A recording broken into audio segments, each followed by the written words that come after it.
A very good morning to one and all.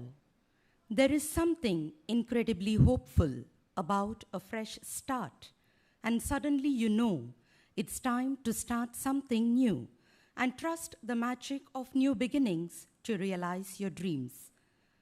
Summon here your open minds, and Manipal will inspire you.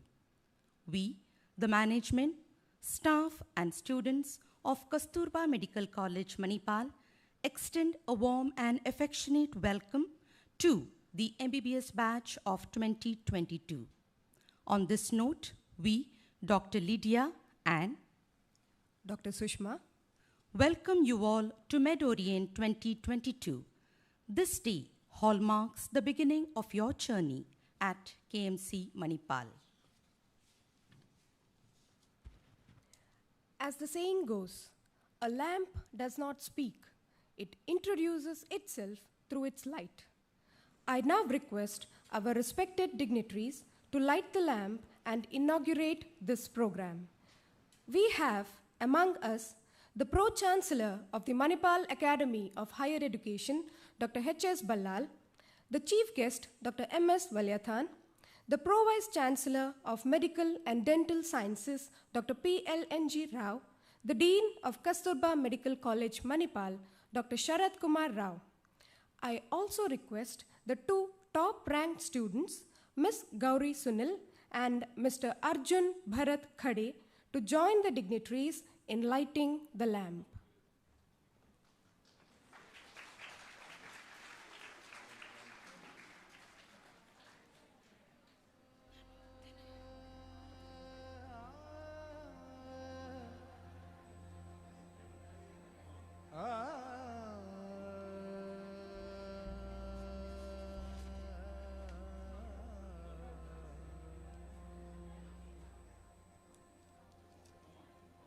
Vakratunda महाकाय सूर्यकोटि समप्रभ निर्विघ्नं कुरु मे देव सर्वकार्येषु सर्वदा.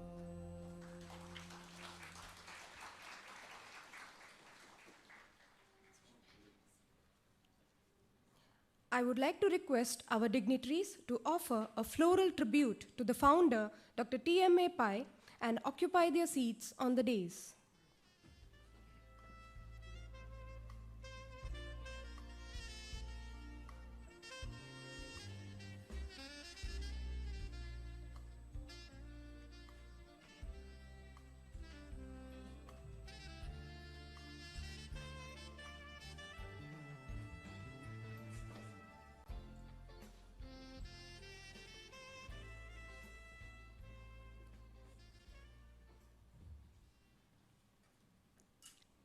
Dear students, your efforts in entering the medical profession has now come to a reality. We at KMC recognize and appreciate your efforts, and it is our endeavor to make this transition into medicine as effortless as possible. With that, I request Dr. Sharat Kumar Rao, Dean, Kasturba Medical College, Manipal, to address the gathering.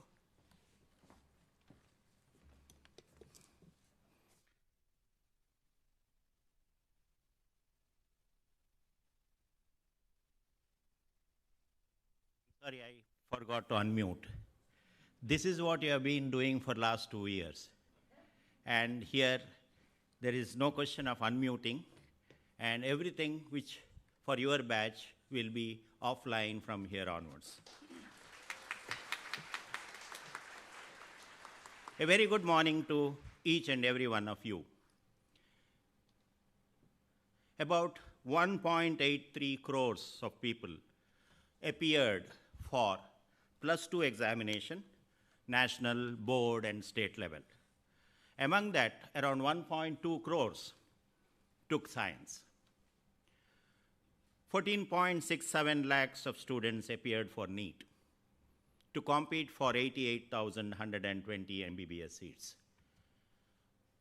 You are the privileged 5% who got into medicine Congratulations to you and your parents for being within this 5%.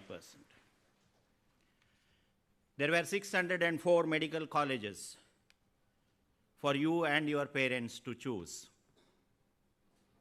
You chose Kasturba Medical College. Thank you, students and parents, for choosing Kasturba Medical College. It's an honor, privilege for me to welcome the students and their parents who are online and offline both to this orientation function. As an administrator and faculty, the role of the institute is to make you a good human being, help you in learning to be independent, and help you in achieving professional excellence.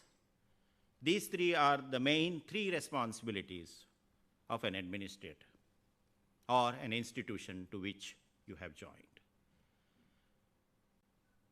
Apart from being a good professional, being a good human being is also very important. A lot of motivation from your side is necessary to be a good human being. Always remember A, B, C, D to be a good human being. A is attitude, B is behavior, C is communication, and D is discipline. A good attitude is when you see something good always in each and every person and in each and every event or situation. And that is a positive attitude. Second is B, behavior. Behavior with your colleagues, seniors, faculty, patients, and all those who come across each and every day of your life. This behavior can be physical, mental, or social. A lot of influence on the behavior comes from the caste, gender, age, customs, taboos, dignity of labor. How you handle all these in life reflects on you being a good human being. C is the communication. Communication helps people to express their ideas and feelings. And it, at the same time, helps us to understand emotions and thoughts of others. It is no doubt the communication which plays a vital role in human life. Communication we use daily can be verbal, non-verbal, written, or visual.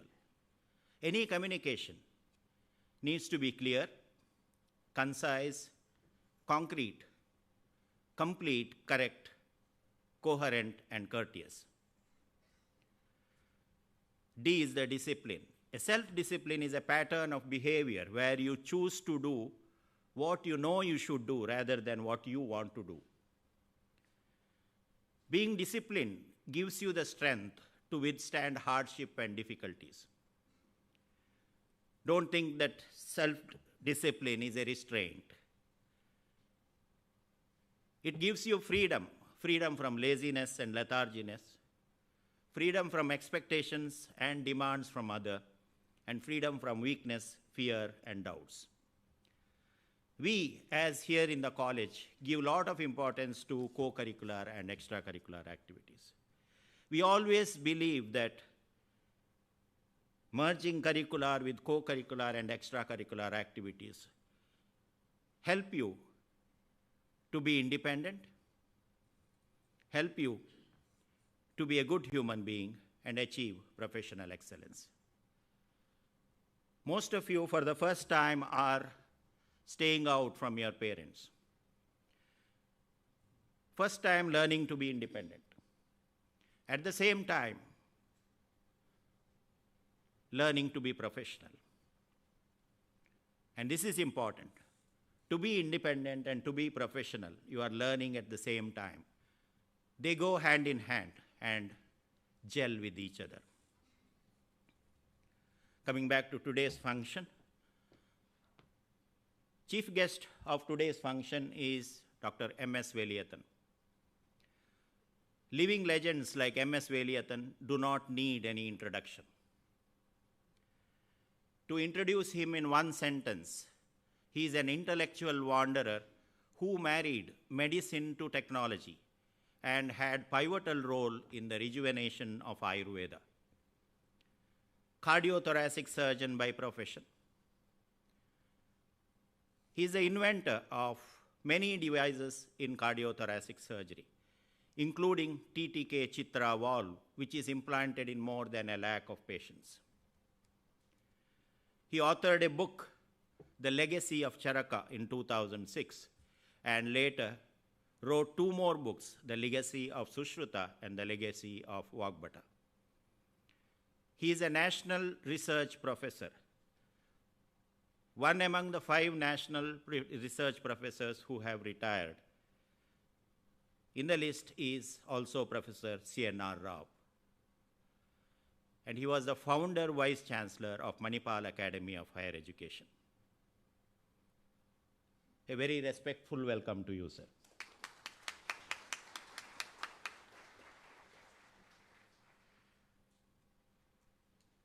Dr. P.L.N.G. Rao is the guest of honor today. He is the Pro-Vice Chancellor of Medical and Dental Sciences, Manipal Academy of Higher Education. He is a pediatric surgeon by profession.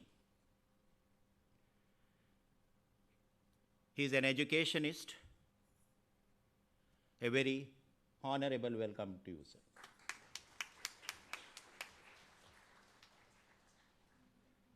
Dr. H.S. Barlal, the president of today's function, is the Pro-Chancellor of Manipal Academy of Higher Education.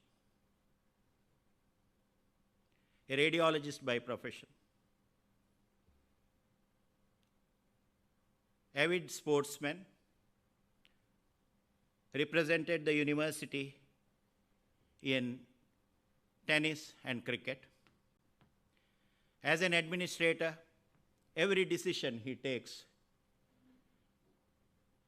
there is sportsmanship involved. I can challenge any one of you to play tennis with him today, and he will give you a tough time.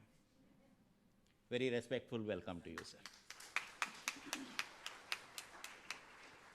I again welcome all the students and their parents who are online and offline, and thank them very much for attending. Thank you.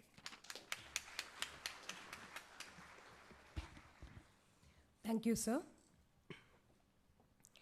Our chief guest for today's MEDORIENT, Dr. M.S. Veliyathan, National Research Professor and the former Vice Chancellor of the Manipal Academy of Higher Education, always believes that continuous learning and update of knowledge is the key to a successful career.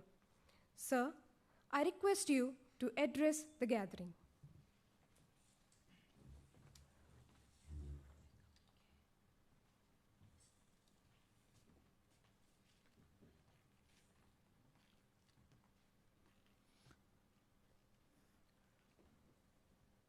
Esteemed Pro-Chancellor, Professor Ballal,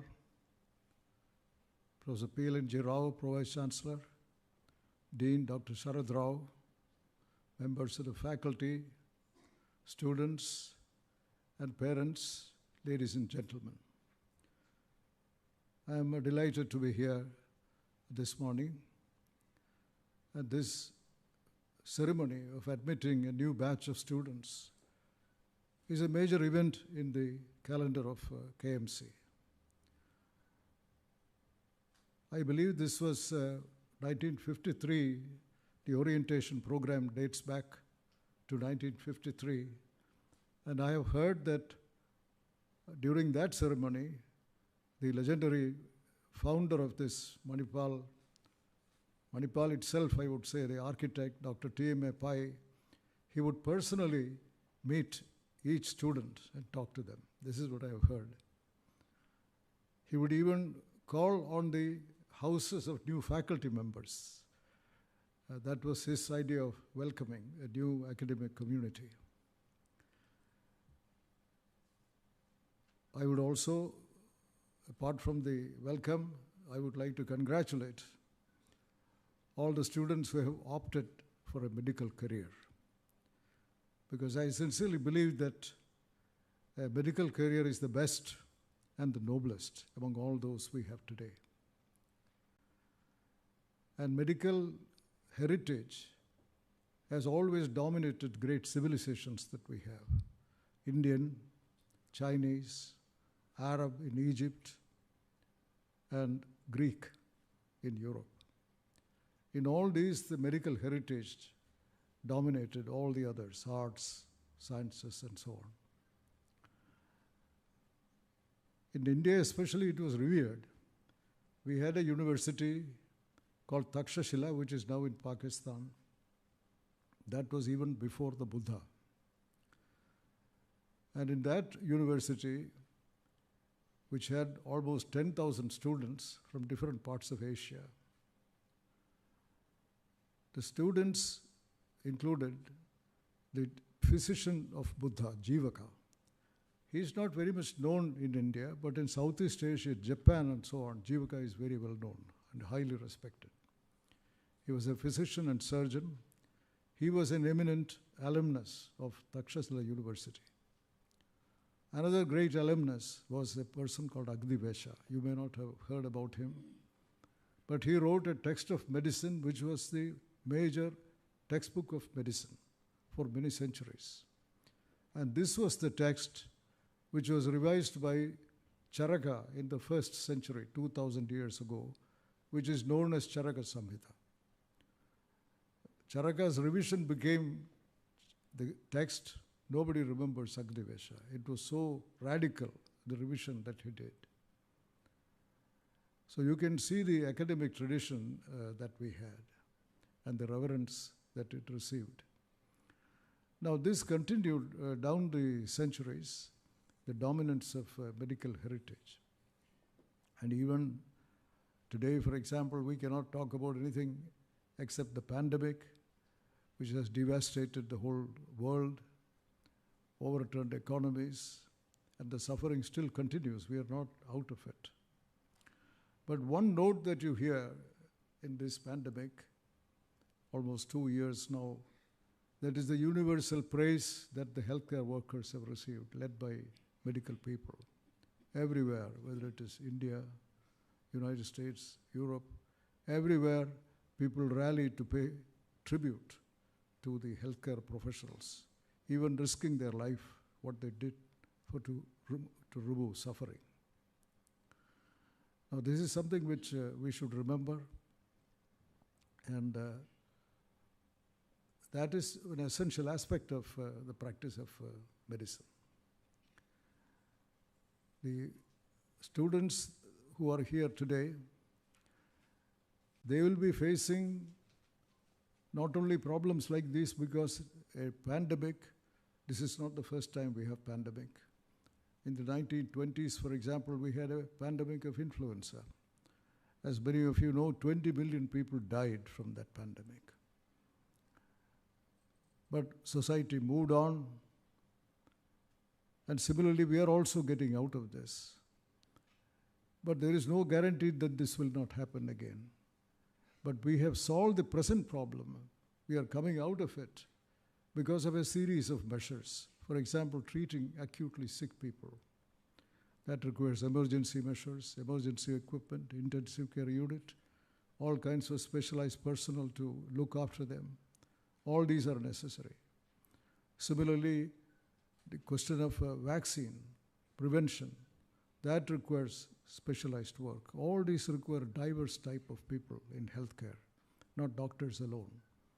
And each one of them is highly innovative, done very fast because of the demand. That is what is happening today. 1920s, they didn't have any of these. The death rate was very high. So the contrast today, what has happened, not only in the acute care we have improved, even technology. If you want ventilators, for example, the normal supply of ventilators, that was not enough. So the quick ways of manufacturing, new types of ventilators, new technologies came. Blood gas analysis being done quickly. So new types of technologies came into existence. new types of management, new drugs came, and vaccine above all, which has made a huge difference. In old days, to make a vaccine, it would take perhaps 10, 20 years sometimes. Take, for example, polio, which used to be a huge problem in India. I can myself remember this. Billions of deaths and billions of paralyzed children. Now, this tragedy today, we have eliminated that, all because of vaccine. But that vaccine, Enders, who cultured for the first time polio virus in kidney cells, it took 10 years for him to do it, for which he got the Nobel Prize. Then another 10 years for the vaccine to come. First the injectable vaccine, Salk vaccine, then oral Sabin vaccine.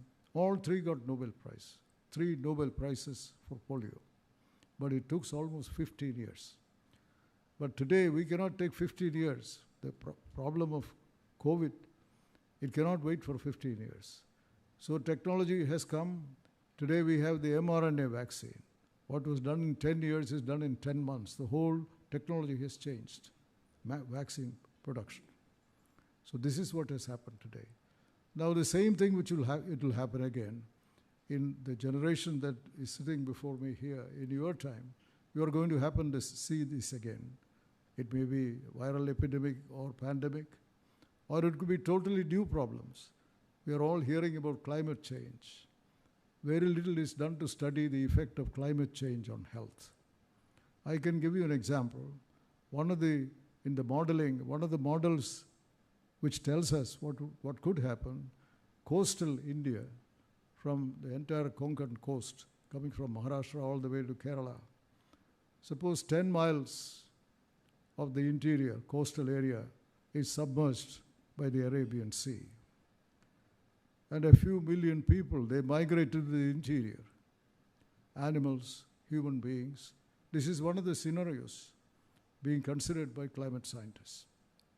Maybe in 100 years. If that happens, what would be the impact on health? All sorts of illnesses, unknown, they could appear. Animals coming, they could spread all kinds of new types of zoonotic diseases, which we don't even know. So we'll have to have quick ways of making this diagnosis. What's the cause of this? Working on remedial measures. So this type of challenge, this is all going to happen, whether we like it or not. But for the young scientists here, young doctors, this is the most exciting time. Working on problems like this and finding solutions. It is entirely feasible. That's what this mRNA vaccine tells us. It's only the beginning, not to despair. It takes it as a challenge. This is going to happen. And today, as you all know, this batch will be taking the Charaka Shabbat. Are they taking it? I want to say something about this. As you know, the tradition in India is to take what is called Hippocratic oath. Hippocrates lived in a Greek island called Kos, and his time is said to be about 500 BC. That is about the time of our Takshashila University. Now in that oath, it's a big book. The oath is what we all take. I don't have to repeat that. And we take it at the time of graduation. That is the Western practice. We have copied this. But in Charaka's time, it was different. Charaka's time, the students would take this oath at the time of the commencement, like this admission. He would be very careful in selection of students, very rigorous selection. These are all described in the Charaka Samhita. Once the students are taken, then there is a sacred assembly where all the learned people will be there, acharyas, students, they will all be there. With fire as a witness, there is a havan going on. And at that, where this student would come, tonsured, and the acharya would read this. And the student had to repeat, yes, yes, I do, like this. This is how it is done. And this covered the personal conduct, very much more elaborate than the Hippocratic oath. So that's why you have to abridge it. For students, you cannot read all this. In those days, they had plenty of time. So personal conduct, social conduct, professional conduct, spiritual conduct. There is no aspect of life which is spared in this. And before a great assembly, you keep on making this solemn promise. It has a profound impact on the student. And this was the way it was done.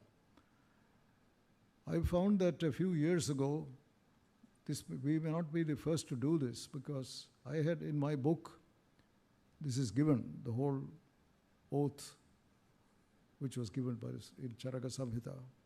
But St. John's Medical College, I had gone there for a meeting, and a professor, a lady, she talked to me.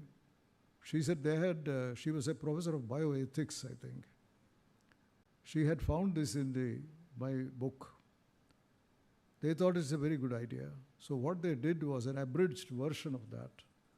They would administer it to the students at the commencement when they were joining the admission day. And Hippocratic oaths they would give as usual on graduation. This is what they were doing. But Charaka, he lived in the 1st century, as I mentioned earlier. He was a physician, and the Charaka Samhita is like an encyclopedia of medicine, internal medicine. Every kind of disease is mentioned. Causation is mentioned. Diagnosis is mentioned, diagnostic procedures. There were no investigations. Prognosis is mentioned. Treatment by drugs, very great detail. And procedures like Panchakarma. And if there is a problem which could not be handled by the physician, he would refer them to the Dhanvantari school, which was the name for surgeons. All these are described in Charaka Samhita. He was obviously a physician extraordinary.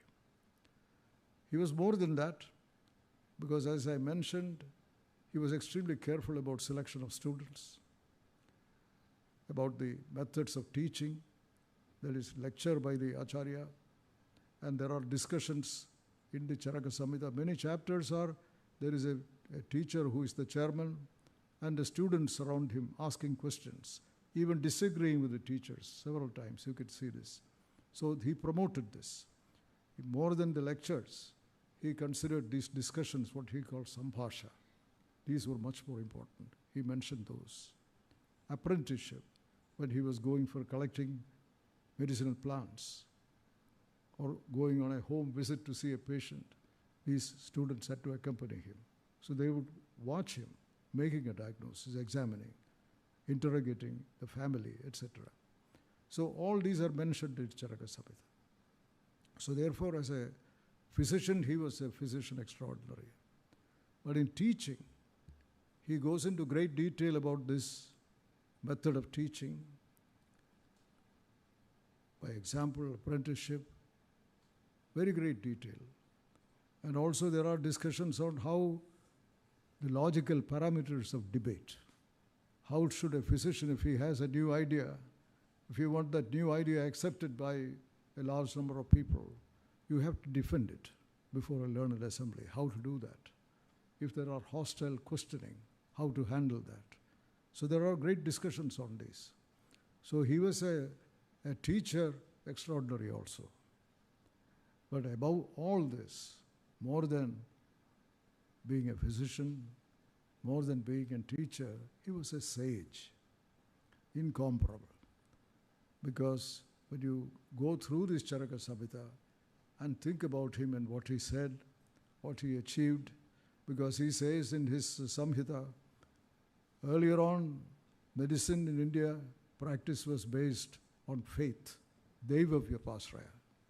Atharva Veda, for example, which has the roots of Ayurveda, or even later, medicine practice was based on faith, because illness was largely because of the wrath of gods in those days, 1500 BC. So if you want to treat, you have got to please these angered gods. So a prayer, a solemn prayer was always part of it, a hymn. So medicine was largely based on faith, Deva Vyapasraya. But Charaka, 1500 years later, when he wrote his book, medicine had evolved, partly by their own physicians making changes, and also by the influence of Buddhism, which was there for many centuries. So by that time, Charaka says, now it is based on Yukti Vipassaya. It is based on reason. That's what he says. And writing such an extraordinary book, and above all, he rated practice of medicine not only in terms of knowledge, not only in terms of skills, not only in terms of worldly achievements, but more than anything else, compassion to suffering people. This is what he says. Natmartham, napi kamartham, atha bhutadayam prati, bhutadaya, compassion. That is the message of Charaka. I would stop there, and I would only like to say in conclusion for all the young students who are here, to congratulate you again, wish you lots of hard work in the years ahead, wish you a lot of fun, and wish you lots of success. Thank you very much.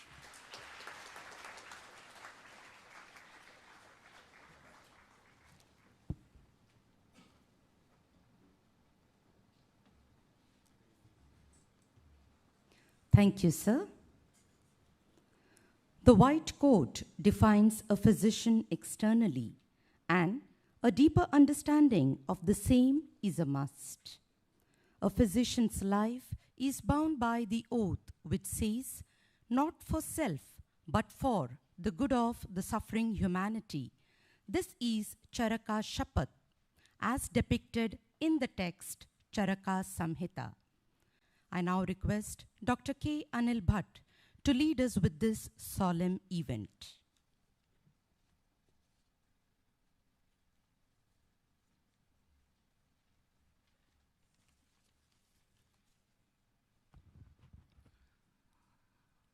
Respected dignitaries on the dais, students, parents, and faculty. Congratulations to this unique batch of medical aspirants along with your families. I say unique because you fought through all these 3 waves of pandemic and made it to this moment where your dreams have come true. And as each one of you don your white coat today, you begin your journey in the field of medicine during these troubling years, which have shown how important healthcare is for the humanity. In the words of Sir William Osler, the practice of medicine is an art, a calling. And you have answered this call in these unprecedented circumstances. The donning of white coat itself is a century-old tradition, instituted by Dr. Arnold P. Gold at the Columbia University College of Physicians and Surgeons in New York. It's a rite of passage welcoming the new medical students into the medical profession. It's a symbol of virtues of altruism, responsibility, duty, honor, respect, and compassion.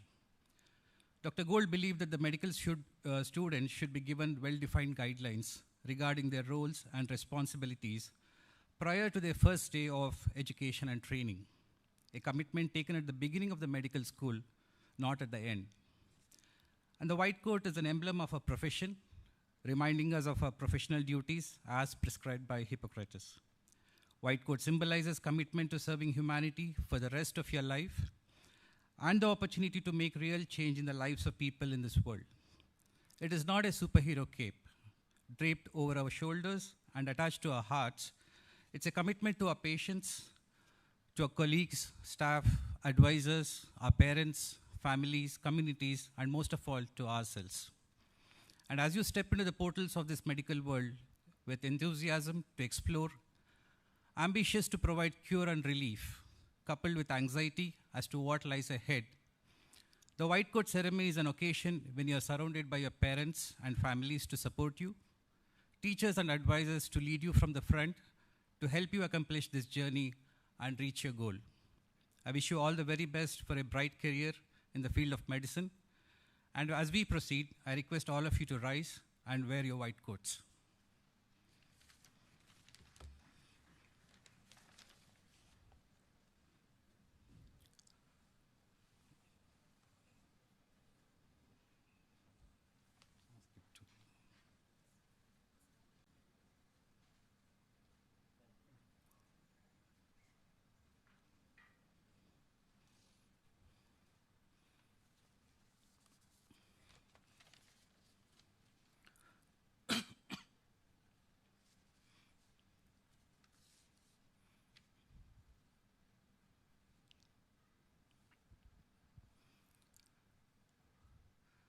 please take out your Charaka Shapath printout given to you. And I request all of you to repeat the Shapath after me as I recite them.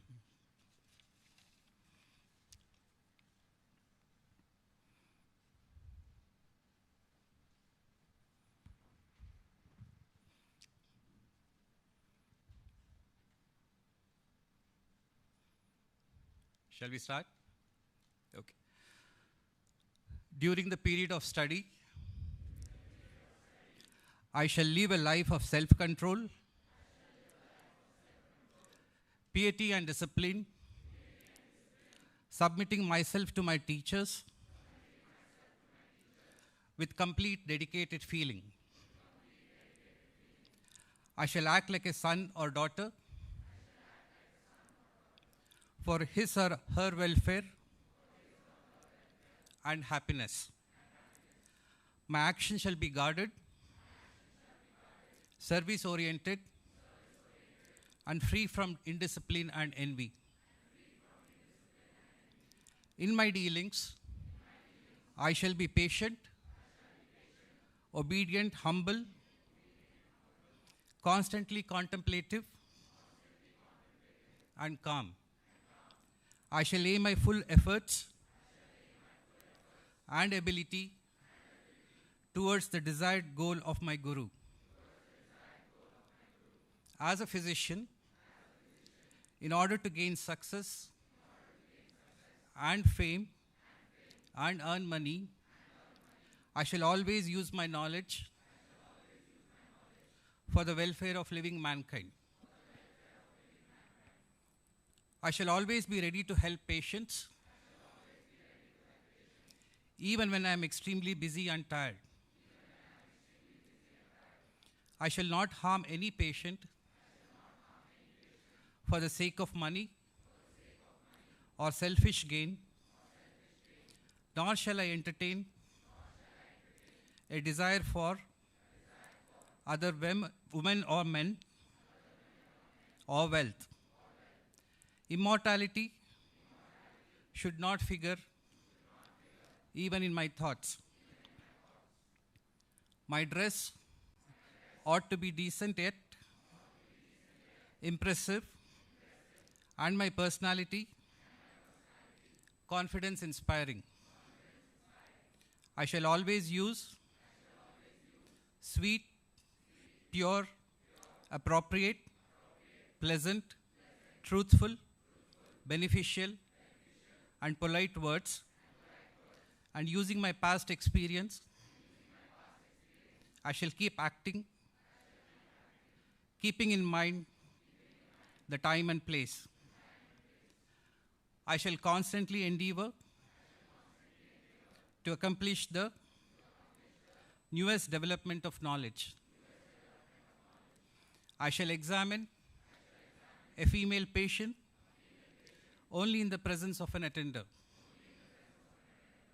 When examining a patient, my discretion, attention, and senses should be concentrated on the cure of the disease.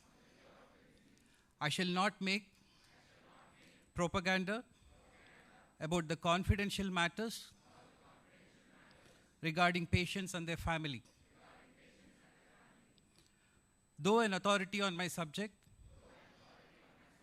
I shall not display my knowledge and skills egoistically, as by it, even near ones may feel insulted.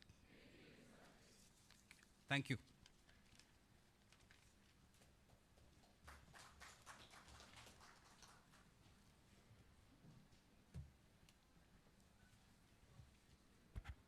Thank you, sir.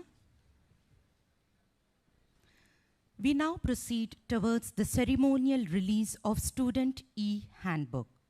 I request Dr. PLNG Rao, Pro Vice Chancellor, Medical and Dental Sciences, Mahi, to release the Student E-Handbook.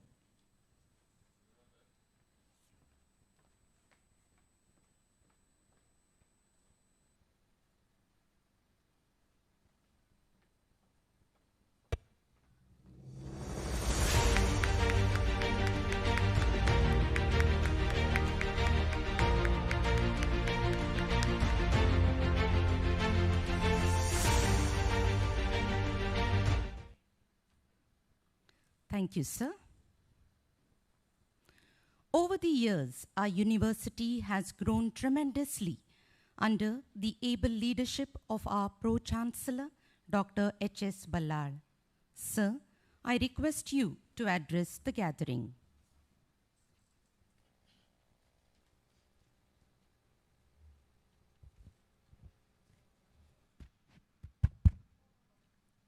Our chief guest of this morning, the first Vice Chancellor of our university, Dr. Veliathan, our Pro-Vice Chancellor, Dr. P.L.N.G. Rao, our very dynamic Dean of our flagship, the prestigious institution of our university. I always call KMC Manipal as the precious jewel in the crown of our university, Mahe. Dr. Sharath Rao, my dear distinguished faculty members for teaching and non-teaching, my dear students who are joining the portals of this new institution, and the parents. First, I would like to thank the parents of the students who are joining the portals of Kasturba Medical College, Manipal, basically for choosing KMC Manipal as the destination for starting the medical education. Thank you very much for choosing Kasturba Medical College, Manipal. As has been told, Kasturba Medical College, Manipal was the first medical college to be started in the private sector in 1953 by our founder, whose photograph you can see on the left-hand side of the stage, the late Dr. T.M.A. Pai. He was 3 in 1. He was a medical doctor who did his MBBS from Madras Medical College, because those days we were under Madras province. And he was a banker. He was the founder of Syndicate Bank in the year 1925, which has merged with the Canara Bank now. And also, he was an educationist. He always used to say that there are 3 ills in this society: illiteracy, ill health, and poverty. He was of the strong opinion that if you take care of illiteracy and ill health, poverty will automatically go. That was the reason why he started to take care of illiteracy. He started Academy of General Education way back in 1942, where he started schools, primary schools, secondary schools, because those days you didn't have kindergarten, then degree colleges, and later the first self-financing medical college, as I have told you already. This was done to take care of illiteracy, and medical college and hospitals, he has started to take care of ill health. That's the reason why in this part of the country, the literacy rate is very high, almost 100%, next to our neighboring state from where Veliathan hails, Kerala. And our health indices, especially maternal mortality rate and infant mortality rate, is very, very low comparable to the Western standards. As I told you, Kasturba Medical College, we consider it as the flagship of our university. Ours was the 29th medical college. So we started in the year 1953. Today, as our dean has already told, we have more than 600 medical colleges. And I am very happy and proud to say that we are consistently ranked within the top 10 medical colleges in this country for the last 2 decades.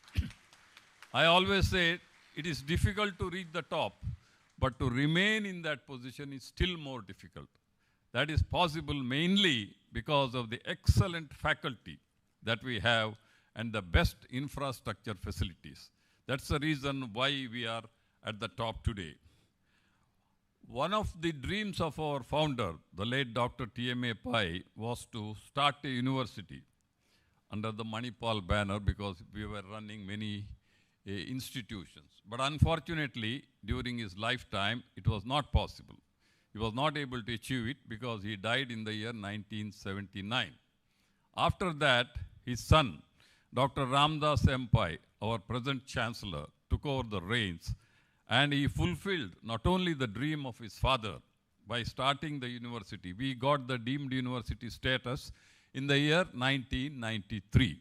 He not only did that, but he spread the wings tentacles of Manipal Group across the entire country and also beyond the shores of our country. Today, we have branch campuses and other universities of Manipal Group in Jaipur, in Northeast, Sikkim we have, and also recently, 2 years ago, we have started a medical college in Jamshedpur with the Tata Group, top industry and top educational institutions.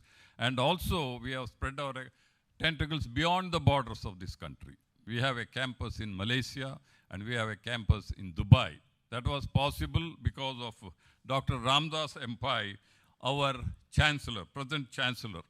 His unwavering practice of integrity at any cost has been the bedrock on which today's Manipal has been built. And Dr. Ramdas Pai continues to be the guiding force of Manipal Group of institutions even today. Dr. Ranjan Pai, son of Ramdas Pai, is at the forefront of enterprise in education, healthcare, and cutting-edge research. With several spectacular successes behind him, he represents the third generation of Pai Group. Commitment, perseverance, integrity, and humility have been the core values of this family, and the university has adopted them as its own practices in its march forwards. And I am very happy and proud to say that MAHE has been conferred the Institution of Eminence status by the Government of India, Ministry of Education in the year 2020, about which we are very, very proud of, because initially only 6 universities were given this privilege of more than 1,000 universities that we have in our country today. 3 from the private sector and 3 from the public sector. Amongst the private sector, MAHE, BITS Pilani and Ambani's, Dhirubhai Ambani's university, which is a greenfield, which has not yet taken over. And the purpose of establishing these institutions of eminence is to see that our universities will be one amongst the top universities in the world. Today, unfortunately, though we have more than 1,000 universities in our country, none of them are within the top 200 in the country. And one of the main reasons when we analyzed, it is basically because our research activities, that is creation of new knowledge, is much less. So to see that our universities at the international level, some of the universities have been selected by the Government of India, Ministry of Education, to see that they compete with the rest of the world universities. And we are very happy to say that we are in that course. Recently, there was an inspector from Institution of Eminence has come to Manipal, and he went around the campus. He was here for a couple of days, and he was very, very impressed with the progress and the facilities that we have in our university. We have 23 constituent university institutions and 10 teaching departments in our university, with over 25,000 students pursuing the education, both undergraduate as well as postgraduates. And we are attracting more than students from 60 English-speaking countries. Actually, their number is nearly 2,000, which is the highest in the country doing professional education. I'm not talking about BA, BSc, BCom and all. Pune University is much ahead of us. But doing professional education like MBBS, engineering and all, we are the highest. My dear friends, learning is a continuous process. That is very important for all of you to understand. Because Mahatma Gandhi has said, you live as if you are going to die tomorrow, but you learn as if you are going to live forever. That is very, very important. Our founder always used to say, the late Dr. T.M.A. Pai, that the wealth of education is something which you cannot exist, which you cannot exhaust by giving. That is very, very important. As you all know, we have been, the Government of India is starting this new education policy from the year 2020. The purpose of that is to see that India becomes a global knowledge superpower in the 21st century. As all of you know, 21st century is considered as the knowledge century. We have a large young population in our country. More than 52% of our population are below the age of 25. All the more reason we have to educate them. Education is the triggering factor for the growth and development of our country. And before I close my talk, a couple of advisors. You know, advisors, they say, is like prescribing castor oil. It's easy to prescribe, but difficult to practice, implement. but still I feel I have the responsibility of doing that. My dear students, you must complete your courses within 4.5 years. That is the duration of MBBS plus 1 year internship. But during that period, you are spending the hard-earned money of your parents. All the more reason you must complete it on time. That does not mean that we want our students to be bookworms. We want you to involve yourself in co-cultural, cultural, sports and games activities. We have a lot of facilities of that about which our concerned people will let you know, so that it will help in the overall development of your personality. So with these few words, my dear students, parents, ladies and gentlemen, I have great pleasure in wishing you a grand success, a great future. May God bless you. Thank you very much for the opportunity.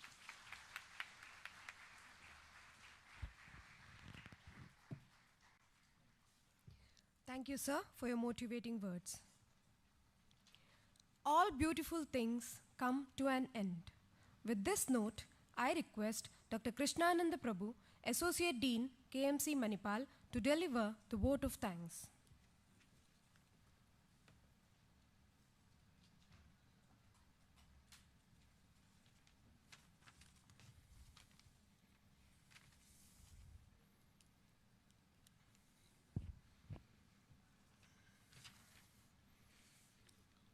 Honorable Pro-Chancellor Dr. H.S. Ballal, respected Chief Guest Dr. M.S. Valiathan, Pro-Chancellor Dr. P.L.N.G. Rao, Dean Dr. Sharath K. Rao, ladies and gentlemen, good morning. It gives me immense pleasure to deliver vote of thanks at the inaugural ceremony of MEDORIENT Batch 2022. I would express my profound gratitude to our Pro-Chancellor Dr. H.S. Ballal for his inspiring address. We greatly value his enthusiastic and wholehearted support for the program. Thank you, sir. I would like to express our deep sense of gratitude to our chief guest, Dr. M.S. Valiathan, National Research Professor and former Vice Chancellor Mahe, for his enlightening address, and its thoughts have truly inspired us. Thank you, sir. I am deeply grateful to our guest of honor and Pro-Chancellor Medical and Dental, Dr. P.L.N.G. Rao, for releasing the student handbook, and his able guidance has always encouraged us. Thank you, sir.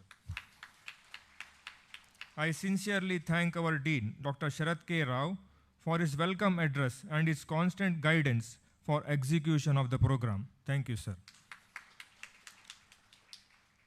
I am thankful to Dr. Anil K. Bhatt, Associate Dean, for conducting the white coat ceremony and administering the oath to the students. I extend my thanks to Associate Dean Dr. Chiranjay Mukhyopadhyaya for his support. Thank you, sir. I thank Dr. Avinash Shetty, MS, Kasturba Hospital, Dr. Padmaraj Hegde, Deputy MS, Kasturba Hospital, Mr. Muthanna, Chief Operating Officer, Kasturba Hospital, for their gracious presence. My sincere thanks to all invited guests for gracing the occasion. A heartfelt thanks to all students and parents who are here online and offline, whose participation has made this event memorable.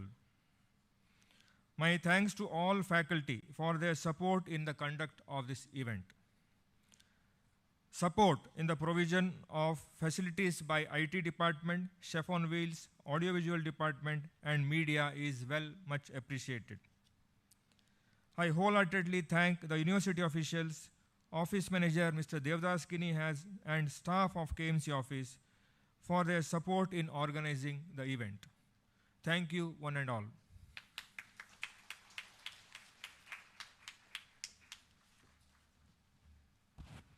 Thank you, sir. With this, we have come to the end of the inaugural function. Please rise while we wait for the dignitaries to take leave.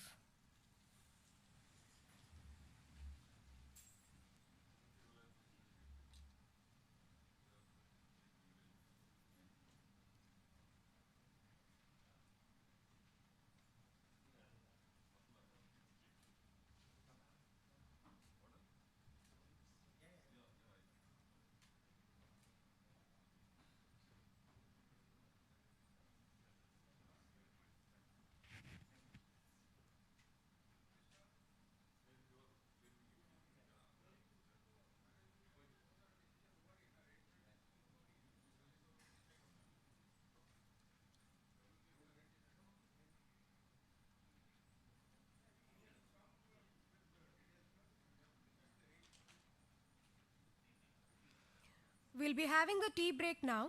The students are requested to go to TMAPI Hall 2 for the tea break and assemble back in this auditorium by 10:50 a.m. Our sessions will begin at 11 a.m.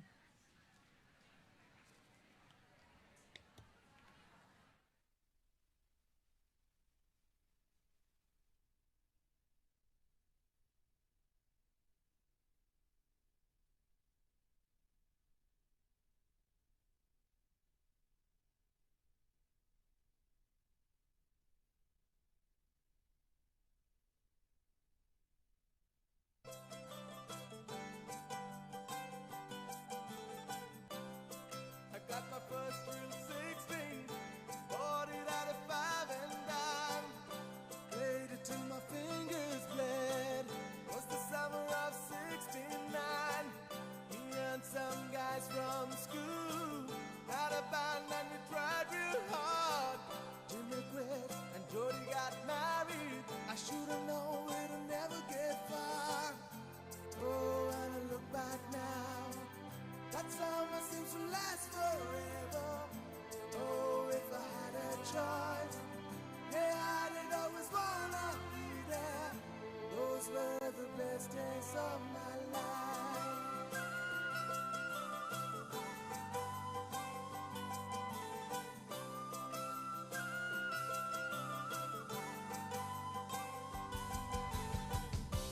Ain't no use in complaining when you got a job to do.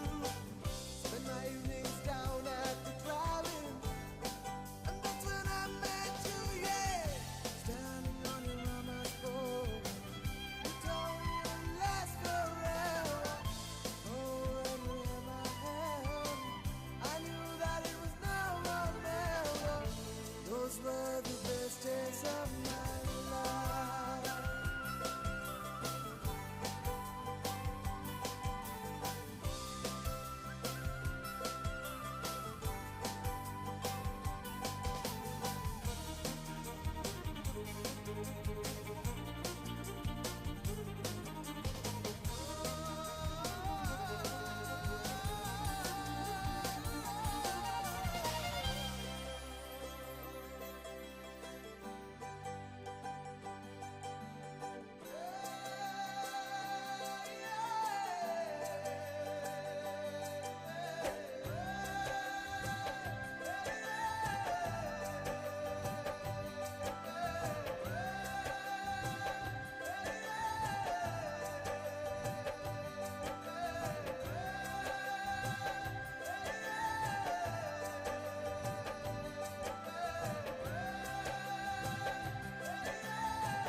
आंखों में हजारों सपने, दिल में लिए थे अरमां, आसमां को छूना है, होंगे हम कल की दुनिया, यादें हैं साथ हरदम, मणिपाल के वो मीठे पल, शरारत के वो दिन, मस्ती और यारी के दिन, वो थे सुहाने दिन अपने.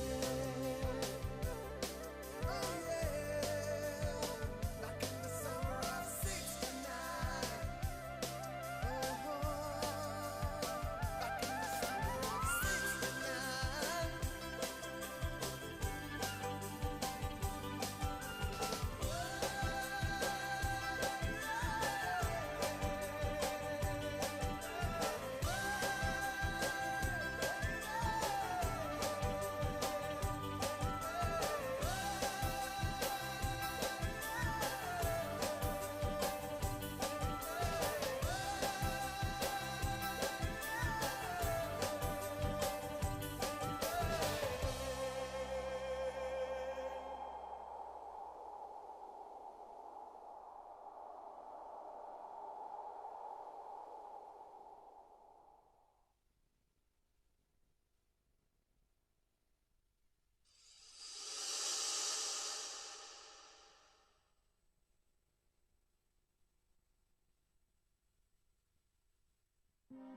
It all began in the early 50s A doctor stood on a barren hilltop and saw the future unfolding there in front of his eyes.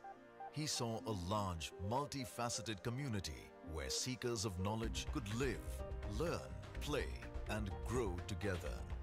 That grand vision, which was seeded with a medical college, today has grown into a city of knowledge that houses India's leading institutes across diverse disciplines such as engineering, dental sciences, architecture, communication, hotel management, among others.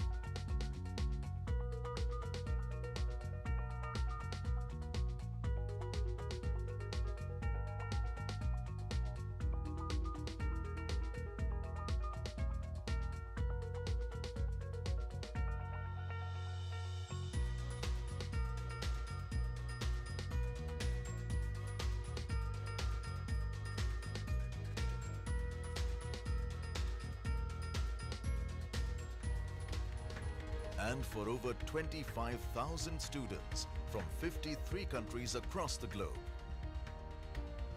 Manipal University is the preferred knowledge destination. Life is creation, growth, and regeneration.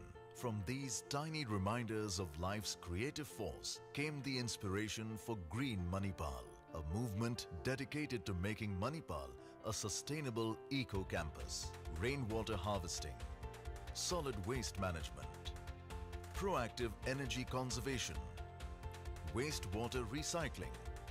We do everything we can to transform our urban environment into a life-giving, enriching one.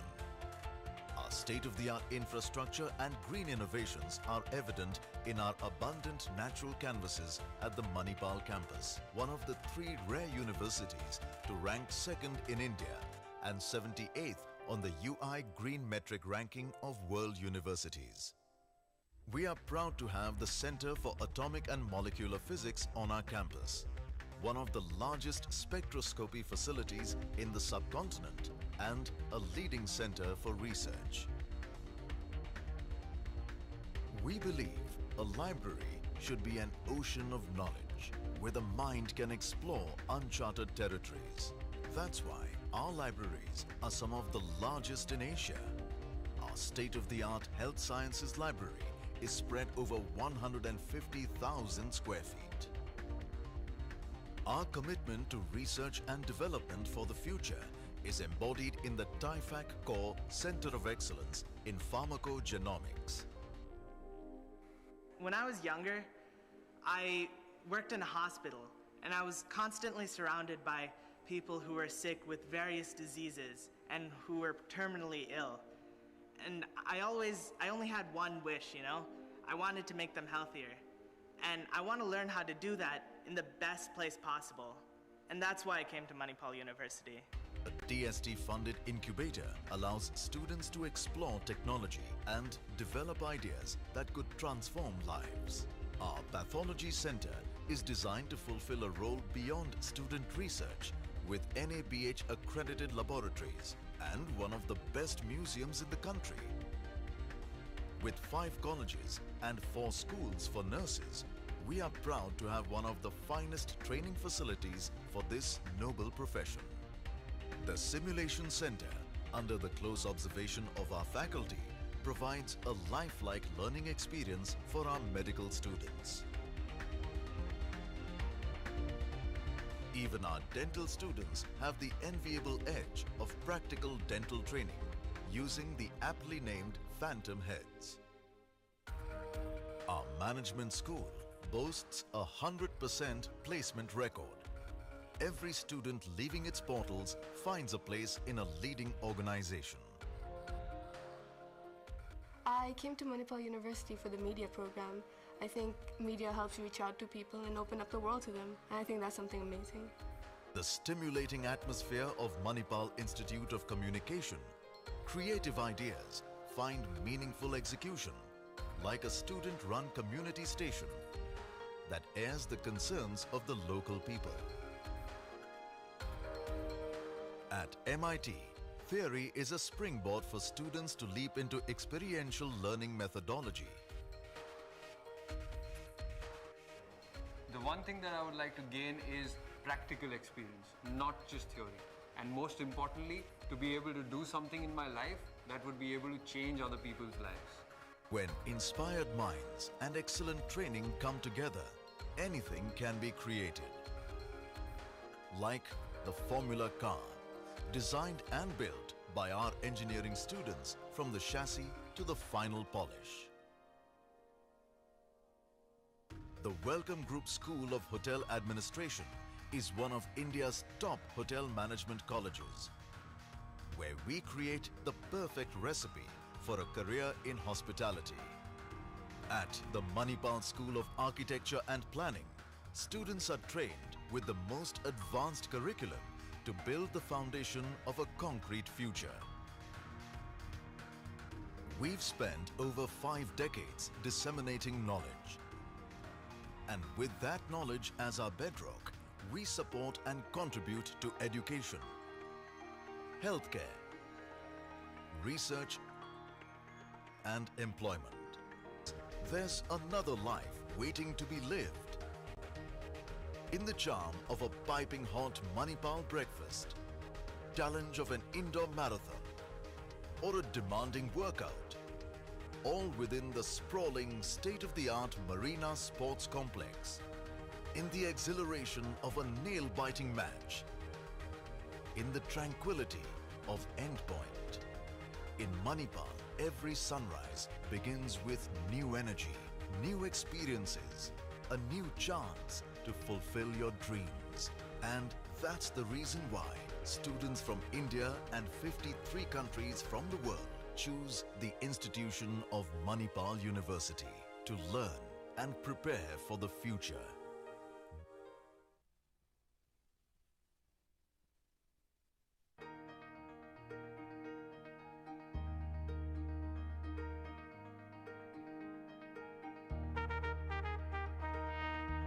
Overall, I'm very happy with my decision.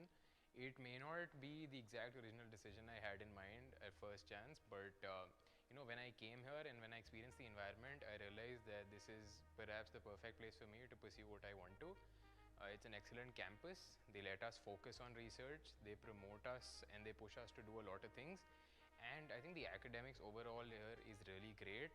And they help you pursue whatever you want to, and everyone here is really supportive. So in a way, they help you achieve your dream. When you start your MBBS at KMC, what they do is they do prepare you for practicing in India and pursuing your post-graduation here. But at the same time, we have our Office of International Affairs, which helps us get our internships and electives abroad, so that we partner with a lot of universities abroad, get an experience of their healthcare system, and also help us get placements in their colleges and their hospitals. So we really get to choose where we'll work and where we'll study. The KMC campus is great. It's huge and it's spread out over, I don't even know, it's really big. And it's open and it's friendly, and once you come here, you see that you want to be here. One of the best that I've ever seen. I've been for 6 years over here, but I've been super massively really impressed by the infrastructure. Like no other college or no other top medical college which they claim has such a kind of infrastructure. You see government colleges, I don't want to take names, but you see government colleges, there are lots of patients, I agree, but when it comes to infrastructure, they're really poor at infrastructure. There'll be no proper lab facilities available. MRI, CT scans won't be available. Even if they're available, it won't be working sometimes. And the lab reports take 2 to 3 days to come. Here you give a blood test or a scan or something, it just comes in a matter of 3 to 4 hours, so it is really amazing. Medical college needs to have a fully fledged and a well established hospital is what I feel. Not just the patient load will be there even in a lot of other colleges, but you need to have the infrastructure to manage these patients. There is no point in having having so many patients, and for some other special investigation you have to send a patient to some other college, some other private establishment. So that is not acceptable. KMC as a college encourages our staff members to attend conferences, go abroad, go and attend conferences, have combined research programs with other universities, other departments in different parts of the world. So I think that's a good motivation for every staff members, and most of our staff members not only are known in India, but they are also known internationally. Kasturba Medical College is unique, even though it's a private medical college, because of the reputation. It's a hospital, is a good hospital with a tertiary care and primary care. So many patients are there. At the same time, medical college side, adequate number of senior faculty are there. So that's the reason why this is something unique of the reputation of the college, because of the faculty as well as the hospital. KMC is consistently ranked within number 10 if you take India Today Week or Times of India. I think the most important thing why it happens every year is our student population. Our pattern of teaching is a little bit different. At the end of, you know that the students come to us at the age, at teenage, 18, 19. When they go out of the college, they are mature, professional adults. And we have got a great responsibility to make them compassionate, caring physicians. Not only that, but finally good human beings in the society. So that has been our aim in KMC. It's not that we are teaching them and educating them. We are also improving their co-curricular and extracurricular activities. I think one of the greatest things about Manipal, apart from the academics, is that it's a very researcher friendly and also very sport friendly, because we have a lot of facilities for those who want to pursue athletics. Especially we have this indoor arena called Marina, which is the perfect gym and sports authority. So I used to play a lot of cricket when I was a kid growing up, and I played it a lot till the age of 13. I did dream one day I'd become a cricketer too. And when I came here, KMC created its own version of a T20 league called the KTPL, which put together a mock auction, a full set of rules, ground rules and teams, and we had a full league that was telecasted over Facebook, and we had a proper auction with proper teams and captains, and of course a proper trophy ceremony for the team that won. And of course we were very happy to reach the finals. My message to any student who wants to pursue MBBS is that I understand that the race you're in right now seems like a really tough race, and it seems like a short race. It's not a short race, it's a very long race, and there's a lot of hard work ahead of you. But the thing about MBBS is that the rewards are countless, and that it's the most respected profession in the world. So once you become a doctor, you have the biggest reward in the world, which is the respect of everyone around you. And also that if there's one place you want to pursue MBBS, it's here, because it's the perfect environment, and also you've got the best teachers in the country.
Manipal is a student town, so there's some 20,000 students or something like that here. And if you're into, if sports and fitness that's your jam, then we have good sports facilities. The indoor marina is the indoor sports facility. Quite nice. Library, we have all the materials, whatever we need in NAR, and even if we don't have, like, they make sure that we get it up to date. Beaches and things of that sort is your jam. Then all along the Konkan coast, you know, just hop on a train, get off at any station, and there's a coastline there. Kapu Beach is like, whenever I go there, I feel like the Alice in Wonderland. It's very beautiful because it has a lighthouse and has all the black rocks and all that. It's a cheap place to live in. It's full of young people, and if you're willing to venture out of your college, then it's quite nice. But there are a lot of people who don't only want to do theatre but are interested in stand-up comedy, slam poetry, filmmaking for that matter, or music, who want to make a band, who want to do a solo performance. Photography, Manipal, graphic designers, but they don't get a chance to showcase their actual talent. We have so many clubs inside college, outside college, where they let us put out what we want to put out, especially art. Manipal University has given us that platform where we can go out and learn whatever we want to, wherever we want to, wherever we go, there is something or the other happening. And I think more than any university, I would actually prefer this, is because in such a small town, you have so many colleges, so many departments, people from all over the world. We have interns, foreign interns coming every semester. So we have so many different ideas, so many different talents that the university actually helps us give it all out, be it with clubs, be it with events. All I have to say is, if you applied for any other college, don't come to Manipal. I can promise you, you are going to have the time of your life. You are going to fall in love with things that you never knew you were good at. यारो जी पर के जीले पर लगता है आजकल दौर अपना आएगा यारो जो खुद पे हो यकीन जो जिंदगी हंसी तुझे कल बुलाएगा यारो जी पर के जीले पर लगता है आजकल दौर अपना आएगा यारो जो खुद पे हो यकीन जो जिंदगी हंसी तुझे कल बुलाएगा है जुनू है जुनू साचीने में है जुनू साचीने में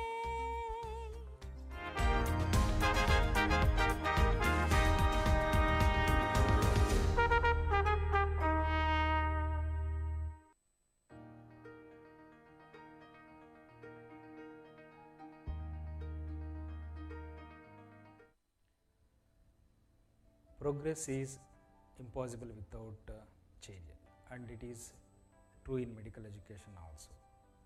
Innovations in technologies and devices have brought a lot of revolution in medical education. Also, a recent shift towards a competency-based curriculum emphasizes the learning outcome in medical education. In this regard, MAHE provides world-class learning tools in a single window software application called as Learning Management System. It includes e-learning, Impartus, ePad, and also student information system.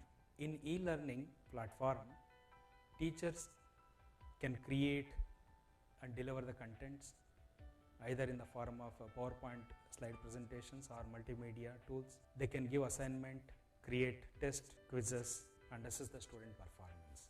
The student in turn can access these lecture contents online everywhere. They can log into the test and as well as the quizzes and submit them online. The student can also assess their performances. Secondly, our interact lecture halls are provided with lecture capture solutions called Impartus. Impartus capture the lecture while delivering.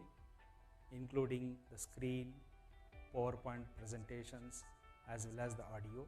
Later, teacher can review his lecture, he can edit and release across the campus. It not only helps the teachers to improve their learning skills, or you can say the teaching skills, but also helps the student to view those lectures n number of times and gives an opportunity for those who miss the classes, and also they can interact with the teacher simultaneously. Third one is exam pad.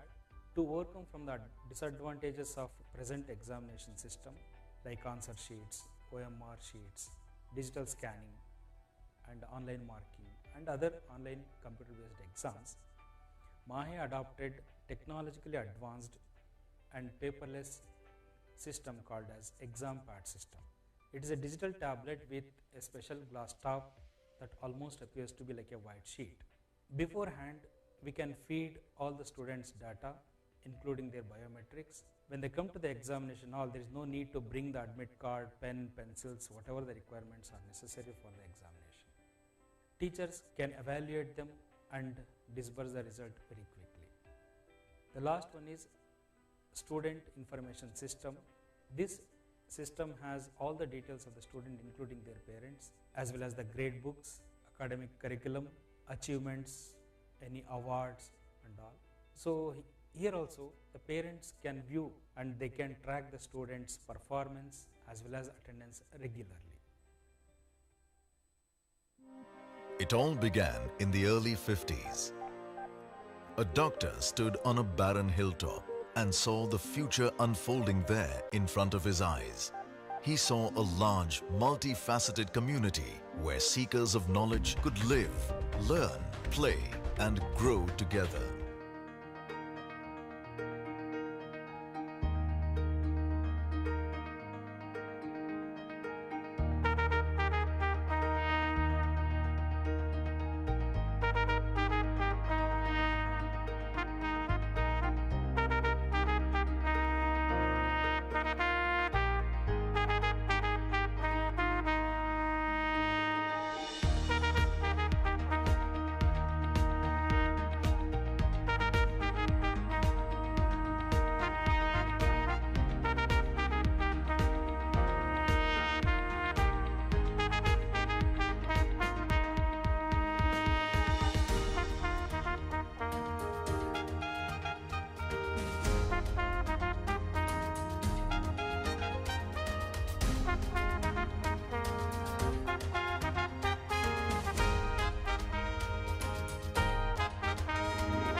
That grand vision, which was seeded with a medical college, today has grown into a city of knowledge.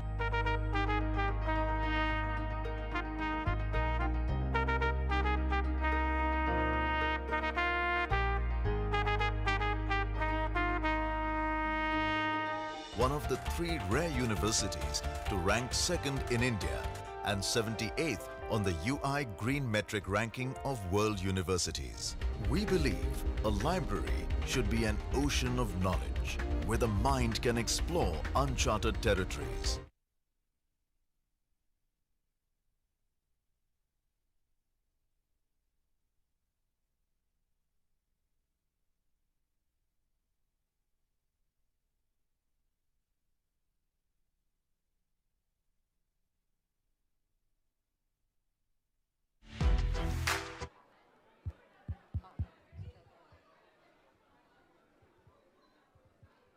We'll be starting with the next part of the program shortly. I request all the students to remain seated.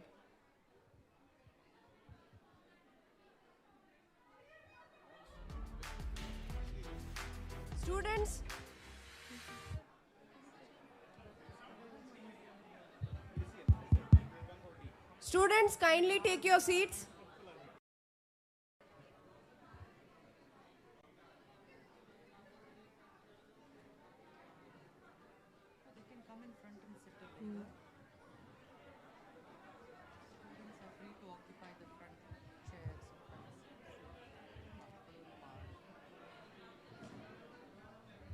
Students are free to occupy the front seats. You can come in the front and occupy these seats here.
We'll be continuing with the program now. Kindly settle down, students.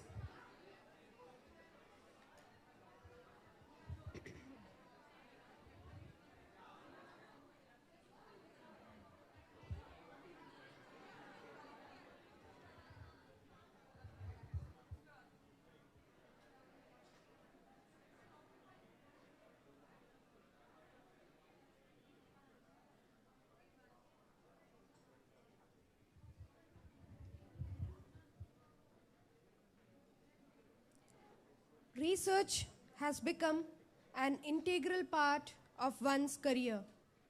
I request Dr. Naveen Salins, Professor and Head, Department of Palliative Medicine, KMC Manipal, to tell us about the importance and ample opportunities for research at KMC.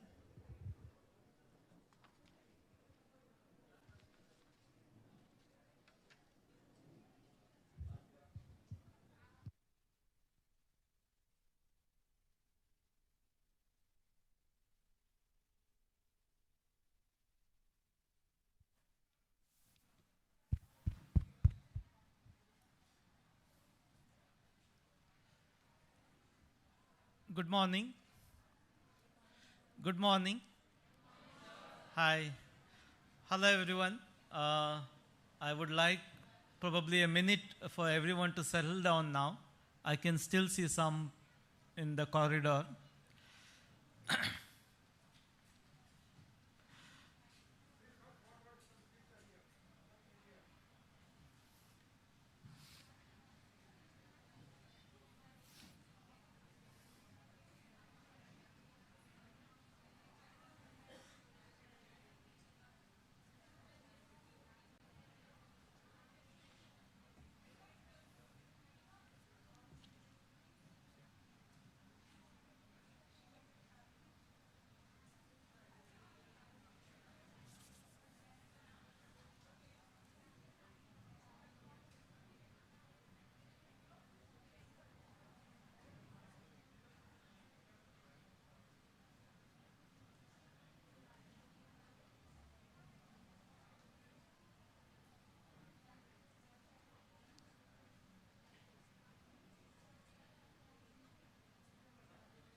So thank you. Approximately 3 decades ago, probably I used to sit exactly where you are sitting for my orientation for MBBS. And if you look at your program schedule, the first lecture or the first program of orientation is on research. Probably when I was having my orientation, this topic never existed, leave it being the first. This topic never existed. So if this topic today is the first topic for today's lecture or today's orientation, that means there is something that's very important which is going to have a huge impact in your life. So we are all Generation X people. You are the Generation Z, the post-millennial generation. And things have changed a lot in the 30 years. So the research has come into the forefront. And if, as undergraduate student, if you are not able to participate in research, it will have a huge impact in the future career that what you are going to have. So that's why we are going to have this as the most important lecture in the orientation. So there are 3 pillars to what is called as undergraduate training. We call it as education, service, and research. Now you are all post class 12, isn't it? So till now what was happening in your lives was education. Education is gaining knowledge. You will continue to gain knowledge even when you are studying here. But the gaining knowledge, along with gaining knowledge, what you are going to do is you are going to go to the wards, start seeing patients, isn't it? Where you are going to apply your knowledge. So it's gaining knowledge and applying your knowledge. So when I was a student, my success as a student in 1990s, I'm a student of 1990s, was dependent on the first 2 pillars. That means if I am very good in gaining knowledge and if I am very good in applying knowledge, that means I do my theory well, I do my practical well, I am successful, I am through. Things have changed now to the 3rd pillar, the research pillar, where you are generating knowledge.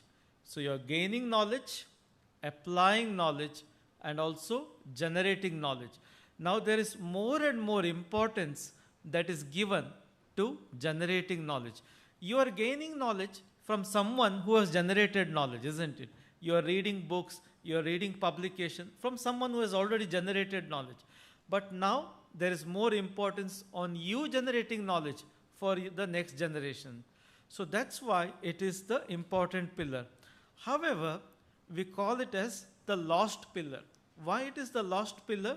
Because people haven't paid much attention to that. So that is the trend that we want to change from now onwards. So you are the generation of the medical students who are going to change that trend into that lost pillar. So there is 2 kinds of learning, isn't it? What is called as the traditional learning and new age learning. We were in the traditional learning mode 30 years back when we were undergraduate. We were in the traditional learning mode. What is traditional learning mode? You read, what you read gets registered in your mind. You go to the exam hall, you recollect that information, and you write in the paper, that is reproducing that information.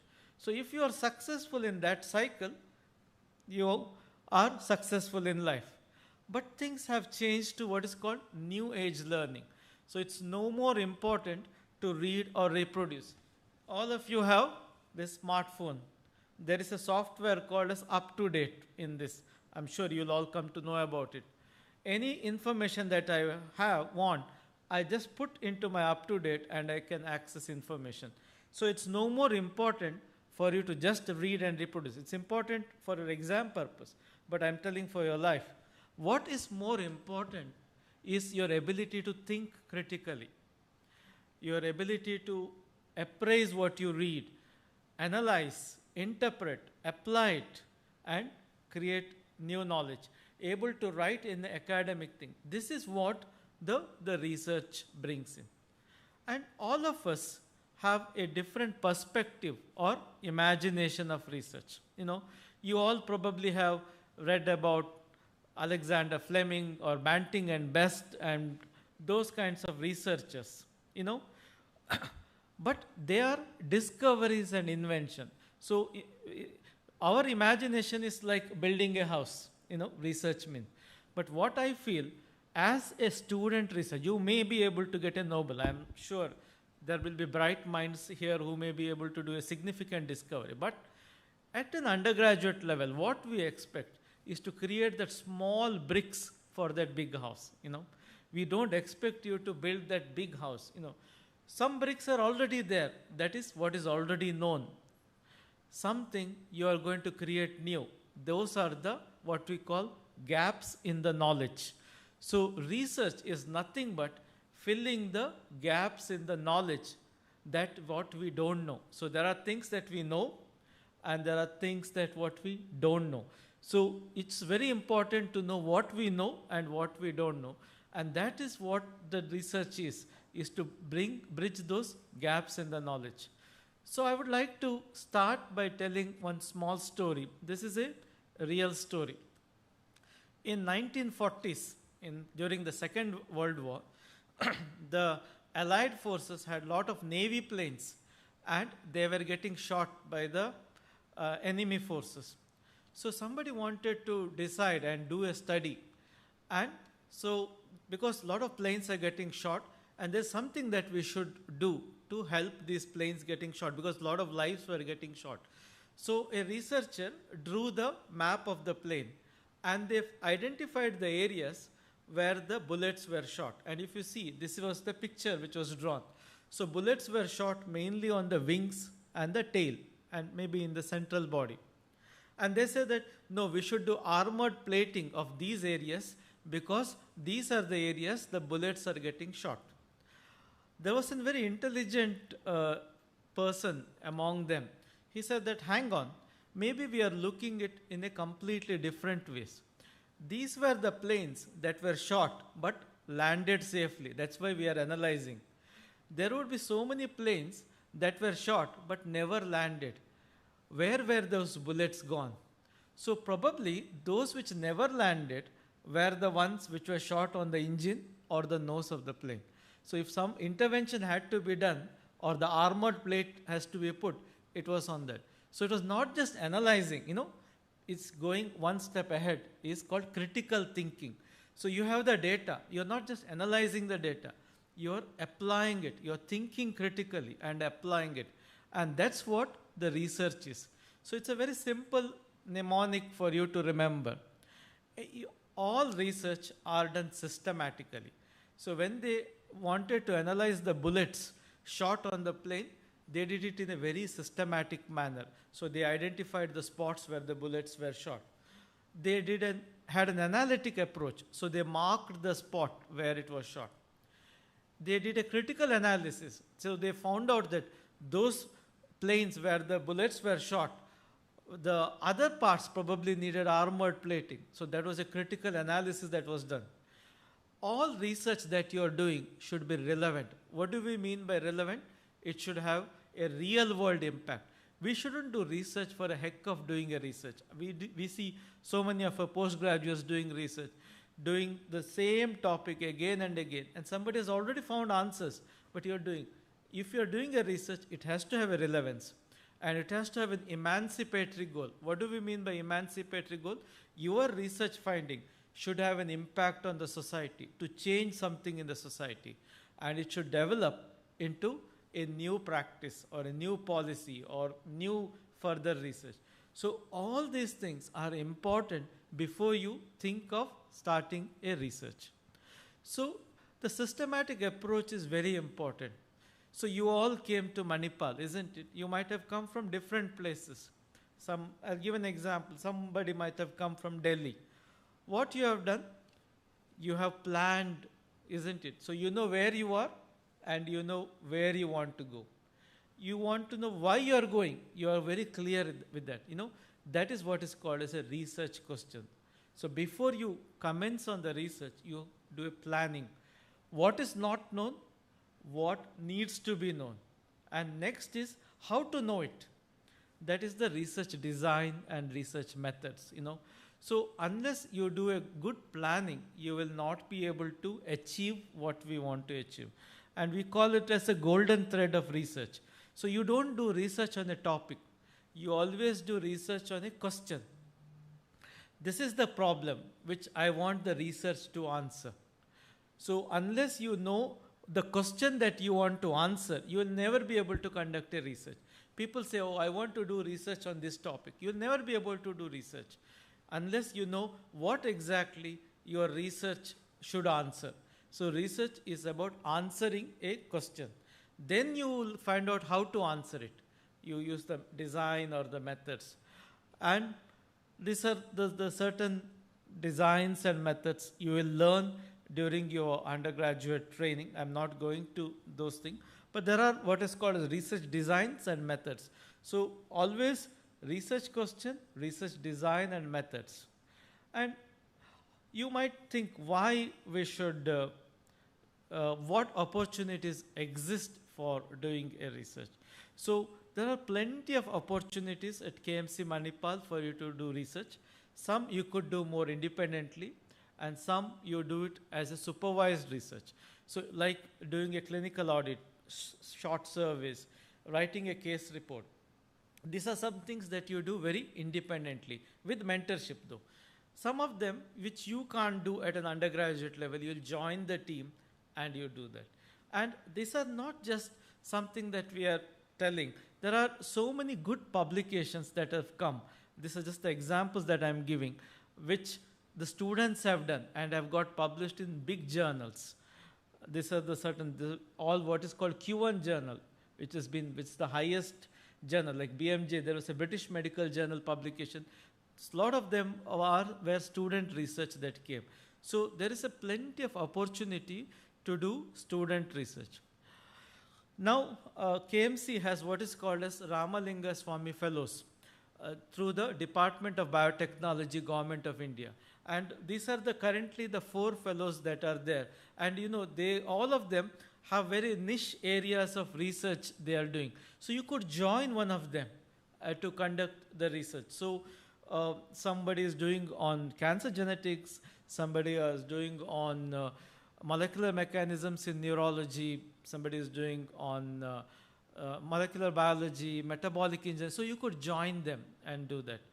Moreover, KMC has 26 centers. Those centers are not the regular departments. Apart from the regular clinical department, there are 26 clinical KM centers under KMC. And you could join any of these centers and you could do research. It could be very exotic topic like wilderness medicine to travel medicine to toxicology. So you could decide what are these areas of interest that are there. There is also an opportunity by the Indian Council of Medical Research, short-term studentships, what's called as ICMR STS. And in 2016 there were 15 students, and in 2020 because of COVID and 21, it was not temporarily paused. In 22 we have restarted it. This is another huge opportunity, and ICMR funds the students to conduct the research. So this is another opportunity that exists.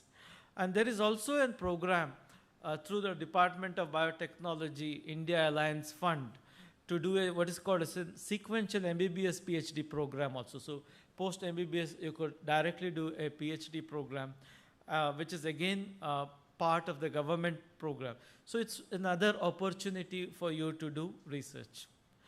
So most important thing, you might be thinking, what is my benefit as an undergraduate? What are my personal benefits in conducting research? You all have joined this institution based on your marks. It must be your 12th marks, it must be your NEET marks. Marks is the one that is determining your progress. Things are changing. Marks are changing into what is called metrics. Marks are very institution specific. You might be studying in KMC Manipal. Your theory paper must be corrected by 1 or 2 people and they give you marks.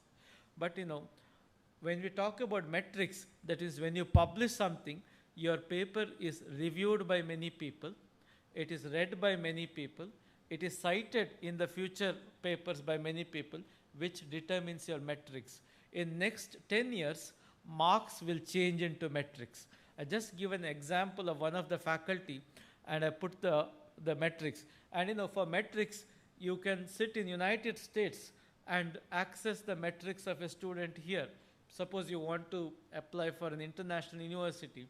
What gets looked at is your metrics, not your marks. Marks will evolve into metrics. So for you to have an international standing, now the world has become very small. You might decide to travel to Europe or to another country. What determines your future career, your international standing, is your metrics. Your career progression depends upon your metrics, not on your marks. And that can only happen by a good research.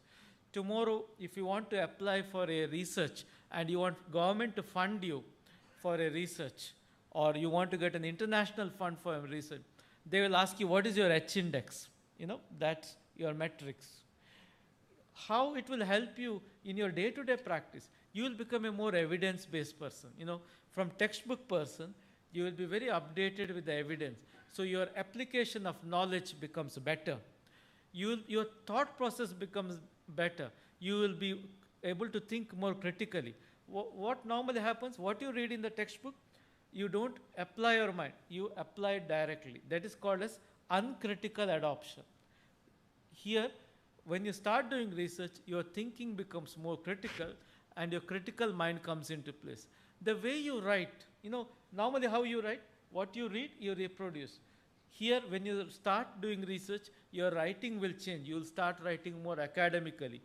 The statements that what you do will be based on evidence.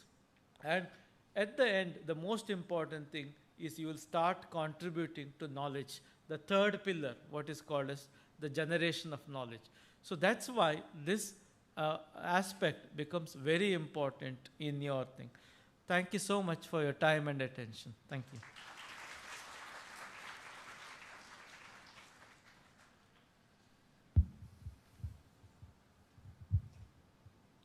Thank you, sir.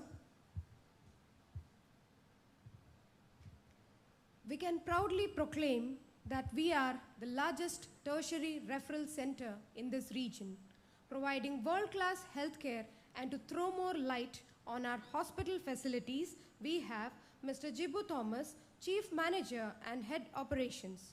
Over to you, sir.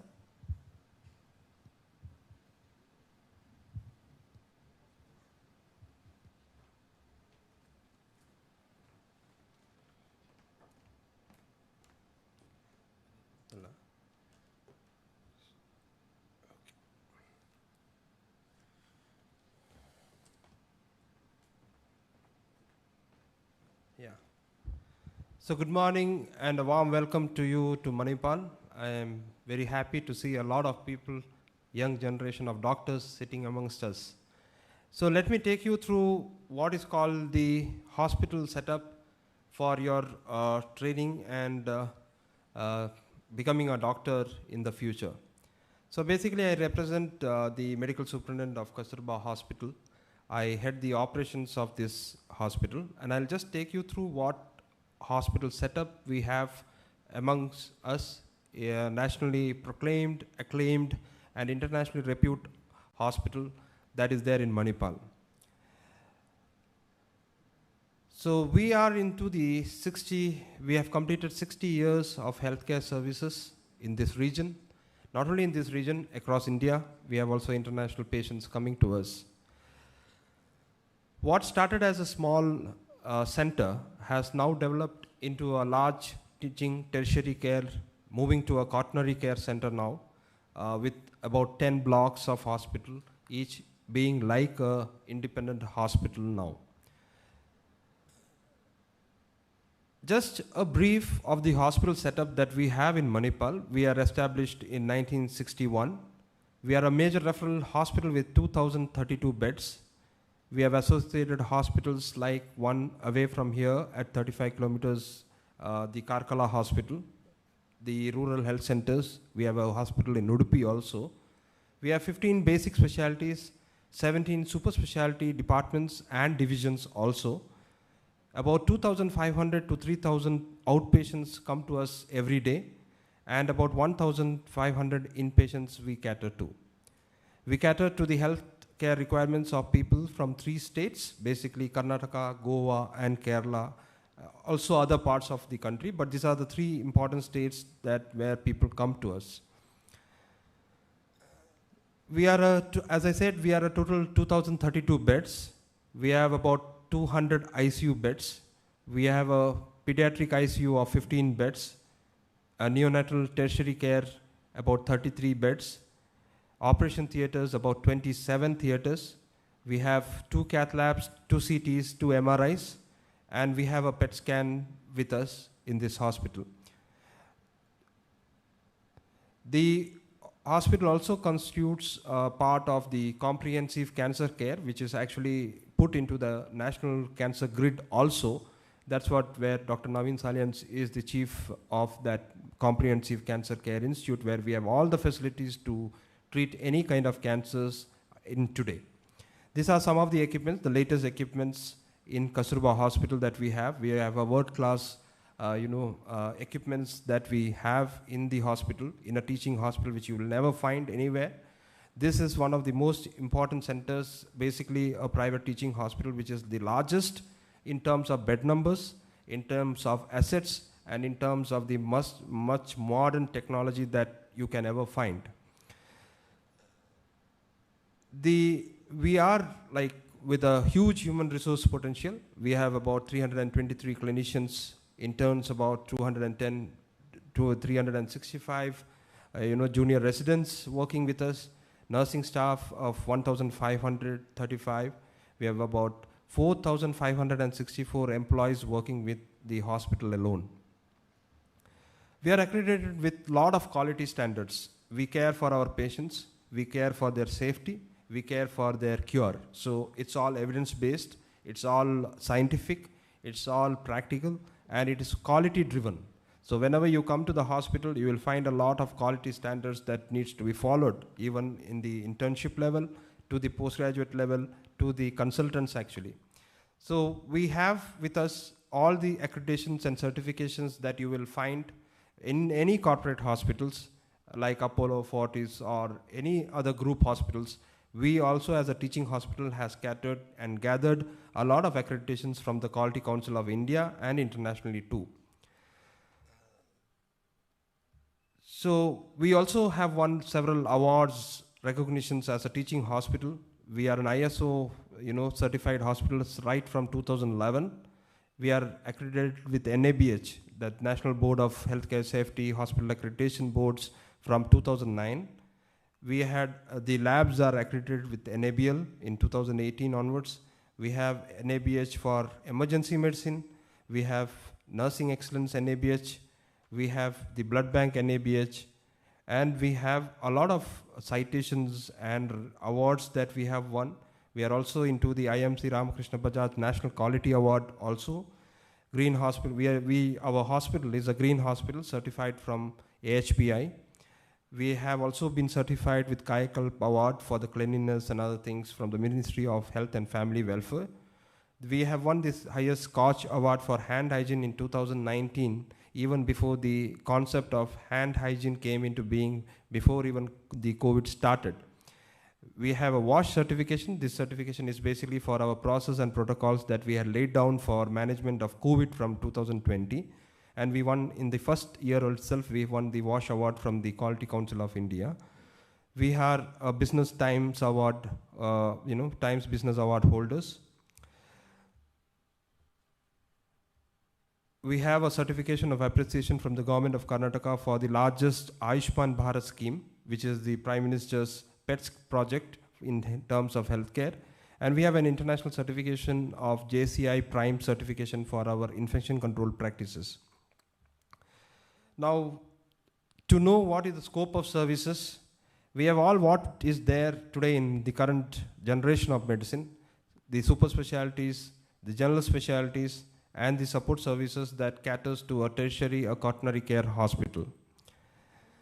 Now, our average, if you see the annual patient data, we cater to about 8 lakh patient plus in a year, about 80,000 admissions per year, about 30,000 surgeries we conduct, and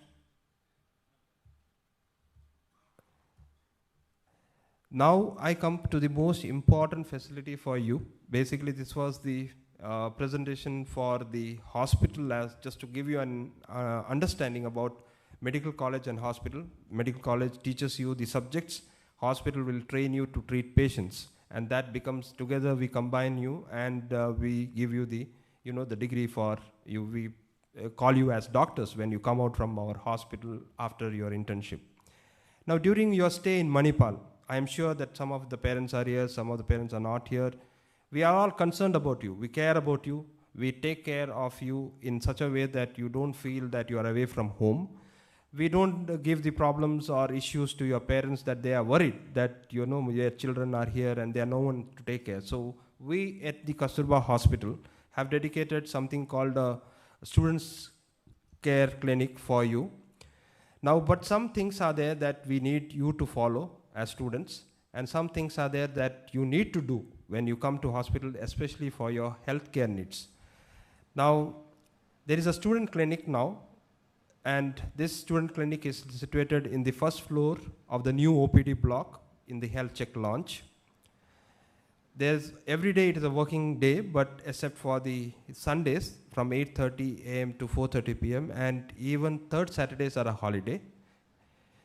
And there's a contact number that is there which will be circulated to you from your college, from the Students Affairs, to contact for every numbers that you will get. We have a trauma and emergency for 24/7.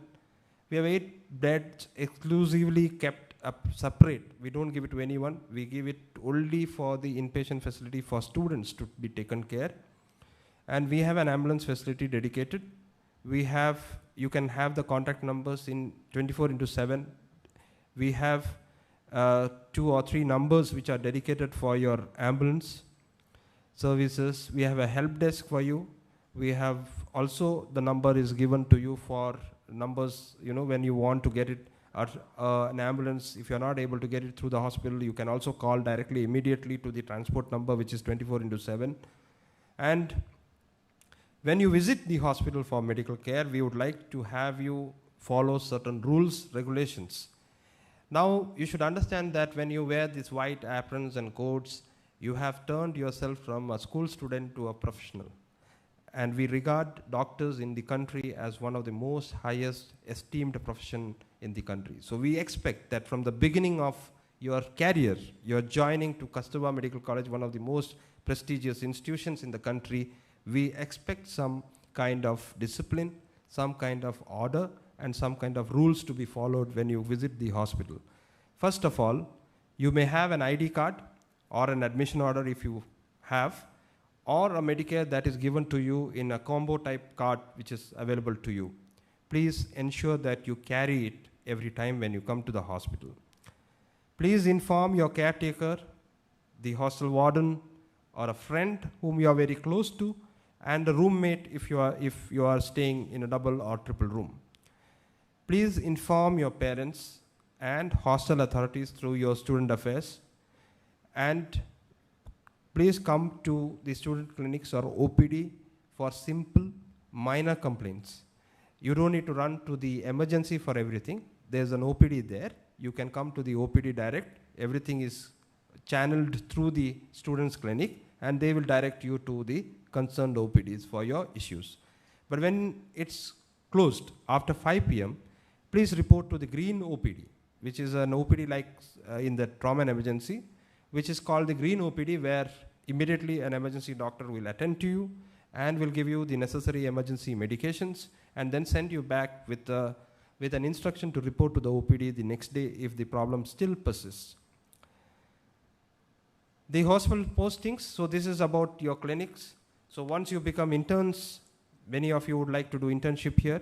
So when you do internship here, from the hospital, again, ID cards are mandatory for hospital entry. You cannot just say that I'm studying here and then I want to visit patients or I want to come inside. We won't allow you. We are strict with the security guards, are always strict, and they keep changing. They will not understand that you're a doctor or you are any staff. Even many of the staffs get into issues when they don't have any identity when they come to the hospital. So ID cards are mandatory for hospital entry because we cater to about 10,000 lives every day moving in and out, and their security and your security is our prime concerns as it's a big tertiary care hospital. Once you visit the hospital, you'll come to know how big is this. It's about 1.12 million square feet, which is spread over 11 blocks. So it's so huge, so vast that we will not be able to track you, but if you enter into the wrong areas, get into run, the secretary will pick you up. So like anywhere you do, because I am sure that you have followed all rules and regulations when you come through the airports, when you come through the security checks. So why can't we follow the same when we enter into the public areas is my question and my request. So please do that because we care for patients there in the hospital. Aprons are mandatory. That is how we recognize you as doctors, interns, or whatever it is. Postgraduates, registrars, and other things. Now for postgraduates, I think there are a lot of scrubs that have been issued. So we know which department they are, which department they come through, and who are they. And for the interns, for the doctors, for the students in the medical faculty, we have the aprons which you are all wearing now. So it should be worn. There are thermal screenings because of the COVID pandemic kept across the entries and exit points in all the hospital entrances. Please undergo that.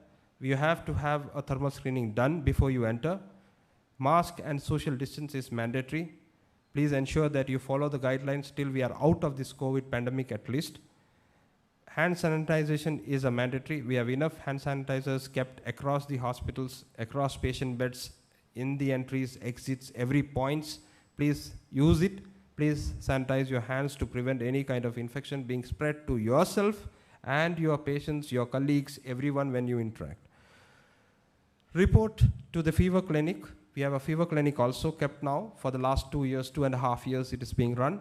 Please report any kind of symptoms, fevers, or anything that you feel uncomfortable.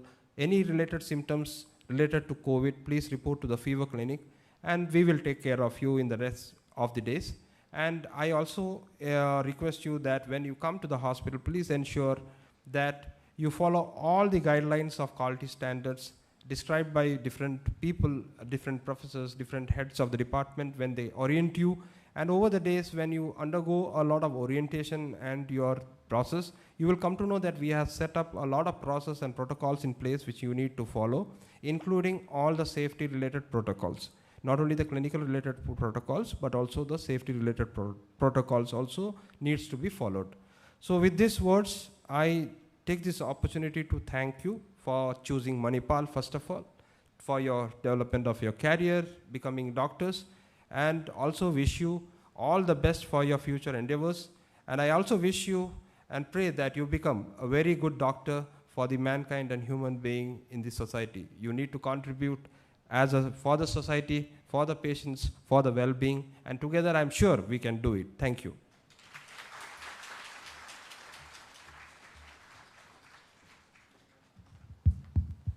Thank you, sir. We now have with us Dr. Geeta Maya, the Director of Student Affairs and also the Professor of the Department of Computer Science, MIT, Manipal. Madam will address the gathering.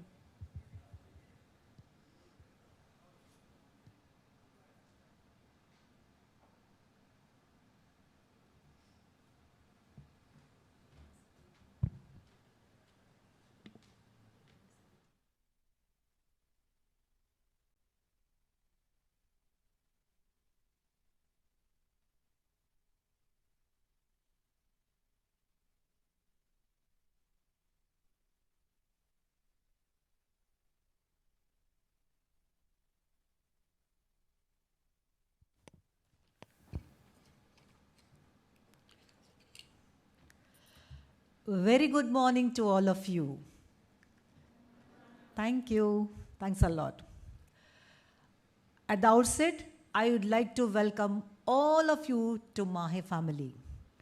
And also, I take this opportunity to congratulate each one of you for taking admission in this prestigious institution of Manipal Academy of Higher Education. Dear students, you all have joined this particular course or MBBS with one aim or objective in your mind or dream. What is that you have to or you want to become? 100% sure that you want to become a good doctor. As Dr. Jibu said, yes, you want to become a good doctor, right? Yes. After MBBS, you have to do your PG. That's required. Then after that, what are you going to do? Some of you may take up a job or may go for higher studies and so on. So all these things you have in your mind, that is for true. I'm 100% true.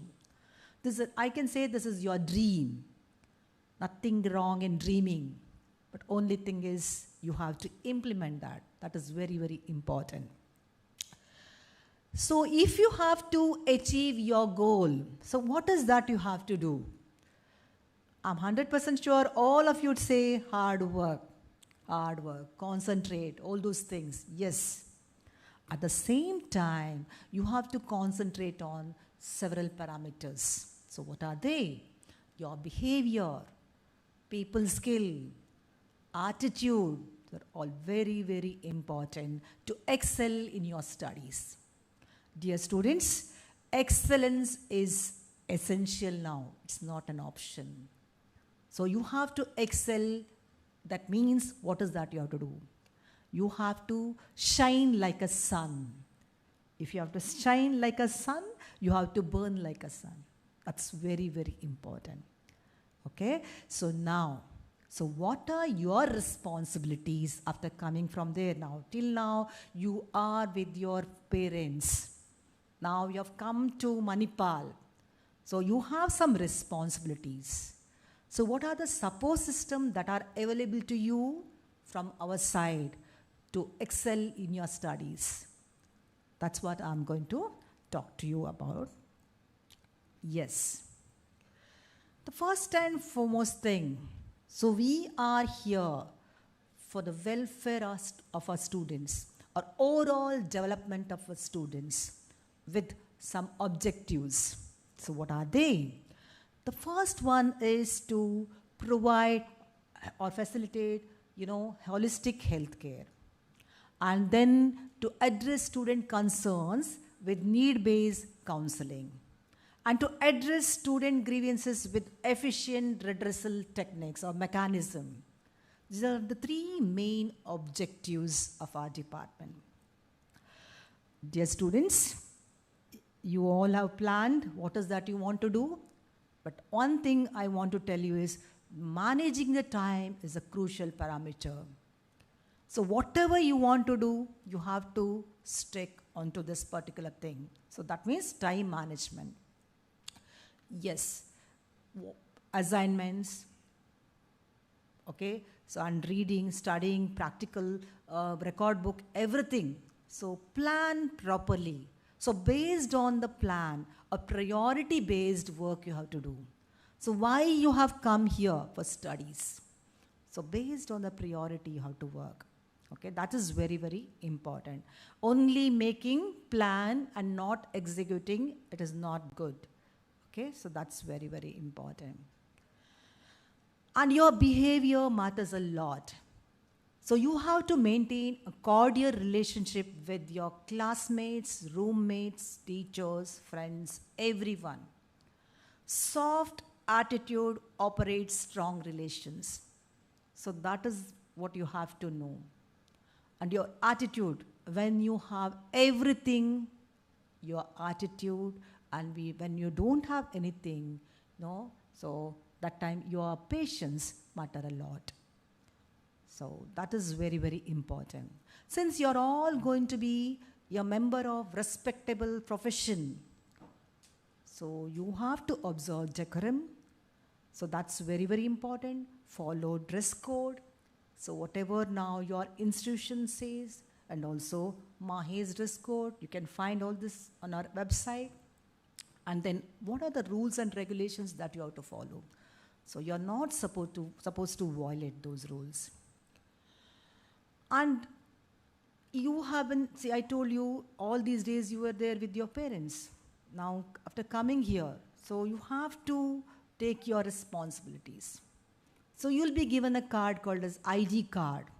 So it is to be there with you always, wherever you go, that is to be there.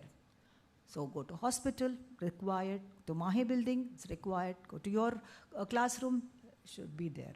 Okay, so that is very, very important. Don't lose it, okay? And you have to take care of your health. That's very, very important. Dr. Jibu already told. So please, if you're not vaccinated for communicable diseases, please get vaccinated. Don't eat, roadside food, junk food, okay? Avoid drinking, water outside. Okay, so all those things you have to do. Precautionary measures, very much required. Yes. And then, dear parents, if at all any of your wards having any problems, so medical history, if it is there, you have to share with your wards, teacher, guardian, or mentor, or wardens. So in case required, we are going to see that. That's very, very much required. And if at all not well, student health clinic, Dr. Jibu already told, I don't have to say anything about this, but only thing is you have to take your ID card, that's very, very important. Okay, this student health clinic is open on all days except on 3rd Saturday, Sundays and Mahe holidays. If you have to be fit enough to study, you have to eat nutritious meals at proper timings.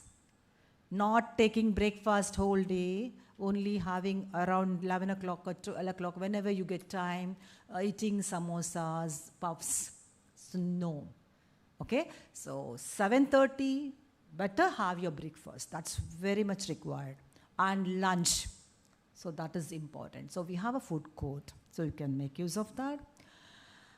And to be fit enough to study, you can involve yourself in sports or games or yoga classes. If at all not interested in sports, you can involve yourself in yoga classes.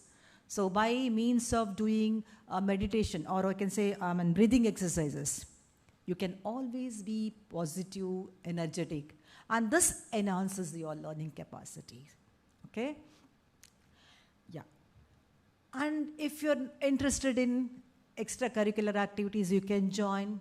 Your college has got, cultural committee department is there, student affairs, you can go and ask. So they will let you know. College fest here at Manipal is, most reputed. We have one cultural fest called Utsav. So since last year, 2 years, we couldn't conduct due to COVID, you know that. Okay? It draws a formidable number of students from across the nation. And students, they involve or immerse themselves in Mahe Manipal spirits, and which cause a lifelong reminiscence. Hope next year we'll be able to conduct this Utsav. Along with academic orientations, here at Mahe, students are also exposed to plethora of cultural, technical, non-technical clubs. So here there are more than 79, I've written this, technical clubs, non-technical clubs, and student projects and sports. Depending on your interest, you can join. Fine. But only thing is I want to tell you, so you have to, based on the priority, you have to work. That's very, very important. Joining more than one club, 2 or 3 clubs, if you don't have time to concentrate on your studies, that is not correct. Okay, so priority based, you have to do all those things. So students, joining these clubs, so what is going to happen? So they will learn, most valuable life skills, like communication skills, time management, leadership, teamwork, these are all very much required. Okay, and then there are some points I want you to know. So vehicles on campus not allowed, not recommended. Please be away from all this, okay? So your life is so precious for us, so you have to take care of your health, that is important. And if at all, if you have to, drive a 4-wheeler or ride 2-wheelers, you have to have proper documents with you, and you have to wear helmet, seat belt, all those things is very much required. So Manipal is a tourist place, okay? So, but we don't advise our students to venture out, okay? So here in Udupi, there are several beaches. So even expert swimmer, they cannot, okay? So currents in these waters are very violent. So please be away from all this. So your life is once again most precious to all of us. Without food, we can survive. Without mobile, we cannot survive, isn't it? So nowadays, life is like that. So we have always, take classes online, all those things we do. That's right. But all learning, not useful. Learning on internet, yes, correct. Do you think that everything is useful? No. So that's why, so when we use social media, it's a good way to communicate to the people, right? So we all use extensive media, like, what is that? Facebook, Instagram, and then WhatsApp, so on. So as I told you, it's a good way to communicate with the people, but we have to exercise caution in regarding the content of the message that you forward, or when you post something, please don't post objectionable material, derogatory remarks, and also don't use obscene language. That may hurt some other person. So when we get or I can say message or video or anything, please go through that properly. If video is for 5 minutes, within 1 second or 2 seconds we'll forward. So we are not supposed to do that. We should read, we should go through the content. Is it okay to forward? Okay, so MAHE takes this matter seriously.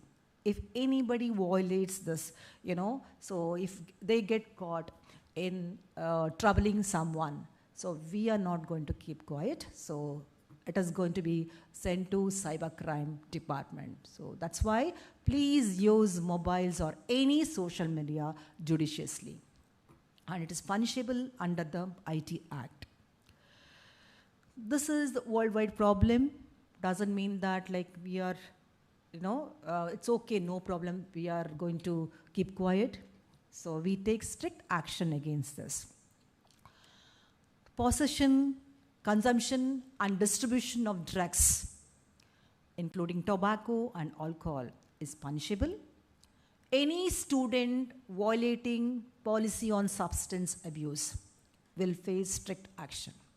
So please be away from all this. Okay, I'm sure that you will not get into this. It is just like a chakravyuha. Once you are into that, you cannot come out. Okay, so you're all going to become doctors, right? You're all going to become doctors. So you should be away from all those things. You are going to treat students. You are going to, give life to or transform people who are into all this. So you are not supposed to be into this. Okay, that's what I wanted you to know. So ours is zero ragging campus. Please do respect. And with regards to this, we have asked you to submit, online anti-ragging undertaking. If at all you have not done, so there are links, you can click on that and then you can, submit the same. Yes, please. Dear students, during your course, it is not 1 year, 2 years, because how many years, 4, 5 years you have to be there. There's a possibility you're going to face challenge. So what are the challenges you're going to face? Now right away you're coming from home, being away from home is, a little bit problem for some people. For some, getting adjusted to, academics, so that's a problem. And some, they cannot get adjusted to roommates. All these are temporary. That can be set right. So don't have to worry. There are some students, they think that, there is no support system to move forward. It is not like that. Okay? So there is a support system. You can make use of that. Students with good support system, they'll move forward. See now how many, more than 30,000 students. Every year, many students are getting graduated without any problem. Why? How? Don't think that, because they got rank or that person got rank, so that means he doesn't have any problem. No, we see only success. So behind the success, there are many things. Okay, so only thing is the right coping techniques you have to use. That's very, very important. So what are the coping techniques you're going to use? So we are there with you always. Any problem, anything, you can make use of your college authority. You can go and speak to them, or whom you feel comfortable with, your classmates or friends, you can speak to them. That's called as peer support. Or else you can speak to your authorities. And here I want to tell that you have a professor called single point of contact to our department. It's none other than he is here only, Dr. Arvind. So you can speak to him. You can come and tell me. He is student affair, even coordinator of KMC. So you can speak to him. Whatever you require, he will bring it to the knowledge of us. So we can help you. And you have mentor. Okay, so I'm sure that you're going to get excellent support from them. Only thing is you have to go and speak to them. That is important. So when it is raining, we know how to use umbrella. We'll open an umbrella and we'll stand. Does umbrella make us, stop the rain? No, it makes us stand in the rain. So that's what you have to do. Okay, so that's very, very important. So how are we identifying our students? See, our department is the one department. What are we doing here is we are identifying the students who are having problems at earlier stage. So we are doing that. How are we identifying the students they are having problems? The first one is single point of contact. I have already told you, Dr. Arvind is single point of contact to our department from your institution.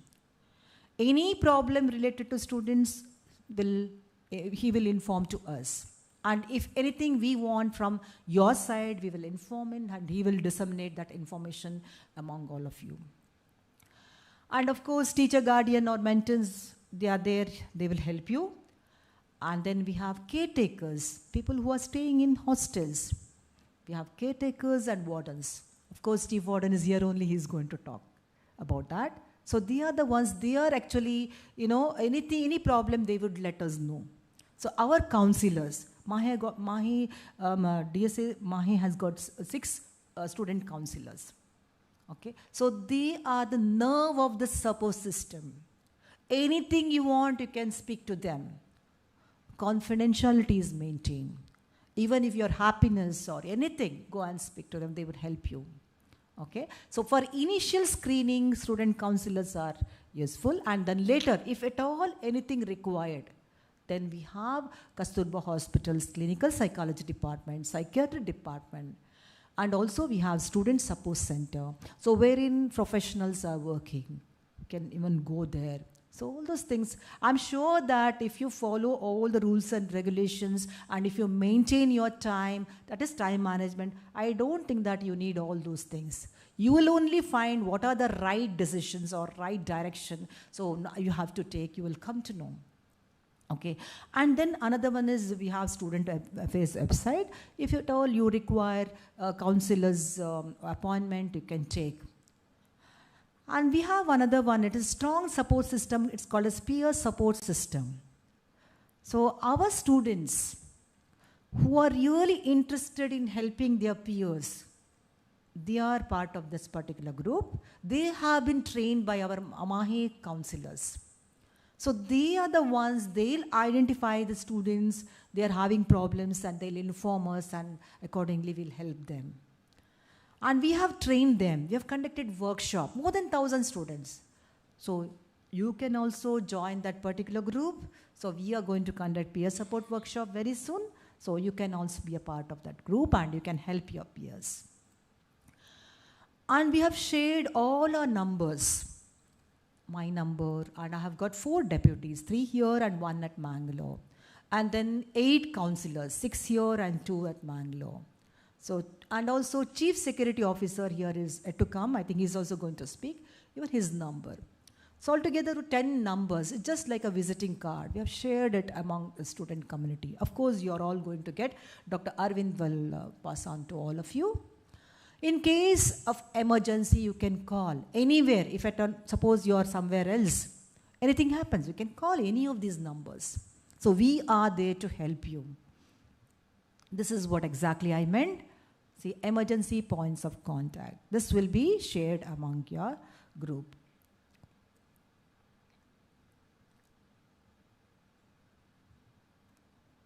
So I've already told you, student counselors, my student counselors, so they are there. So these are the people. So they go to hostels, hospitals, and even, emergency cases they handle. So they are here downstairs, like I'm in basement. So 4 counselors are here, placed here, and 3 of them are in technical institutions. And they have been given timetable. So like every institution they go, and even hostels they visit. Emergency cases, I told you, they handle. Odd timings, they'll receive their calls. They go even night times, 1 o'clock, 2 o'clock, sometimes, some students call. So that's what I want to say is, any problem you can call these people, there won't be any problem. So they will talk to you.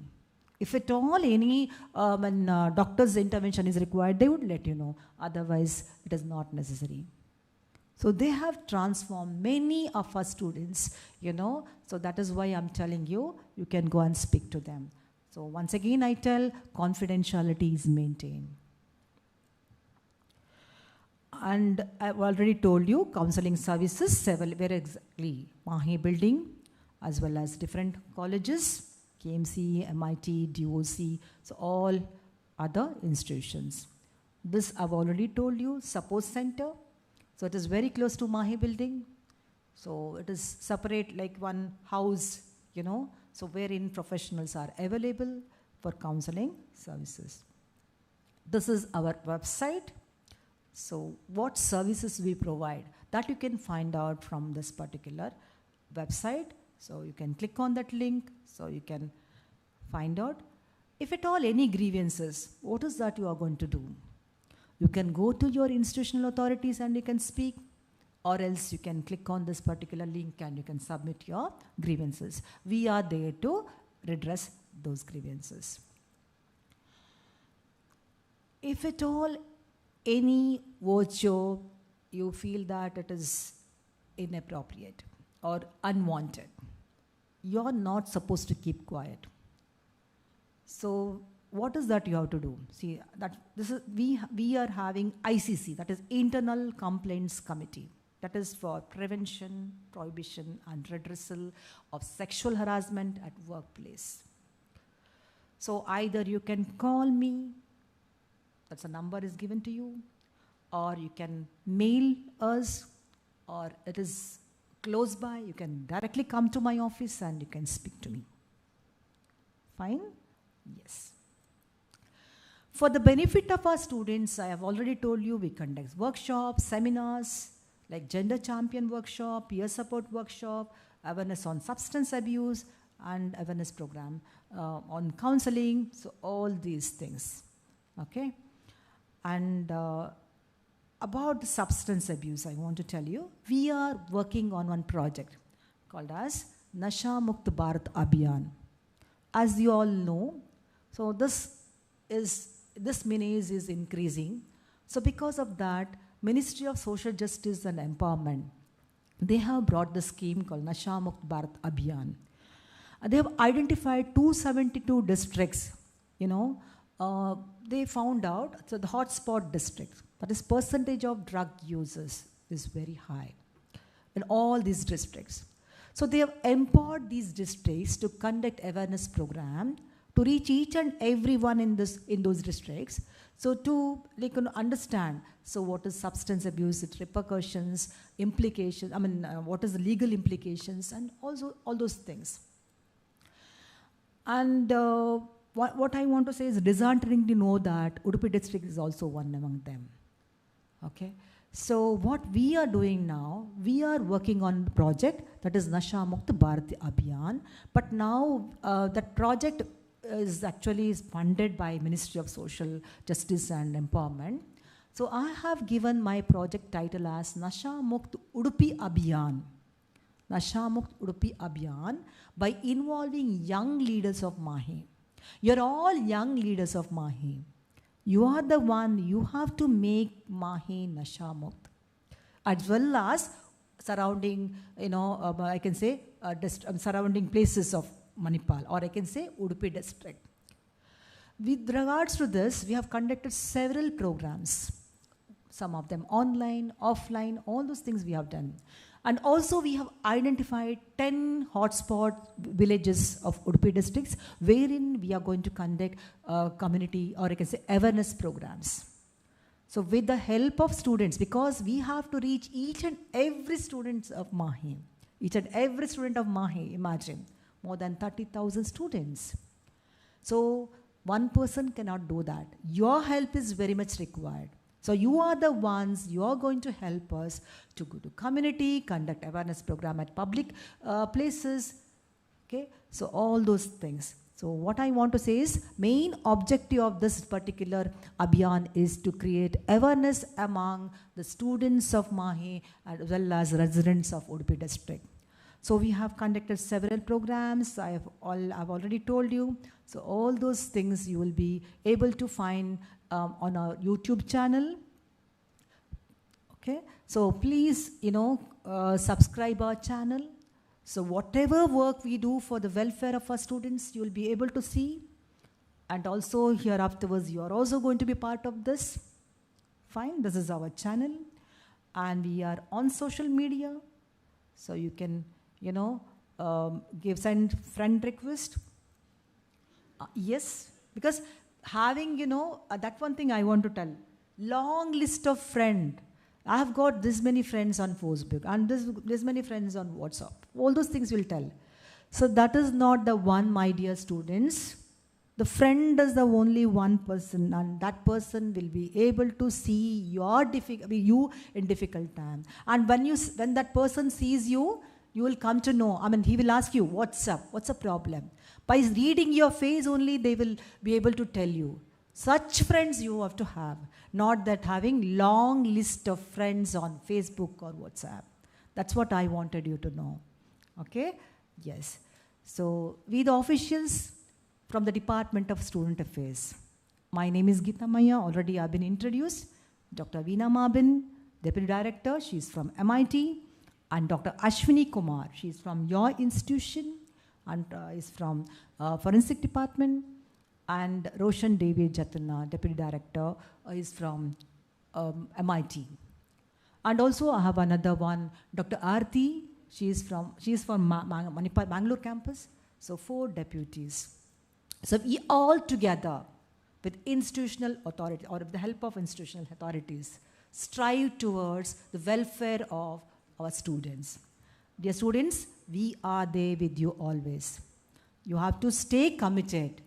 Okay, so involve yourself in your studies, and that means you have to concentrate, stay committed, do your duty. I'm sure that whatever learning you are going to get here, so that is going to be lifelong. Okay, and also you will get inspired by life. That is going to happen. So I wanted you to be somebody that nobody thought you could be. That means, dear students, you are the authors of your book. So don't be afraid to change or edit the script. Okay? Every block of stone, there lies a statue. But it requires skilled sculptor to discover it. Be that skilled sculptor to discover I can say uncover magnificent statue that is your life. That's what I wanted you to know about it. I wish you fruitful and enjoyable stay here at Mahe. Wish you all the best. Thank you.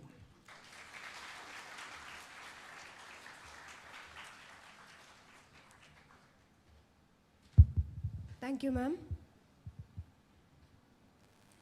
The hostels within this campus are surely going to be a home away from home. To brief us about the hostels, we have with us our Chief Warden, Air Commodore H.K. Bhiman. Over to you, sir.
Good morning, everyone.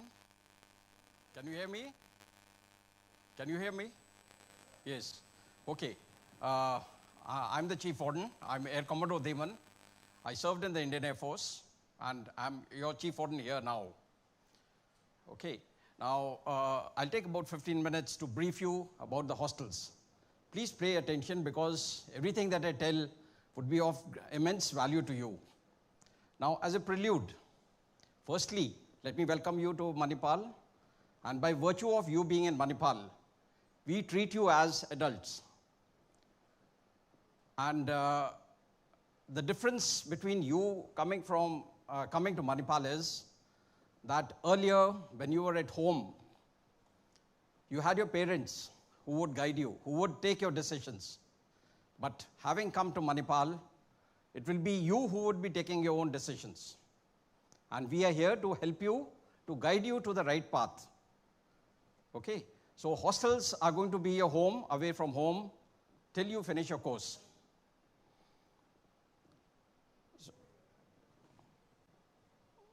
Okay, and now what I will do is, I will go through certain rules and regulations, what is expected of you when you stay in Manipal. The reasons for that is that as you stay at home, you've also abided by some rules which were unwritten. But here in hostels, we have written rules which we would expect you to follow. And if you have any difficulties, you can always approach us. As I told you in the beginning, that we are here to guide you to take the right decisions. But then the decisions will be entirely yours. If you take a wrong decision, you would be warned. And if you still continue to go astray, then there would be ramifications. Okay, now as far as the Manipal Health Sciences campus is concerned, we have a total of 22 hostels, separate for boys and for girls as shown over here. You must be familiar with just about 2 or 3 hostels which have been allotted to you. Now, the hostels are run by a hostel management committee headed by our First Lady, Mrs. Vasanti Pai. And the hostels are administered by the registrar through me as the Chief Warden. Each hostel has got wardens, which are drawn out of your faculty, your teaching faculty. The wardens are from your teaching faculty. Okay? And also in addition to that, each of the hostels will have caretakers and housekeepers. Caretakers are the ones who would take care of you at all times when you're in the hostels. The caretakers would be available to you 24/7, irrespective of days, working days or holidays. They would work in shifts. They would generally, you'll find them sitting at the reception, and they would take care of everything of yours. Also, we have housekeepers who would help you maintain the cleanliness. They would also maintain cleanliness of the hostels, the interiors as well as the exteriors. They would also help you to keep your rooms clean. Okay, I'll give you a little more details. What are the timings? Now, as I told you, each of the hostels has got wardens. Here is the list of the wardens. You can take this, I can leave the presentation behind. You take the numbers and you could contact them. Now, as far as the caretakers are concerned, caretakers would be your first point of contact.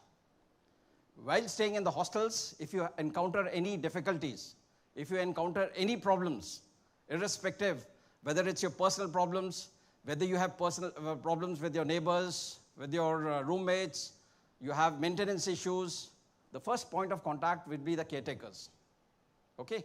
So please approach your caretakers, and they would try to solve your problems within 24 hours. If not solved, it will get escalated to the wardens. If still not solved, it will come to me and we'll solve it for you. We'll solve it in a way in which your stay would always be very pleasant.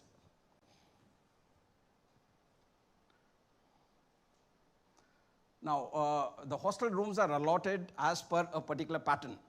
You must have noticed for yourself that most of your students, most of the boys have been allotted Nehru A, most of the girls have been allotted Indira ground floor.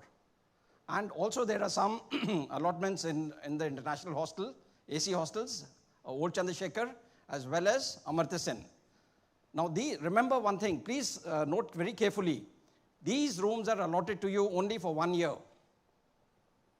Before the term ends, you will be allotted alternate accommodation. So you will have to shift out of these rooms. The reason why we allot you these rooms in these hostels is that we keep you in a secured zone for two reasons. Firstly, there should be no ragging. So you will have a special warden for yourself. Okay, so while you stay in the hostels, you will be secured.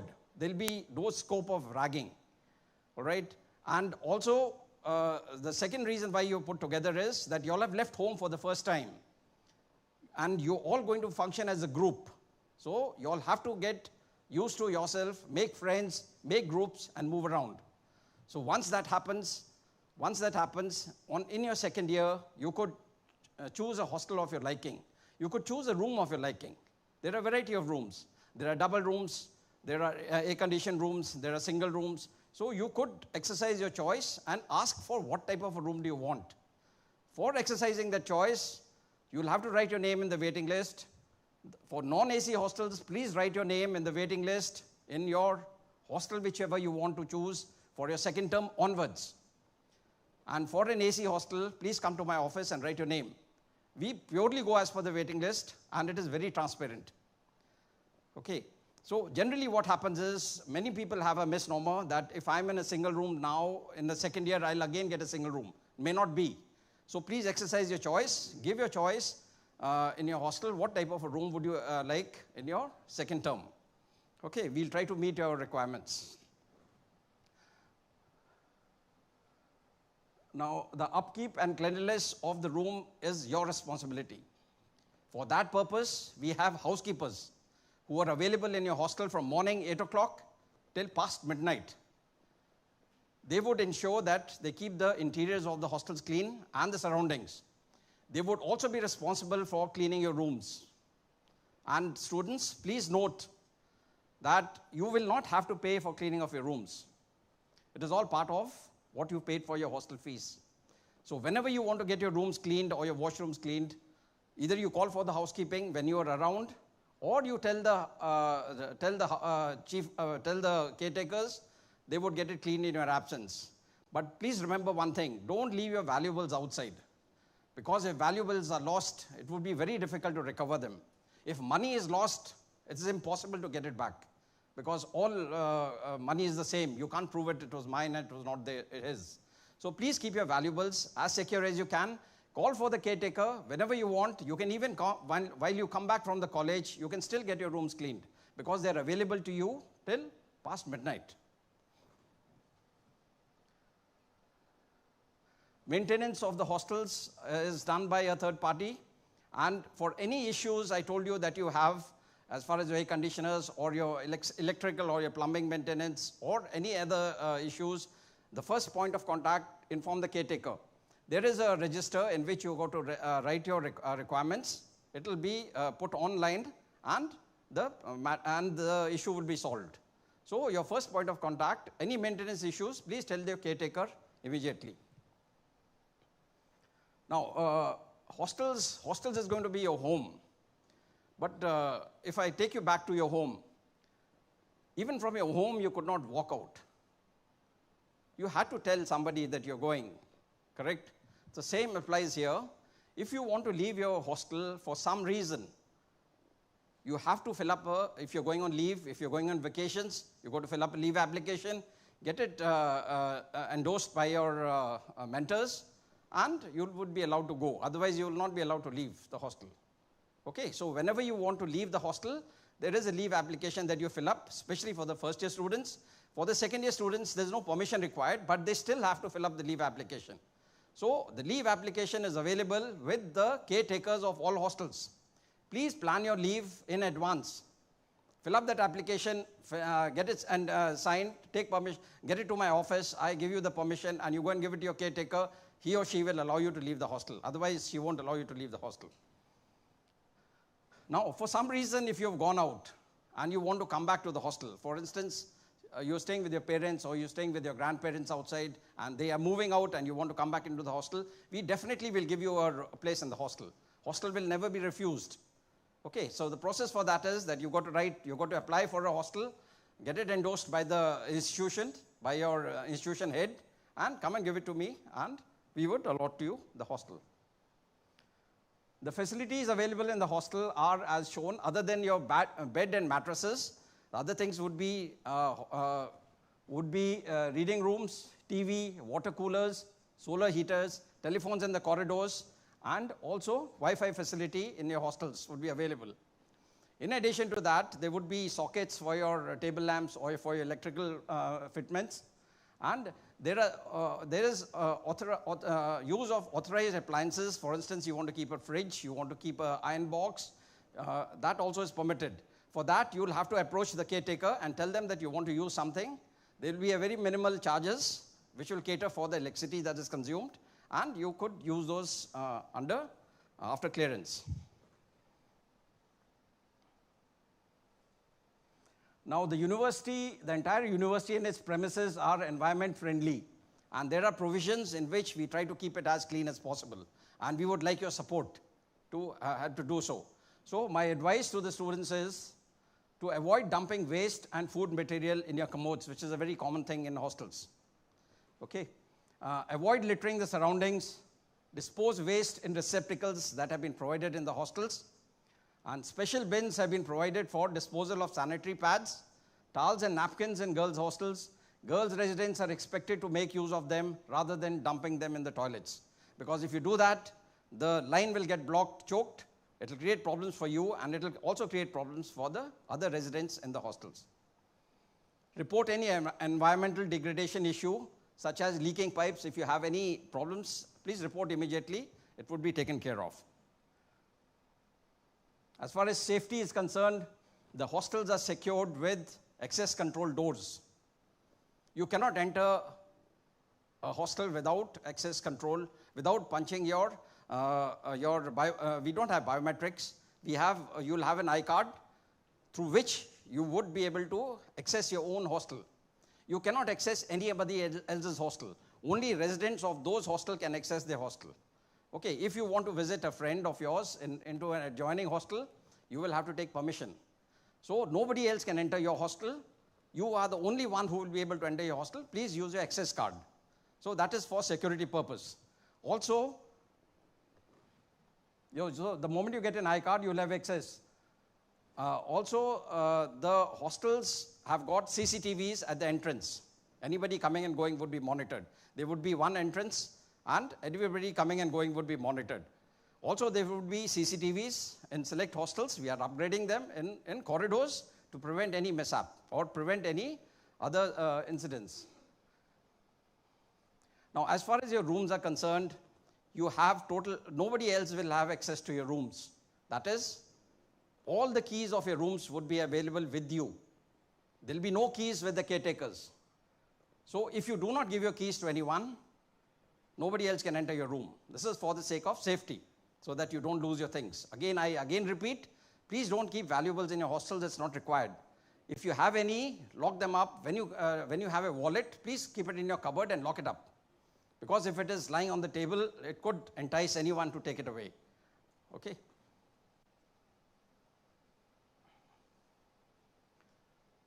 Now, security of the room and the belongings is purely your responsibility. But however, if there's any theft, you can always come back to us. We'll try to investigate and help you to recover things.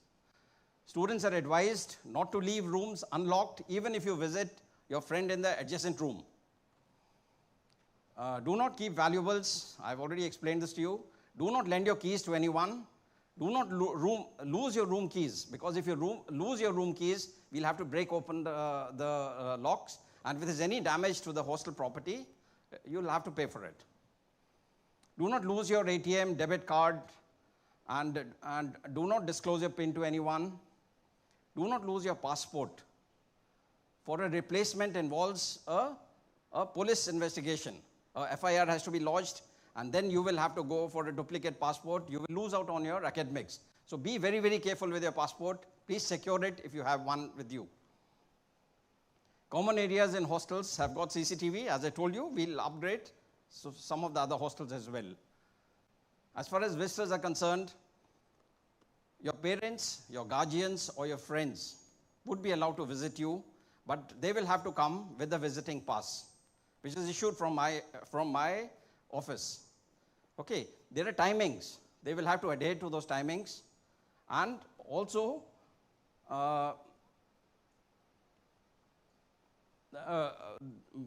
males and females above the age of 12 would not be allowed. For instance, males would not be, if you have a brother who's more than 12 years, he would not be allowed to go to your hostel if it's a girls' hostel. And if you have a sister who's more than 12 years, you could meet them outside. You could meet in the guest house, but they would not be allowed to go in the hostel. On a case-to-case basis, we'll review. But as a general rule, they would not be allowed access. Now, no guest is permitted to stay in the hostel. Your parents cannot stay with you in the hostel. If they have to come, they have to book either a guest house or make their own arrangements. You could go and stay with them. That I'll tell you how do we go around with that.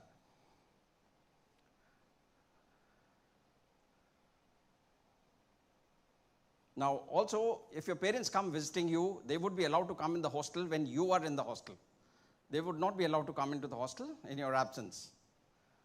Entry of girls and boys into opposite hostels is not permitted. Substance abuse. This I would like to cover a little more in detail. Please be careful that this is not to scare you. It is not to tell you that there's a lot of substance abuse here. But this is a menace which is prevalent in every educational institutions across the world.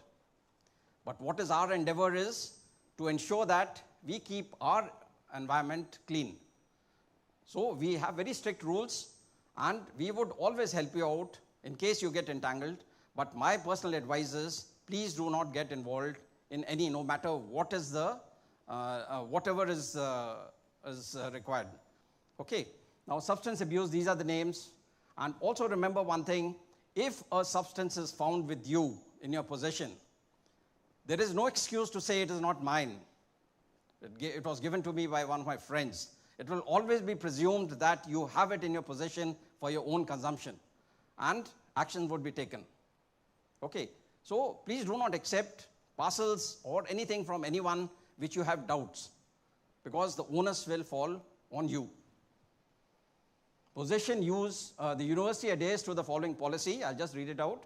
Possession, use, and distribution of substance abuse is prohibited in premises owned and controlled by the university. University squads would carry out surprise visits of your hostels, and if they found any, the action would be taken. The last one I've already explained, if it's anything is in your possession, it will always be presumed it is for your own self.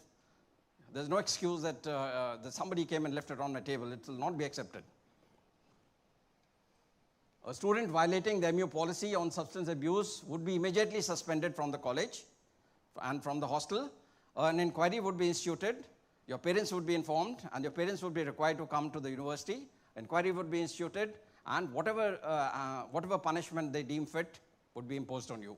So please be very, very careful. Okay. Now, another word of caution is that many times what happens is that unknowingly you get involved, and then you get blackmailed. So if a situation of that arises, please do not hide things. Go to your mentors, or you come to us and you tell us that this is what is troubling me. We will get you out of it. We will ensure that you are not you do not get involved further up. Okay?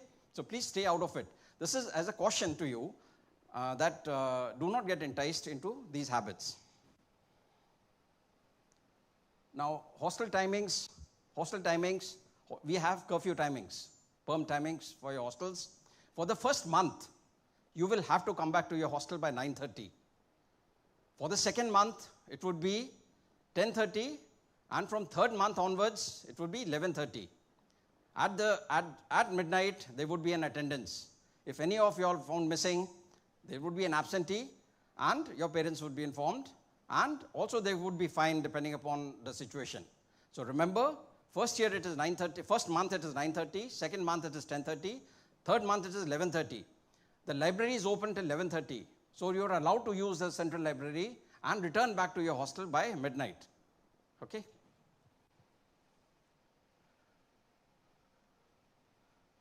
Okay. Now, like what I told you was, if your parents come, they're staying in the guest house or they're staying in a hotel, you could always go and stay with them. For that, you'll have to take a night pass. Night pass is issued from my office. So I would always permit you to go and stay with your parents and then come back to the hostel. Okay? Now, there are certain out-of-bound areas. You must be aware that we are on the coastline and we have the Arabian Sea next to us.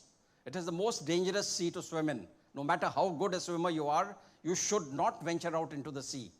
You can go to the beaches, but please do not venture out into the sea. There has been cases where people have drowned. We would not like these things to happen.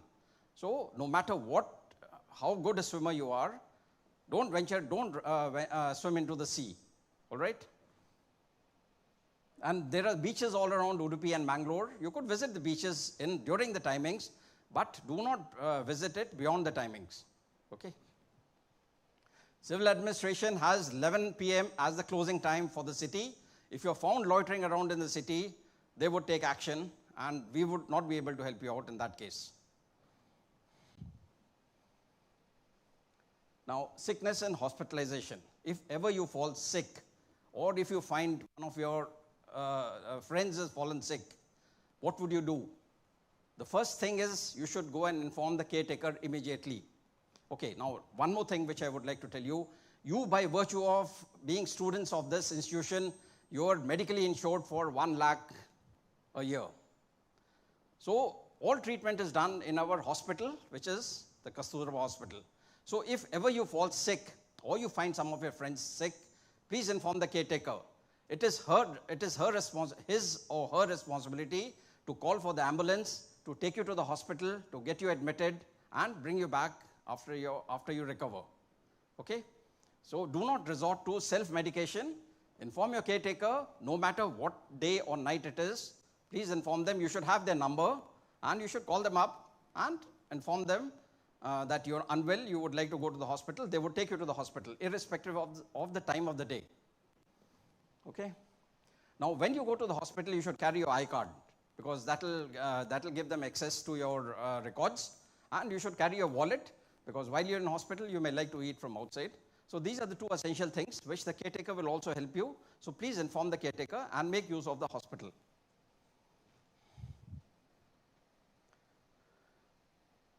Now, I'll sum it up, there are certain do's and don'ts. Okay? So, and we would expect you to follow these meticulously. Regularly check notice boards. Any information that is required to be passed to you would be put onto the notice board. And there would be no excuse to say that I didn't see this information. Any information posted on the notice board, it is your responsibility to go and read it and get familiar with it. Substance abuse I've covered in much detail. Do not get involved. If ever by mistake it happens, please inform, and we will help you to get out of it. Okay? Inmates are not permitted to enter hostels if found drunk or in an inebriated state. You would not be allowed to come to the hostel. You'll be taken to the hospital, you'll be examined, and the actions will follow. Cooking in the rooms is not permitted. Carrying food to your rooms and obtaining food from outside to consume inside the hostel is not permitted. Partying in the rooms and corridors or playing around in the corridors again is prohibited, because you would be disturbing other inmates. Pets in the hostels are not permitted. Feeding of stray dogs should be avoided. There are a lot of stray dogs, and we can do nothing about it. It's an open campus, because there are, so please avoid petting them or feeding them, because they are not vaccinated. If for some mistake they bite you, you will have to go through the process of those anti-rabies injections, and you would lose out on your academics. Playing of loud music and games in the corridors is not permitted. In consonance with the Indian traditions and ethos, public display of affection in and around the university premises is strictly prohibited. Okay. Fire safety measures. Your hostels and the whole campus is equipped with standby supply. That is, in case electricity goes off, we have generators. So electricity is available to you 24/7. There is no need for you to keep matchsticks or candlesticks or candles in your room, because they are the cause for fire, and we would like to avoid them. So at no stage would we be deprived of electricity, whether it's day or night. So there is no need to keep those fire burning, and even incense sticks you should avoid lighting in your room, because if there is a fire, it could create major problems. Bursting of crackers is also not permitted inside the hostel. Inmates are advised to switch off your non-essential electricals when you leave the room. For instance, do not leave your fans on, do not leave your air conditions on. Switch them off because they also could be a cause of fire. Now, ragging, as I told you, ragging is an offense as far as the legal, as the Supreme Court has said. So, ragging is just not permitted. But there is always a possibility somebody would try to take advantage of your being. So, we have a telephone number. Please inform anybody ragging you. Or if you are found ragging when you get into senior class, severe action would be taken against you all. Okay. Also for ragging, let me make one thing very clear. See, ragging, there are all type of people in the hostels. We can't police around with everybody. Anybody calling you out of your room or calling you out to a particular place at night or any other time, do not respond. You may get a call that we have a meeting, we have a gathering here, please come, we would like to see. Do not respond. Okay? But the only thing is, if somebody forces himself on you, you have the telephone number, please inform immediately. Your name would be kept secret and we would ensure that there is no ragging. That is our commitment. But we would require your cooperation as well. University campus inclusive of hostels is plastic-free zones, so do not carry plastic bags to your hostels. Inmates are to bring to the notice of the wardens or the chief warden of any disciplinary matter that you find that is troubling you or that is going on in the hostel. We'll take care of it. Now, as far as the COVID protocols are concerned, we are passing through this phase of COVID. And also I would like to inform you that we have passed through 2.5 years of COVID, even through the tougher times. At no stage were the hostels in health sciences shut. Even when the institutions were closed, these hostels ran for reasons that medical students, postgraduates, and interns were allowed to function. They were allowed to come because they were working in the hostels. While they were working in the hostels, they did pick up infections, but we were able to take care of it. We have gone through this difficult phase, and we have maintained the sanctity of the hostels with your cooperation. We couldn't have done it alone. So we would expect the same from you. Okay, now things have got a little easier, but remember, you cannot take chances with these things. So, and the protocols have changed. Earlier, there used to be a quarantine for 14 days before you could enter a hostel. We have all gone through it, but now it is a little easier. So I will tell you what is the latest protocols that you will have to follow. Travel within India, there is no RT-PCR required, there is no quarantine. That means if you're coming within India, you're traveling within India, you go on a holiday to home and you come back, there's no quarantine. Earlier, anybody going home and coming back, there should be a quarantine for 7 days before they were allowed to go to the hostel. Travel from restricted countries, there's a list of countries which are restricted. RT-PCR has to be done 72 hours before departure, and you should also carry a certificate of your vaccination, 2 doses. There is no quarantine, there is a self-monitoring for 14 days. If you encounter any symptoms, you should report immediately. Now, travel from unrestricted countries. You just carry an RT-PCR, and also the same thing follows. There is no quarantine, and you have to self-monitor your health for 14 days. The procedure when you arrive in Manipal. Domestic travelers, especially the new joining students like y'all, this is also applicable when you go home on a holiday and come back. Visit the designated screening clinic. We have screening clinics. Please go to them. They will issue a clearance card. Carry that clearance card with you because that will give you an access to most of the facilities in the institution, in the university, and in your hostels. You can enter hostel along with those clearance cards. Now, domestic travelers who are already staying in the hostel, they don't have to go to the fever clinic. This is not applicable to you, but would be applicable subsequently. If you already have a clearance card, you could go to your hostels directly. International travelers from those restricted countries, they will have to visit the fever clinic, carry the RT-PCR taken 72 hours before travel, and also show your vaccination certificates. You would be issued a clearance card and you could go to your hostels. Now, international travelers who have already staying in the campus, for them there is no need to go to the fever clinic. They already have a clearance card, they can go to the hostels. Now, international travelers from unrestricted countries, for there it is, you visit the screening clinic with a negative RT-PCR, because when you travel, you will have to have an RT-PCR, and you can go to your hostels or to your institutions. Now, advisory for the people who are staying in hostels. Restrict movements in and around the campus. Compulsorily social distance yourself when indoors or outdoors. Mandatorily wear face mask when outdoors, out of your room. Frequently sanitize using hand sanitizers, or wash your hands as frequently as you can. Acquire awareness about the pandemic, the symptoms. If you develop any of the symptoms, please report immediately. Okay, you'll be taken care of. Self-report if symptoms, to ensure that timely medical assistance is provided. Avoid food and beverages from outside during this period. Avoid crowding places at times. And the last one is very, very important. Avoid huddling up at single table. When you go to a dining hall, you'll find there are 4 chairs or there are 2 chairs on a table. Do not pull other chairs and all clutter around a table, and do not huddle around into the same place. Now, the provisions that are made in the hostels for this pandemic, we have auto dispensers, sanitizers at the entrance of every hostel. Please make use of them the moment you enter the hostel. And also, the security people have got thermal scanners who will check your temperatures. Please cooperate with the security people. They will check your thermals, and you could enter the hostels. With this, ladies and gentlemen, I conclude. Now, one advice, just a moment.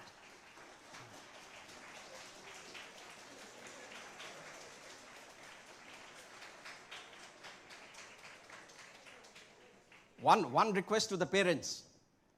When your children want to go home, either in an emergency or in a planned leave, please send an email to me and to the mentor, so that we are very sure that they are permitted, they are cleared by you. Okay? So we would expect this. So please plan your leave in advance and send us a mail, and we'll allow your children to leave. Now, is there any questions you want to ask? Anything you want to know? Thank you very much.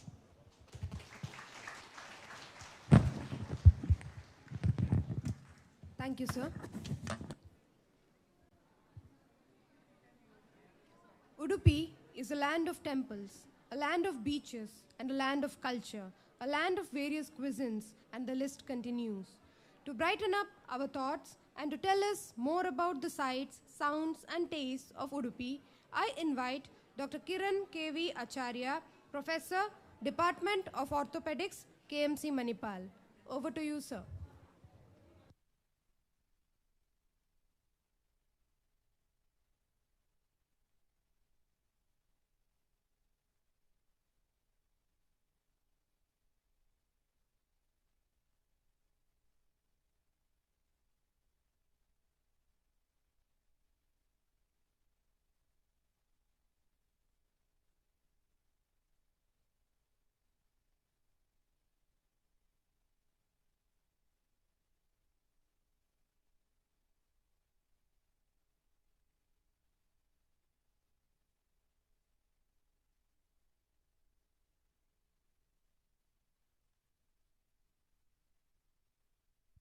Good afternoon, respected Dean, faculty, friends. Welcome to Manipal. This is going to be a slightly different presentation than the previous presentations. I'm an alumnus of Manipal since my kindergarten days. To present day, I'm in Manipal. And I'm Kiran Acharya from Department of Orthopedics. Udupi, you have been told that it's next to the Arabian Sea. We are sandwiched between the Western Ghats and the Arabian Sea. It has got a coastline, it has got greenery, it has got a port, it's got a fishing port, and it's got all the necessities for tourism. And it all started 6 kilometers away from Udupi, where you are standing today, that is Manipal. In 1953, Manipal was just a hill with the pond which was serving mud for making clay tiles, roofing tiles. And now Manipal has grown around it, and this is the first building of Manipal, which is seen even today as a heritage building. And our founder, with his vision to get faculty from all over India to make this into a great campus. Here is a photograph of our first dean, Krishna Rao, along with our founder. And teachers from all over India came here. Some of them stayed, and some of them are even today serving, teaching, sharing their knowledge with the students. Humble beginnings to present-day labs. These are before and after.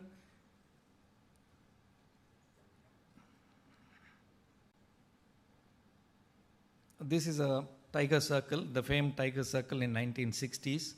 My father in 1959 joined MBBS to this college. One of his leave letter to the dean was, I was unable to attend the class because there was a tiger across the road. And that is true. Once upon a time, tigers used to roam around here.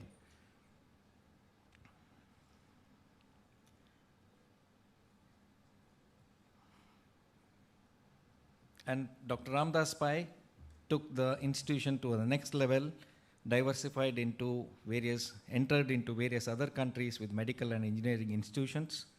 And Dr. Ranjan Pai, under his leadership, our university became an institute of eminence. You are sitting here today, joining this college, which has got a glorious past and a great future. In 5 years, you'll make a lot of friends. You'll be immersed with so many sessionals, so many exams, so many table tests, and finally, a day would come where you would graduate. It will all go in a flash. This I have heard from my own classmates. When I share photos on Instagram, they tell me, was it around when we were there? So I always believe that you need to have a balance between work and life. In your case, work is education, learning. That's a primary goal why you are here. And there's also another part where you enjoy life. So Udupi, it all started, it's a religious place. About 800 years ago, Saint Madhvacharya was born here on the top of this place. There's a temple there now. And he was a philosopher of Dvaita philosophy. So Udupi is basically a temple town, everything around religion.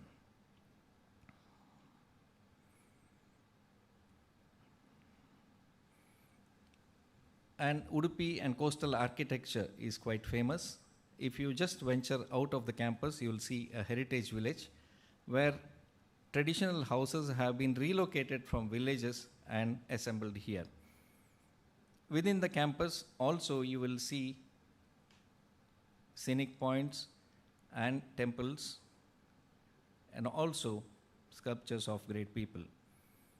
If you travel little away from this place, you will also find fields filled with flower, which are basically catering to the temples around Udupi.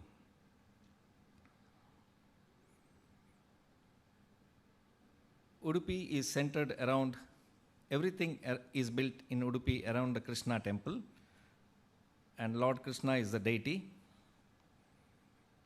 There are a lot of celebrations taking place in the Krishna temple and also in the temple square.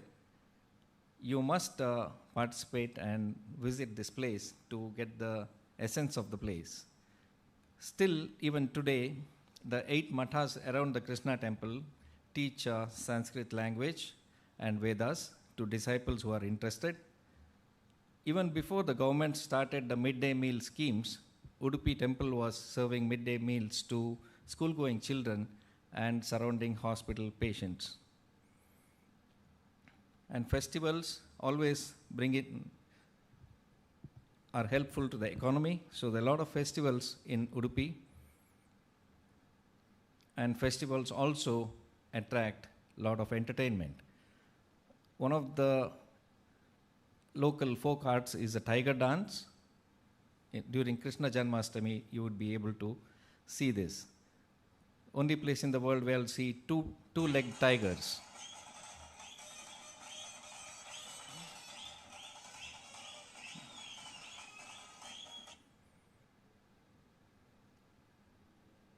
Udupi was originally a farming community, so you will still see a lot of greenery and paddy fields around Udupi.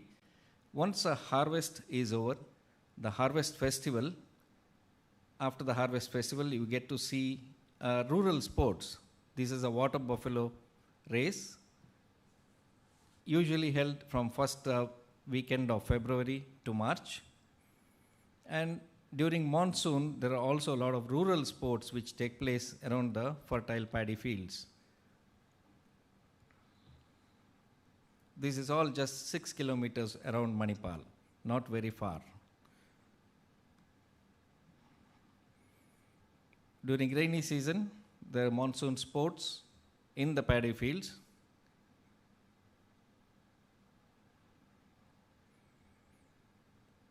And then there is also a lot of folk arts and folk beliefs with respect to bhutas and spirits.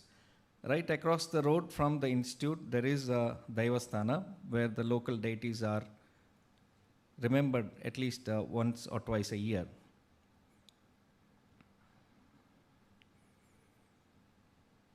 And traditional rural folk art, folk forms are like cockfight.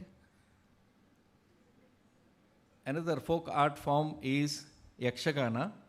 Manipal Academy of Higher Education has a Yakshagana center. It's called Yakshagana Kendra, where one can learn Yakshagana. It's a dance drama, typically starts at 8 o'clock in the night and goes on till morning. I'm sure you'll not be able to see this because of the hostel restrictions. But the abridged version of Yakshagana is definitely available during college programs. So Udupi has a lot of art and cultural background. And if you look at the older maps of Udupi, you will not find Udupi. You will find, after Mangalore, you will find a place called Barkor. That was the port town of Udupi. So because of this port, there was a lot of maritime trade taking place between Udupi and rest of the world. Europe used to get pepper from this port exported. And in return, they used to send other goods. So because of the maritime trade, Udupi also had influence of other religions. There's also missionaries who came in with education and healthcare. A lot of beautiful churches around Udupi. This one is modeled after a church in Florence in Italy.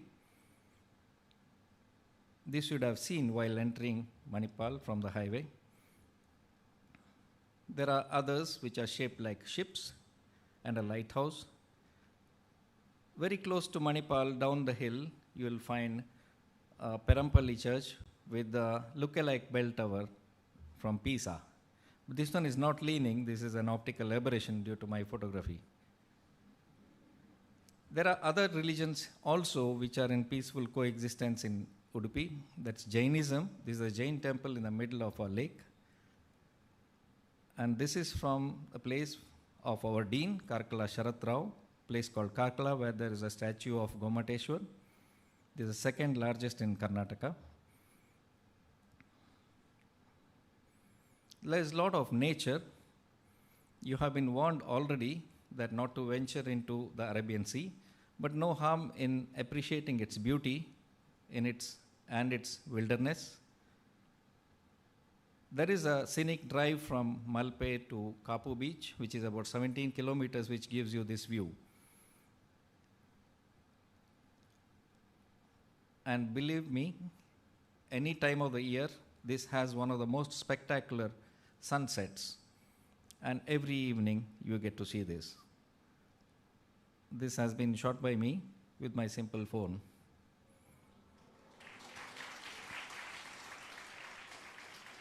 Just wait for the colors. It's like a God's canvas. So you just have to sit by the sea, watch the sunset, and forget everything else. Come back refreshed. You can also see the fury of the waves there.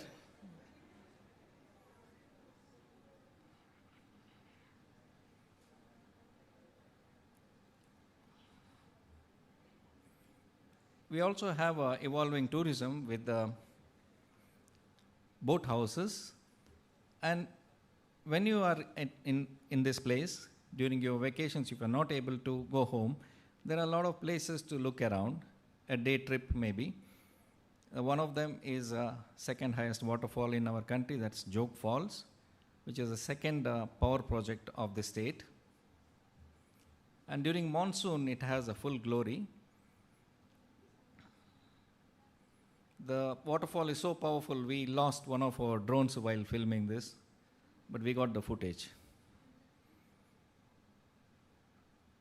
Another place, very peculiar, it's National Highway 66. One side is Arabian Sea, another side is the Sauparnika River. And the river island on your left, which you see, is birthplace of Deepika Padukone. That's a Padukone Island near Kundapur. Lot of celebrities, lot of scientists, lot of movie makers came from undivided Udupi district. Shyam Benegal, Girish Karnad, Anant Nag, Shankar Nag, all the Shetties, Shilpa Shetty, onwards, all the Shetties, Aishwarya Rai, all of them find roots here. And we have a lot of languages too which are spoken. Kannada, Tulu, Konkani, Bari, and so on. So Udupi, even though you are Kannada speaking or Tulu speaking, we are open to all languages. In fact, in Manipal, you'll find some of the shopkeepers who speak in Bahasa, Malaysia as well. Another great temple down the highway is Murdeshwar, a Shiva temple on the edge of the sea. Another warning here, again, one should not venture into swimming in the sea because the sea is very wild here, but the views are stunning. As far as economy of this place is concerned, it all started with the tiles. I told you the Manipal Lake story, where they used to dig the clay for making roof tiles. This used to get exported even to the Middle East those days. And then the cash crop is, again from our dean's place, that is cashews. Cashew, do you know the peculiarity of cashew? Cashew is the only fruit in the world which has got a nut outside.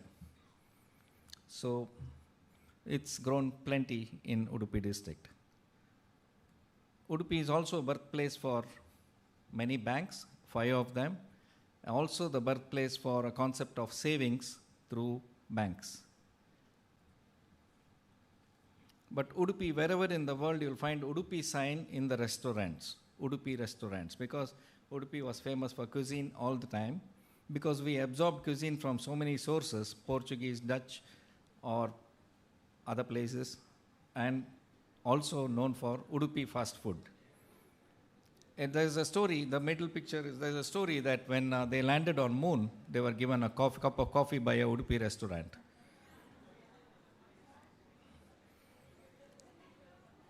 We are also first in making eco-friendly cooking materials. These are jackfruit leaves made into cups to make a mude, that's idli in elongated form. We also use a special leaf, it's called screw pine, something like a pineapple leaf, to make the same. So when you're in Manipal or Udupi, you must taste this. It's got a peculiar taste. It's nothing but idli batter in eco-friendly containers. It is said that idli and dosa also originated in Udupi. Dosa of many types. There's something known as neer dosa. There's also kori roti, which is a crispy version of the dosa to be had with the chicken. And traditional Udupi banana leaf lunch would look like this with so many varieties. I'm sorry, you're all hungry and I'm showing the food photographs. Usually my lecture is at the end of the session and you straight away proceed to lunch. But today I had to change the order. I'm sorry about that. And Udupi is also the first place where we introduce fast food to the world. This is the fast foods of the Udupi. It's called Goli Bhaje. You'll see them in plenty. These are called Mangalore buns. And using colocasia leaves, they prepare patrode.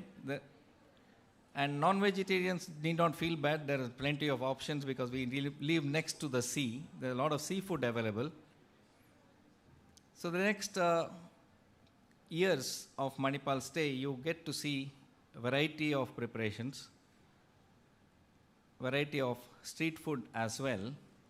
One thing which you are going to miss when you leave Manipal is Manipal bun masala.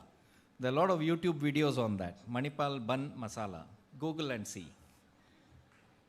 And at the end of the food, you want me to stop? Food always ends with the dessert. So Udupi also has a famous dessert to it contribution that's called gut bud ice cream. And seasonal ice creams include jackfruit ice cream. Believe me, we put jackfruit in ice cream as well. There are two products which are geotagged. That means no one else in the world they can grow it. One is Udupi brinjal and the other one is jasmine from a nearby village. These two have been recognized as local for Udupi. So when you are here, experience Udupi in its full glory, attend celebrations whenever possible. Watching the pictures and watching the photographs, or watching the videos on YouTube or Facebook is something, but walking through the crowds and experiencing Udupi is something different. We regularly have a class reunions of ours, class of 1987. I'm from the batch of 87, and every time my friends want to see these things. When I visit, I always make them a presentation of what is happening in present day Udupi. I hope you enjoyed this presentation. I invite you to experience Udupi on your own. Thank you. Thank you, sir, for the cultural feast. Tantalizing our taste buds, we will now break for lunch. The sessions will continue post-lunch, but we have a few quick announcements to make. The lunch will be served at TMAPI Hall 2. The post-lunch sessions will begin at 2 p.m. sharp. The students are requested to assemble here in this hall by 1:50 p.m.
It all began in the early 50s. A doctor stood on a barren hilltop and saw the future unfolding there in front of his eyes. He saw a large, multifaceted community where seekers of knowledge could live, learn, play, and grow together. That grand vision, which was seeded with a medical college, today has grown into a city of knowledge that houses India's leading institutes across diverse disciplines such as engineering, dental sciences, architecture, communication, hotel management, among others.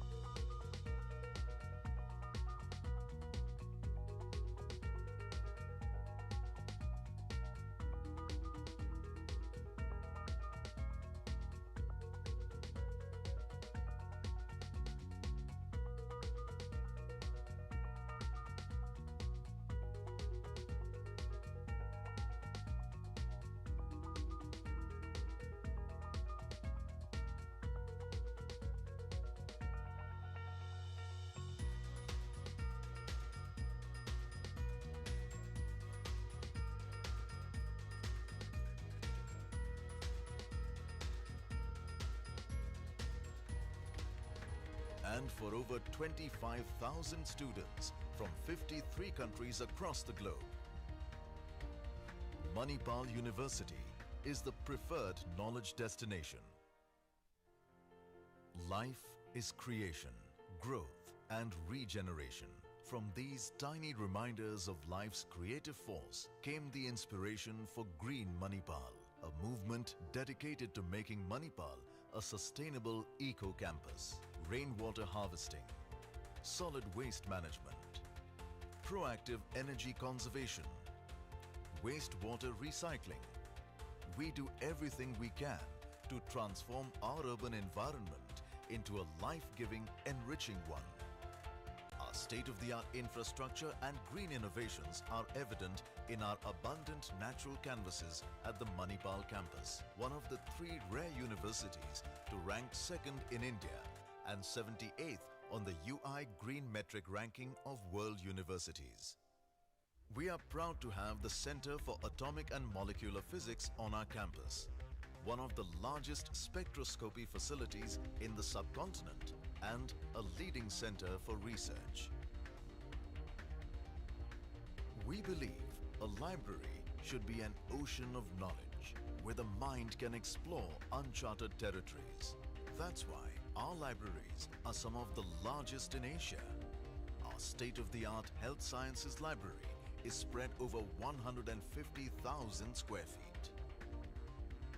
Our commitment to research and development for the future is embodied in the TIFAC Core Center of Excellence in Pharmacogenomics. When I was younger, I worked in a hospital, and I was constantly surrounded by people who were sick with various diseases and who were terminally ill. And I only had one wish, you know? I wanted to make them healthier. And I want to learn how to do that in the best place possible. And that's why I came to Manipal University. A DST-funded incubator allows students to explore technology and develop ideas that could transform lives. Our pathology center is designed to fulfill a role beyond student research with NABH accredited laboratories and one of the best museums in the country. With 5 colleges and 4 schools for nurses, we are proud to have one of the finest training facilities for this noble profession. The Simulation Center, under the close observation of our faculty, provides a lifelike learning experience for our medical students. Even our dental students have the enviable edge of practical dental training using the aptly named Phantom Heads. Our management school boasts a 100% placement record. every student leaving its portals finds a place in a leading organization. I came to Manipal University for the media program. I think media helps you reach out to people and open up the world to them. And I think that's something amazing. The stimulating atmosphere of Manipal Institute of Communication, creative ideas find meaningful execution, like a student-run community station that airs the concerns of the local people. At MIT, theory is a springboard for students to leap into experiential learning methodology. The one thing that I would like to gain is practical experience, not just theory. And most importantly, to be able to do something in my life that would be able to change other people's lives. When inspired minds and excellent training come together, anything can be created. Like the Formula car, designed and built by our engineering students from the chassis to the final polish. The Welcome Group School of Hotel Administration is one of India's top hotel management colleges, where we create the perfect recipe for a career in hospitality. At the Manipal School of Architecture and Planning, students are trained with the most advanced curriculum to build the foundation of a concrete future. We've spent over 5 decades disseminating knowledge. And with that knowledge as our bedrock, we support and contribute to education, healthcare, research, and employment. There's another life waiting to be lived. In the charm of a piping hot Manipal breakfast, challenge of an indoor marathon, or a demanding workout, all within the sprawling state-of-the-art Marina Sports Complex, in the exhilaration of a nail-biting match, in the tranquility of Endpoint. In Manipal, every sunrise begins with new energy, new experiences, a new chance to fulfill your dreams. And that's the reason why students from India and 53 countries from the world choose the institution of Manipal University to learn and prepare for the future.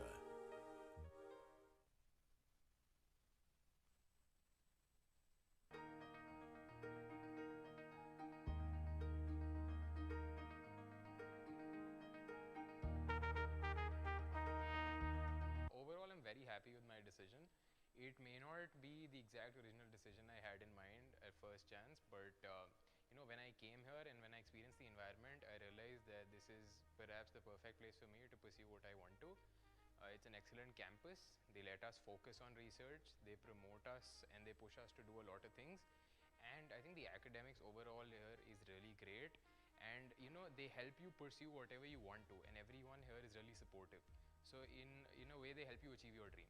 When you start your MBBS at KMC, what they do is they do prepare you for practicing in India and pursuing your post-graduation here. But at the same time, we have our Office of International Affairs, which helps us get our internships and electives abroad, so that we partner with a lot of universities abroad, get an experience of their healthcare system, and also help us get placements in their colleges and their hospitals.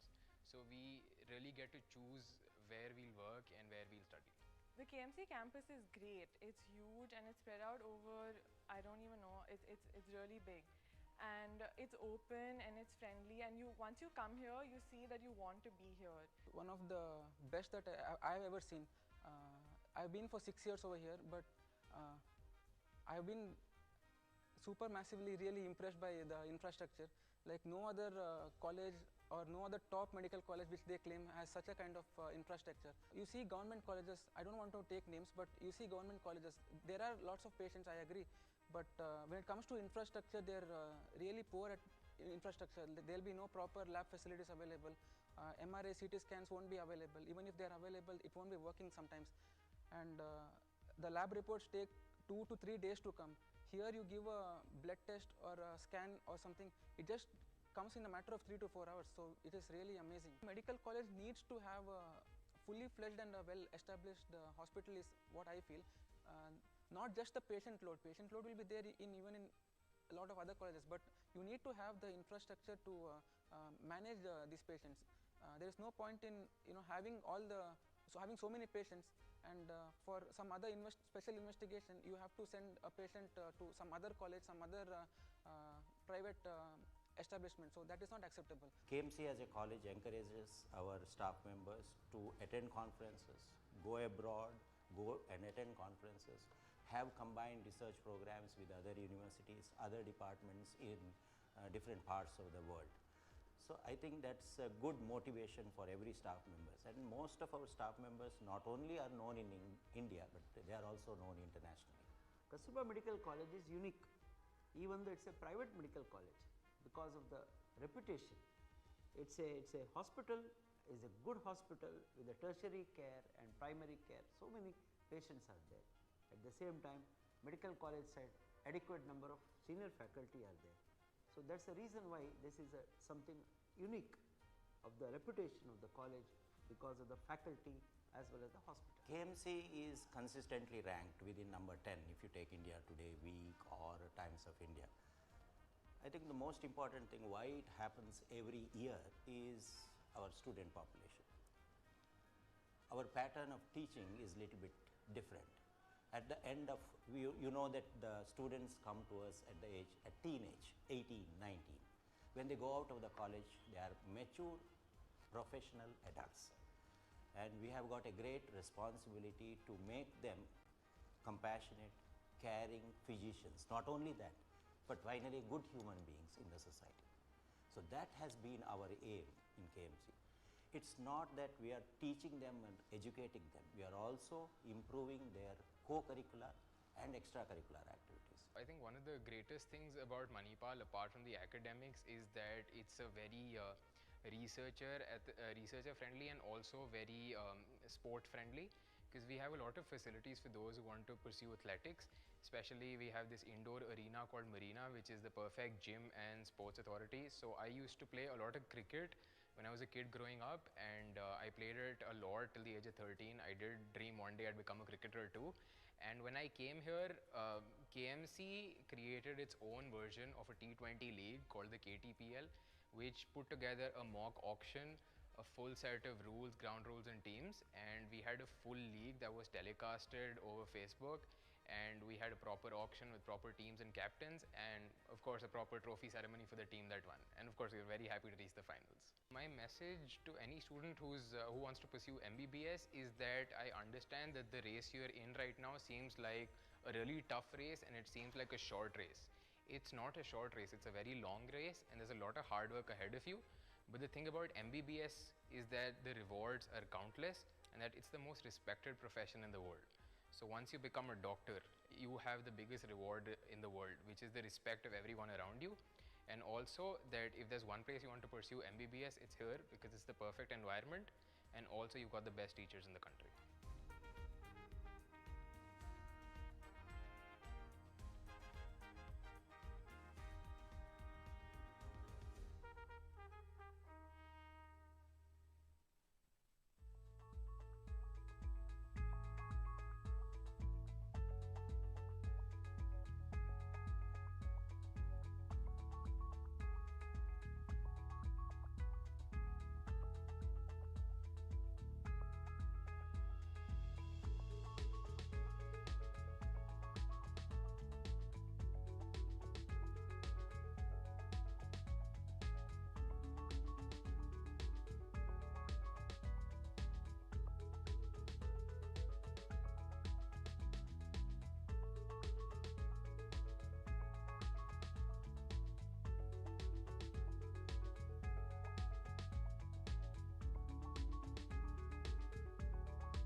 a student town, so there's some 20,000 students or something like that here. And if you're into, if it's sports and fitness, that's your jam, then we have good sports facilities. The indoor marina is the indoor sports facility.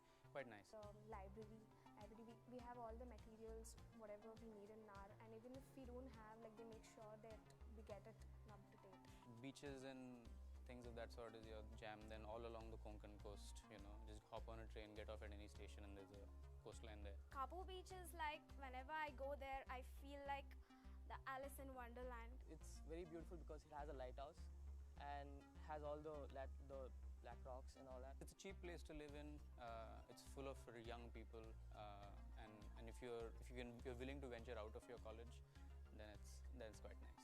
But there are a lot of people who don't only want to do theatre but are interested in stand-up comedy, slam poetry, filmmaking for that matter, or music, who want to make a band, who want to do a solo performance, photography, somewhere in Manipal, but they graphic designers, but they don't get a chance to showcase their actual talent. We have so many clubs inside college, outside college, where they let us put out what we want to put out, especially art. Manipal University has given us that platform where we can go out and learn whatever we want to, wherever we want to, wherever we go, there is something or the other happening. And I think more than any university, I would actually prefer this, is because in such a small town, you have so many colleges, so many departments, people from all over the world. We have interns, foreign interns coming every semester. So we have so many different ideas, so many different talents that the university actually helps us give it all out, be it with clubs, be it with events. All I have to say is, if you applied for any other college, don't come to Manipal. I can promise you, you are going to have the time of your life. You are going to fall in love with things that you never knew you were good at. यारो जी भर के जीले पर लगता है आजकल दौड़ अपनाएगा यारो जो खुद पे हो यकीन जो जिंदगी हंसी तुझे कल बुलाएगा यारो जी भर के जीले पर लगता है आजकल दौड़ अपनाएगा यारो जो खुद पे हो यकीन जो जिंदगी हंसी तुझे कल बुलाएगा है जुनू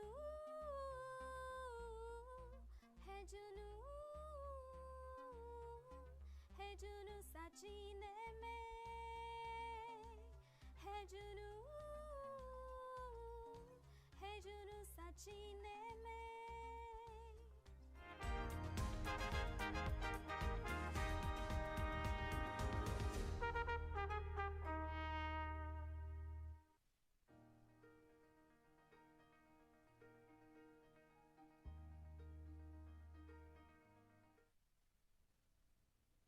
Progress is impossible without change, and it is true in medical education also.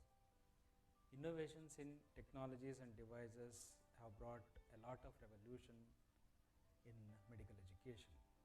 Also, a recent shift towards a competency-based curriculum emphasizes the learning outcome in medical education. In this regard, MAHE provides world-class learning tools in a single window software application called as Learning Management System. It includes e-learning, Importus, ePad, and also student information system.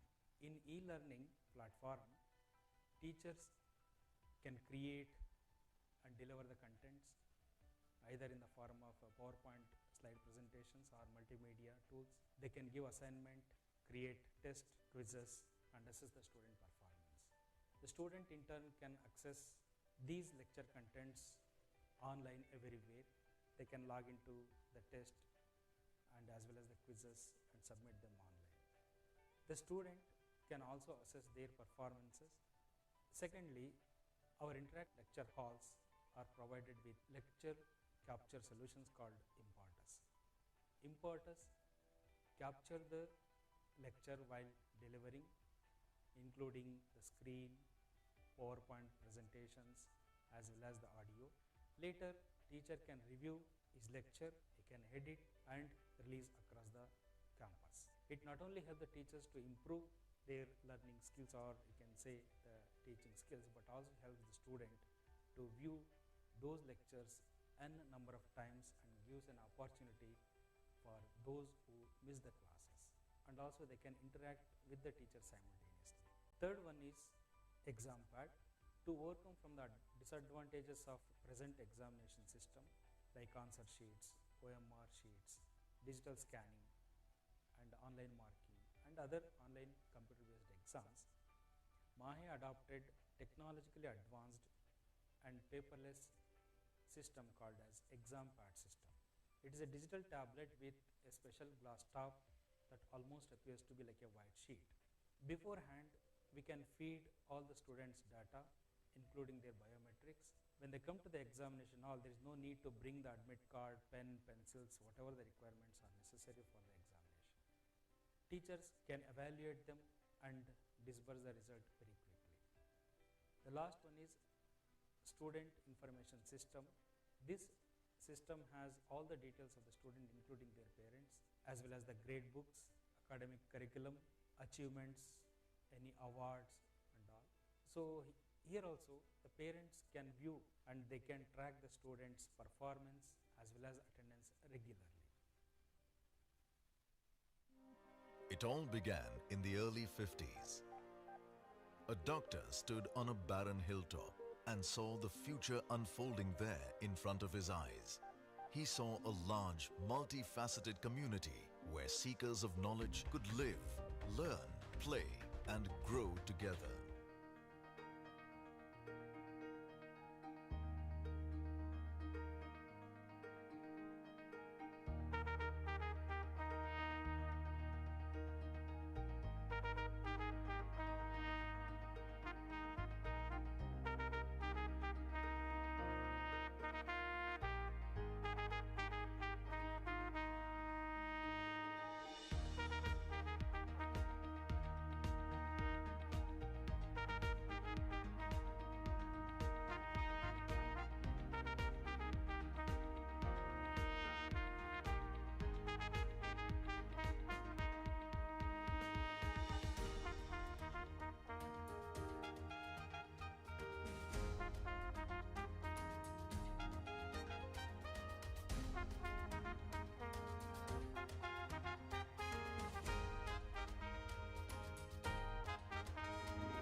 That grand vision, which was seeded with a medical college, today has grown into a city of knowledge.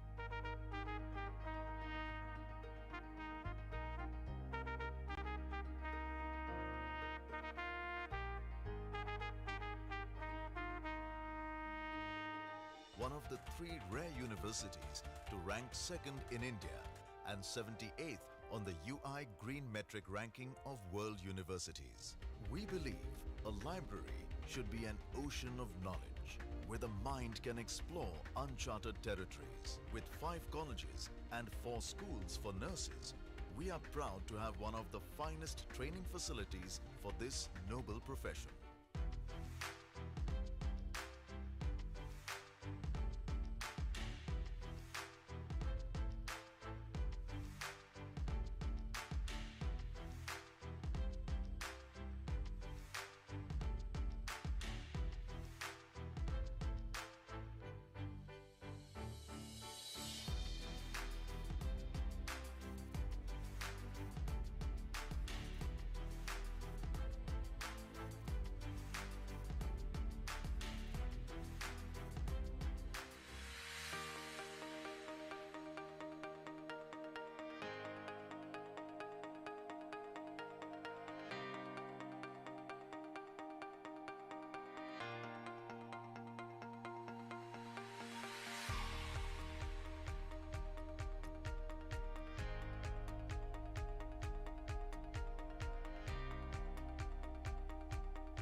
It all began in the early 50s. A doctor stood on a barren hilltop and saw the future unfolding there in front of his eyes. He saw a large, multifaceted community where seekers of knowledge could live, learn, play, and grow together. That grand vision, which was seeded with a medical college, today has grown into a city of knowledge that houses India's leading institutes across diverse disciplines such as engineering, dental sciences, architecture, communication, hotel management, among others.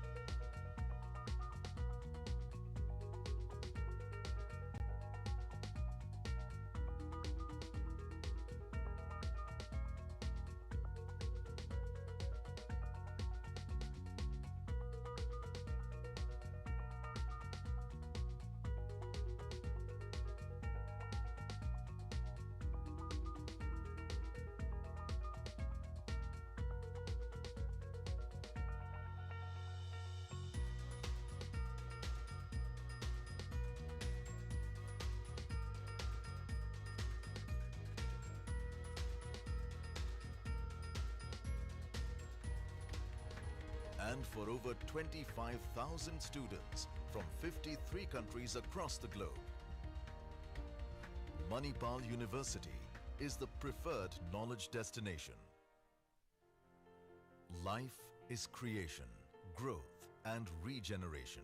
From these tiny reminders of life's creative force came the inspiration for Green Manipal, a movement dedicated to making Manipal a sustainable eco-campus.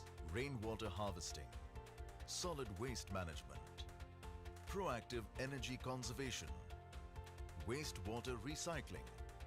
We do everything we can to transform our urban environment into a life-giving, enriching one.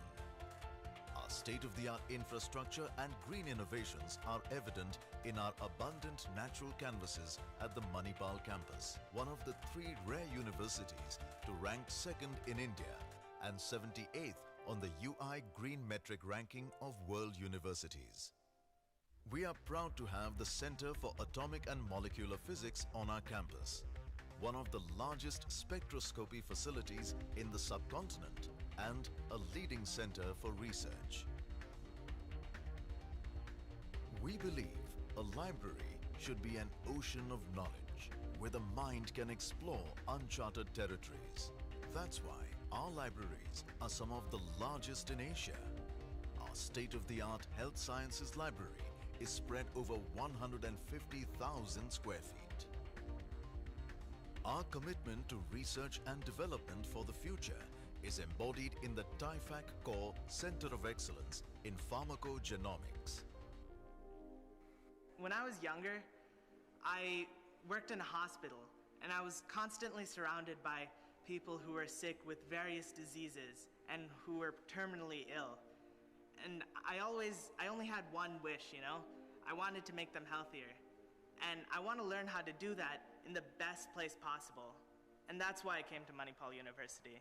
A DST-funded incubator allows students to explore technology and develop ideas that could transform lives. Our pathology center is designed to fulfill a role beyond student research with NABH accredited laboratories and one of the best museums in the country. With 5 colleges and 4 schools for nurses, we are proud to have one of the finest training facilities for this noble profession. The Simulation Center, under the close observation of our faculty, provides a lifelike learning experience for our medical students. Even our dental students have the enviable edge of practical dental training using the aptly named Phantom Heads. Our management school boasts a 100% placement record. every student leaving its portals finds a place in a leading organization. I came to Manipal University for the media program. I think media helps you reach out to people and open up the world to them, and I think that's something amazing. The stimulating atmosphere of Manipal Institute of Communication, creative ideas find meaningful execution, like a student-run community station that airs the concerns of the local people. At MIT, theory is a springboard for students to leap into experiential learning methodology. The one thing that I would like to gain is practical experience, not just theory. And most importantly, to be able to do something in my life that would be able to change other people's lives. When inspired minds and excellent training come together, anything can be created. Like the Formula car, designed and built by our engineering students from the chassis to the final polish. The Welcome Group School of Hotel Administration is one of India's top hotel management colleges, where we create the perfect recipe for a career in hospitality. At the Manipal School of Architecture and Planning, students are trained with the most advanced curriculum to build the foundation of a concrete future. We've spent over 5 decades disseminating knowledge. And with that knowledge as our bedrock, we support and contribute to education, healthcare, research, and employment. There's another life waiting to be lived. In the charm of a piping hot Manipal breakfast, challenge of an indoor marathon, or a demanding workout, all within the sprawling state-of-the-art Marina Sports Complex, in the exhilaration of a nail-biting match, in the tranquility of Endpoint. In Manipal, every sunrise begins with new energy, new experiences, a new chance to fulfill your dreams. And that's the reason why. Good afternoon, please. Good afternoon. I'll just take 1 or 2 minutes before we start the second session in the afternoon. Your attention, please.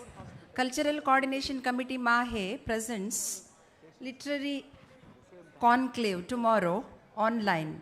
If you are all interested, if anyone is interested, if you are free, students and parents, you can click on that QR code and you can attend.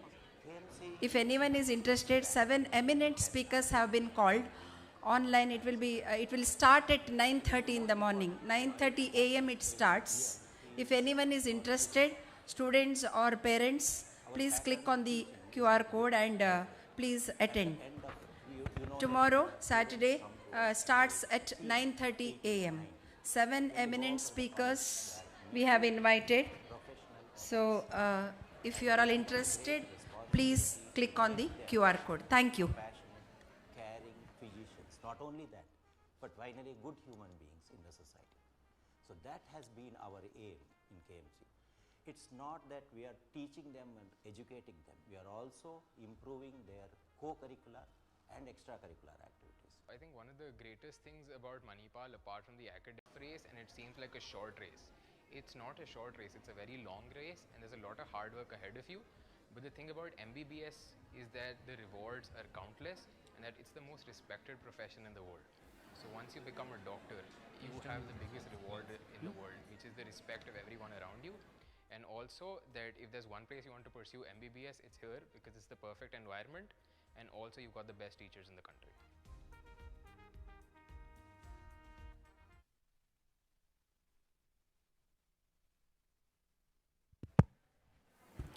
A very good afternoon to all of you. Dear students, welcome to the library. The name of the library is Search the Health Sciences Library. The library is located in the right wing of the university building. It is functioning in 5 levels. The total seating capacity of the library is 1,300 south. one of the unique feature of the library is it is kept open on all days. And the working hours of the library is 8:30 a.m. to 11:30 p.m., including Sundays and holidays. So you can make maximum use of the library. It is a central library for all the constituent health science institutions of Manipal Academy of Higher Education at Manipal. So you will find books on medical science as well as other specialties of health science as well. The library is having a rich collection of both print and electronic resources. It is reference only, but you will not find any problem as library is kept open all the days in a year, and we also have a photocopying section in the library. An important chapter, if you want to photocopy, you can photocopy also. And journals are in level 3. Back volumes of the journals are available in level 4 and 5. In level 4 of the health sciences library, you will also find newspapers and general magazines. Apart from reading halls, we have 5 reading halls. Apart from that, you will also find a group study area to study in groups, and also to read your own books. We have a private study area in the library. Are self-explanatory. This is my organization. You can see, anyhow, you have already chosen very good university, esteemed university, Mahe, Manipal. You have completed your all admission process, then entered in Mahe campus. Shortly, after submission of all documents from the admission section, we will issue ID cards. ID card is must in this campus, and for all access, like library, police officers, police staff, police stations. Conducting beat patrol for the safety of students. You may be seen in your area, in your locality, police are always, jurisdictional police are always conducting beat patrols for the safety of public. Likewise, here also, we are conducting regularly day and night beat patrolling for the safety of our students, faculty, our property. Issuing security passes for endpoint, library, marina. These are the dress code for the boys. All details available in our security handbook. You can see. Dress code for girls.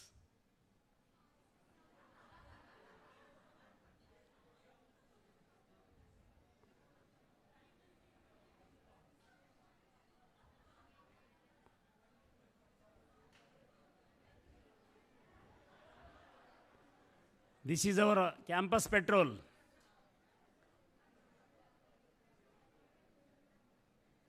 For hospital purpose, police station purpose, you can call a control room.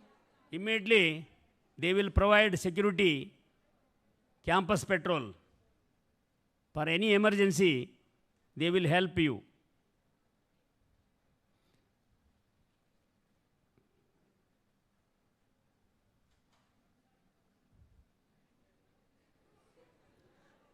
Already, Chief Warden said regarding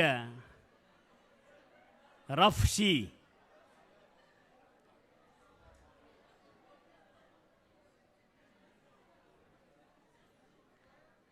In my earlier service, police, I have seen a number of cases, drowning cases.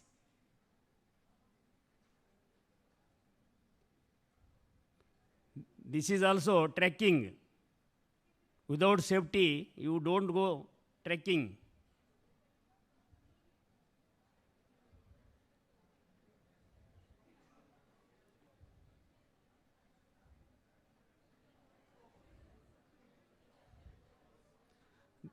This is complaint form. It is available in security control room. You can write your name, roll number, details, and you can brief incidents.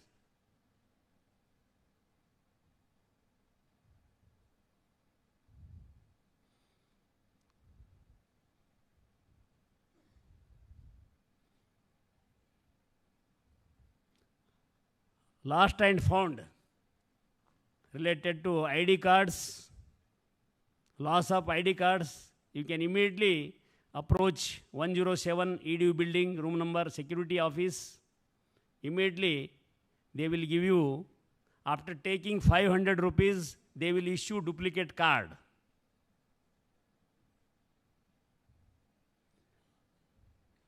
Who is a prolific writer? Do you like debating, poetry, and story writing? If so, this is the place for you. Sports Committee. It's headed by Vatsalya, who is one of the most calm and sporty people I know. And he is also a true athlete at heart. If you are interested in any sports and you want to grow in any of these aspects and you want to also learn how to organize these events year-round, you can join this committee. The editorial board is headed by Vartika. As you can see in this photo, she's always smiling. And Ed board handles all the photos, documentation, etc. for the council. And they also conduct a yearly event called the Festival of Ideas. The Social Welfare Committee is headed by Kavya Raghvendra. She is very well organized and deeply cares about what she does. Now, Social Welfare Committee is a little family with big hearts and unspeakable spirit. They conduct events like Sports Quake, C'est la Vie, etc. And all the profits from these events are sent towards spreading hope and happiness. Aditij Dhameja is the head for the Student Research Forum. I have never seen Aditij lose a debate. He knows everything there is to know about research, and he has deep knowledge about any topic you can think of. If you want to help other people better their research, and if you want to learn about how to conduct research and increase the research output among students, SRF is the place to be. Now we come to the Executive Council. This is our president, Gautam Boni. He is the head of the council, and he always knows what's best for us. He is a very good listener and very approachable. Now the president handles all the main works of the council. Our vice president is Shashank Tomar. He is a leader at heart, extremely organized, and the head of design. He's a really good designer. He's responsible for creating all the brochures, etc. for the council. Our general secretary is Varun Suresh. He also is the head of all the CRs. He's really good at monitoring people and to help them achieve their highest potential. He gets things where they are needed, and all the CRs are under his direct command. Shreyash is the joint secretary. He is responsible for all the attendance related issues during events. He works round the clock when it's needed, and he also knows how to chill out when it's not. I'm not sure who this guy is, but I've heard that he just talks a lot, and you don't want to hear him talk for more than 5 minutes.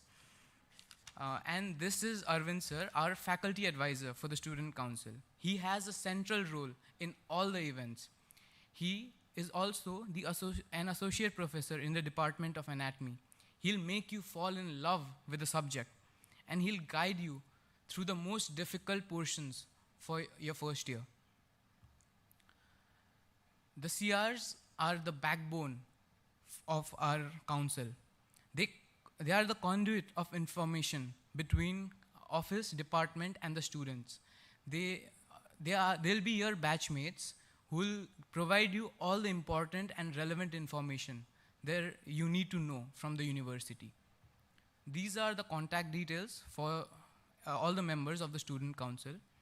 I'd like to conclude by saying that now all of us are here. But I want you all to think of something very important. I want you to think that what you want to be. Is it just good doctors or is it more? I feel that the university provides you every opportunity to become the best versions of yourself. And I hope all of us get there. Thank you.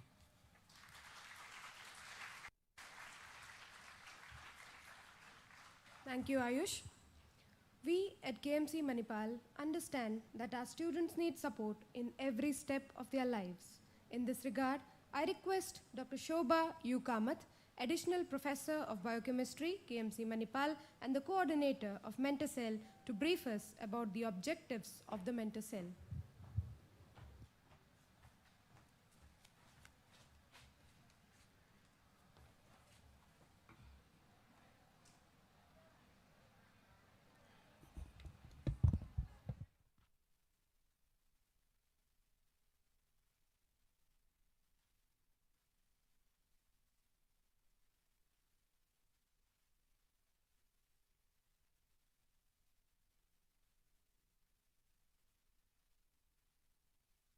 Namaskara. Okay. Good afternoon. Good afternoon to each one of you. Good afternoon to my dear students, parents, and my colleagues. I am here to give you an overview of Mentor Cell as to what challenges. Okay, before that, you students are our mentees, and we teachers are going to be your mentors. So I'm going to give you an overview of what challenges actually as mentors we face, what challenges you may have to face as parents and students, mentees, and what is expected. I'll be very brief because already it is time. This is our organizational chart. Dr. Sharat K. Rao, Dean KMC Manipal, and Dr. Krishnanand Prabhu, Associate Dean KMC Manipal, are our advisors. This is me. I'm one of the chief coordinators. I'm basically additional professor of biochemistry, and also I'm one of the members of anti-ragging committee and squad. We have Dr. Vinod Nayak. Dr. Vinod is here. He's HOD, he's the professor of forensic medicine, and he is also the warden for Nehru Hostel, Wing B and C, and he is one of the chief coordinators of Mentor Cell. We have a team. You can see Dr. Dhiren. He's a HOD Physiology. He is one of the coordinators. You can see Dr. Vinuta Bhatt. She is Associate Professor of Biochemistry and Warden of your hostel, Indira Hostel. Most of the students are staying in Indira Hostel. She's also Warden of this Indira Hostel. And you know Arvind sir very well. Dr. Arvind Pandey is here, and he's also one of the coordinators, and he's also Warden of Nehru A Wing, and one of the student coordinators. Simple, our objectives are very simple. That is to identify and address any issues in mentoring, to interact with the parents, and kind of to establish a link between students and teachers. And of course, the last one is very important. That is to help students to develop strategies to overcome any stress. So what does we do as mentors? These are 1, 2, 3, 4. I want to use some few seconds on each one of this. As mentors, actually we update on students' academic progress. Definitely. But some parents are here. I want support from parents also, because if you know, in this CBME, first professional year, you have smaller tests like continuous assessments and formative assessments, as well as sessional examinations. These examinations are very important. They help you to build up your internal assessment, which will qualify you for university examinations. So what help we want from parents is that it's request from me, actually from us, from mentors, I think all our faculty agree that every week when you call your ward, your child, please ask, did you attend or miss any of these small tests or examinations? See that they attend all the continuous assessment, formative assessment, and sessional examinations. That is point number 1. Students' academic progress. So we want coordination and help from parents also. Second point is that, yes, we do monitor students' attendance, but again, keep it track. Parents, please keep it track on this, because you know your child very well. Sometimes it happens that the student may watch a movie for a long time or may not, sleep very late and do not get up in the morning and miss a class. And if this becomes a habit, then it is difficult. There were some instances, so please keep a track on this. So it's my humble request to parents, again, every week when you call them, please ask, did you miss any class? If the answer is yes, please ask why. And if these number of yes are more, please advise them, please talk to the mentors. Keep a track on the attendance, that's what I want to say, along with the mentors. We teachers are mentors. You know that, mentors, mentee, you students are our mentees. These are the two new terminologies I'm using. Okay, third one is again important, health issues. If any already existing health issues, could be minor, maybe you are allergic to something or asthma or any other health issues, it is better that you inform one person of your choice. That one person can be your mentor, your teacher, or any faculty of your choice, or any administrative person or head of the department. At least inform one person, so that our help, we can enable our help, timely help, whenever it is required. So please note this. Last one, important one, responsibilities. Yes, as mentors we do take responsibilities, we have to take, but with limitations.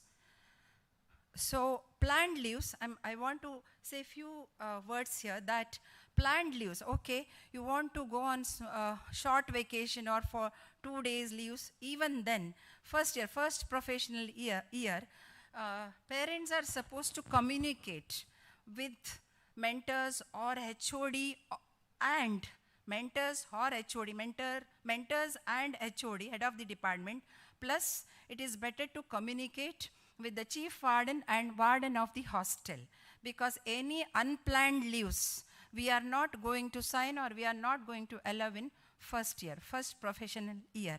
When the students just come and ask that my mother knows that I'm going out this week, Saturday I'm going out, I'm going to some beach, and as parents from North India or from very far, you do not know what kind of beaches, and you know that your wards, your children are small now, they are just 18 years old. So it is better that they avoid all these in first year, so that we will not have any unnecessary, unnecessary dealings like, okay, you call your parent, they have to allow you and all that.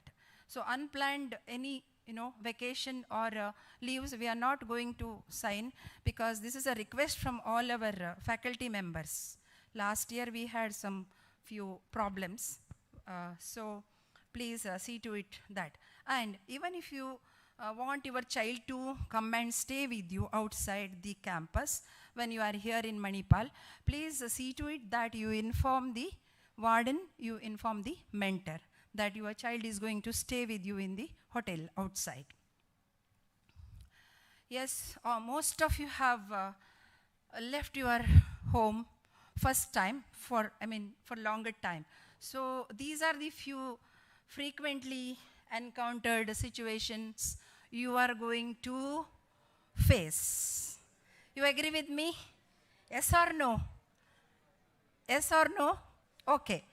And this may lead to, I'm not going into the details of anything because you all know it very well.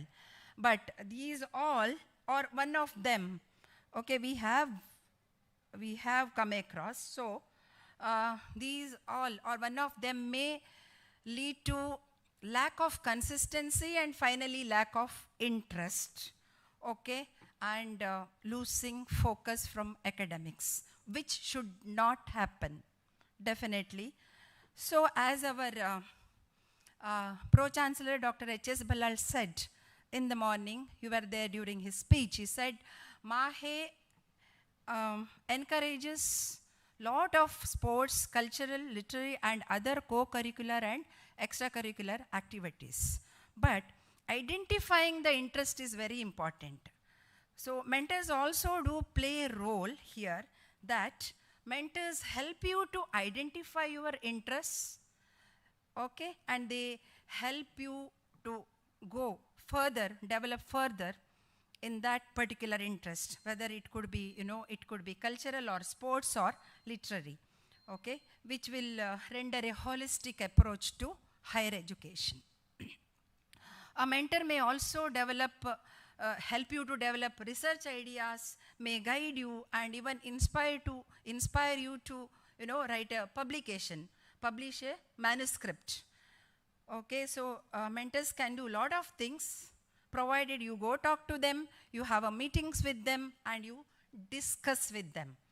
Also, they may facilitate your participation in professional activities. Like, see, a lot of our students have attended even international quizzes, okay, international conferences, workshops, exchange programs, Nobel laureate meets, okay, electives. So you can take the help of mentors. Mentors can be like friends if you treat them with respect, and if you discuss with them. Mentors can be your mentors as well as your friends. Okay, but if a student is facing a problem and that needs professional counseling or medical treatment, please inform your mentor or head of the department, and you will be guided whether you can take student counselor's help, or whether you can go to student support center, which we have, or whether you require treatment in any medical treatment, hospital. And one word here, in the beginning, please, if you are not well, if you are sick, don't go on your own to hospital. Please inform your mentors, because you do not know now where to go and whom to approach. Please talk to your mentors. Please tell the caretakers in the hostel first. Either they will guide you. Meanwhile, you tell your friends to inform your mentors if you are not well, so that you will get good treatment and good, I can say rather timely treatment, okay?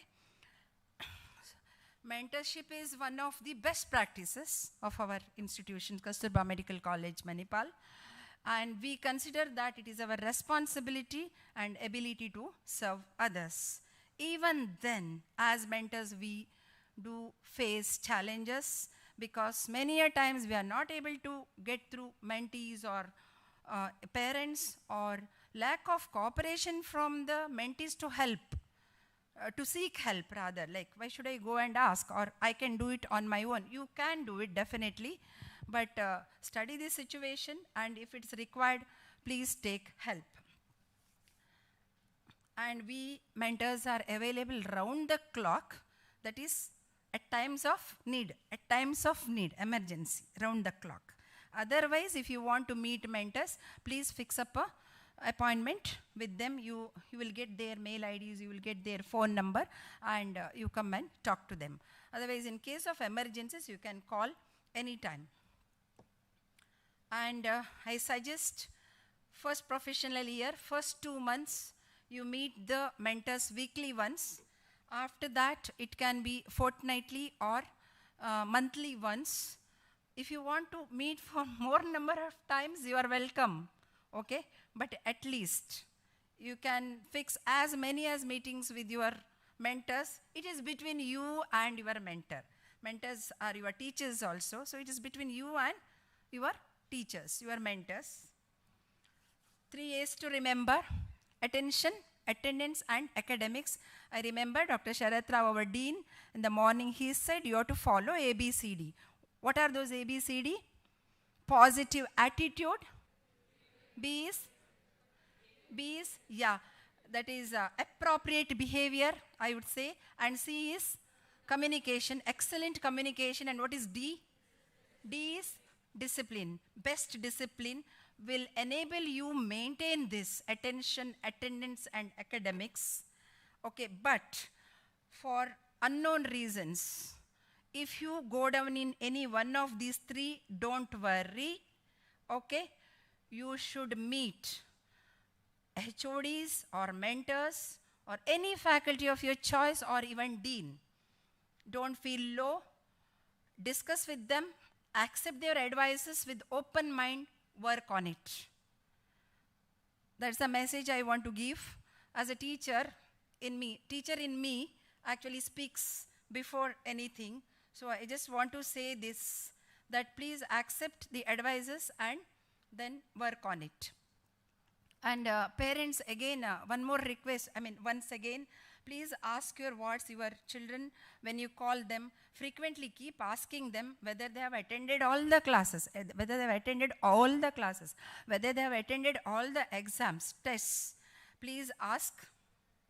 And I will complete this by saying that our goal is that no student is detained due to lack of internal assessment or lack of attendance to qualify for university examination. We can achieve this with your cooperation.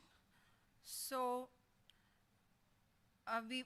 let's not get into any problem, but however, if there are any, we are there to help you anytime.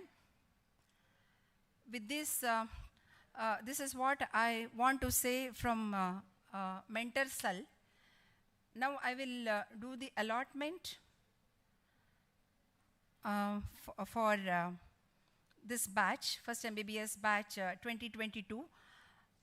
All preclinical faculty members from Department of Anatomy, Physiology and Biochemistry are mentors. As I'm going to introduce one mentor, and those number of students can follow the mentor to TMA Pi Hall 1. TMA Pi Hall 1. Okay. First, actually, one is Dr. Anne D'Souza, but Dr. Anne D'Souza is on leave for another month. So, same numbers, that is serial number 1 to 7 will follow Dr. Arvind Kumar Pandey along with please, 1 second, along with 8 to 14. That means serial number 1 to serial number 14. 14 students are going to report to Dr. Arvind, and till Annie madam joins back. After 1 month, he will hand over your files to Dr. Annie. Till then, serial number 1 to 7 and serial number 8 to 14 have to report, have to meet. Yeah, Dr. Arvind. Dr. Arvind is here. So 1 to 14 can follow Dr. Arvind to TMA Pi 1. Hall TMA Pi 1.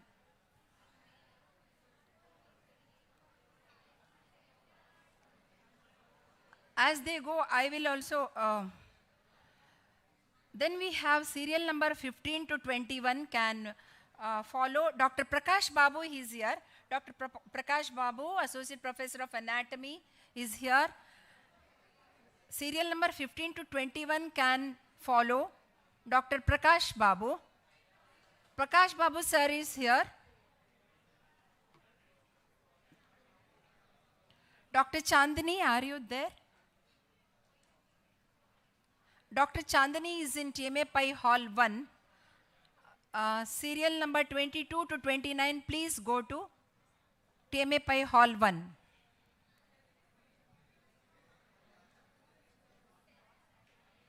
Dr. Lydia, are you there? Dr. Lydia is also in TMA Pi 1. So serial number 30 to 36 can go to Dr. Lydia. Serial number 30 to 36 can go to Dr. Lydia. Dr. Lydia was the MC for morning program. Dr. Mamata, I can see here. Dr. Mamata is here. Right? I saw her actually. No? Dr. Mamata is also in TMA Pi. Serial number 37 to 43 can go to TMA Pi. TMA Pi Hall 1. Dr. Mamata, 37 to 43, serial number. Dr. Sushma Prabhat is here. Dr. Sushma, serial number 44 to 64 can go to, accompany Dr. Sushma. Serial number 44 to 64. Dr. Prasanna is in TMA Pi 1, anatomy head of anatomy, Dr. Prasanna. So serial number 65 to 71, please go to TMA Pi Hall 1. Dr. Rohini is also in TMA Pi 1. Serial number 72 to 78 can go to TMA Pi 1. Dr. Sneha is in TMA Pi 1. Serial number 79 to 85 can go to TMA Pi Hall 1 to Dr. Sneha. Dr. Suhani is also in TMA Pi 1. Please go to Dr. Suhani, serial number 86 to 92. 86 to 92, please approach Dr. Suhani. Serial number 93 to 99, Dr. Vanishri is here. Associate Professor of Anatomy, Dr. Vanishri is here. Please approach Dr. Vanishri. Serial number 93 to 99. Serial number 100 to 106 can go with Dr. Vrinda Harish is here. Dr. Vrinda is here. Serial number 100 to 106. Serial number 107 to 128. Your mentor is Dr. Huben Thomas. He is in TMA Pi 1. ನೀವು ತಗೊಳ್ತಾ ಇದ್ದೀರಾ?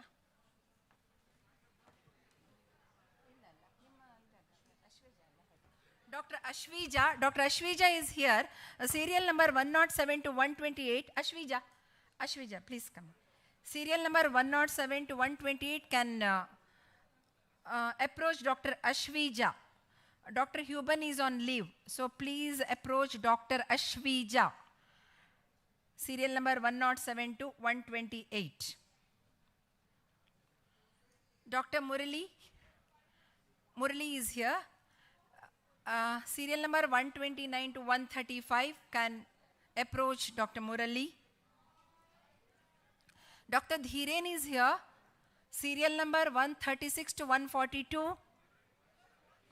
Your mentor is Dr. Dhiren. Dr. Chinmay is here. And serial number 143 to 149, your mentor is Dr. Chinmay. Dr. Chinmay is here. Dr. Upasana is here. And your mentor is serial number 150 to 156 can approach Dr. Upasana.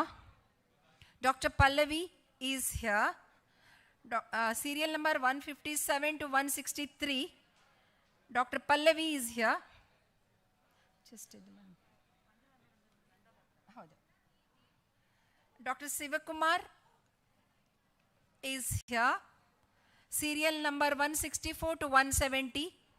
Dr. Sivakumar. Dr. Vasanthi Lakshmi is here. Serial number 171 to 191.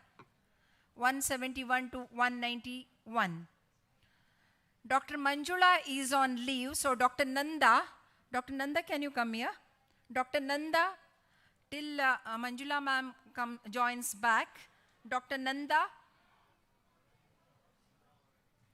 will be taking serial number 192 to 198. 192 to 198.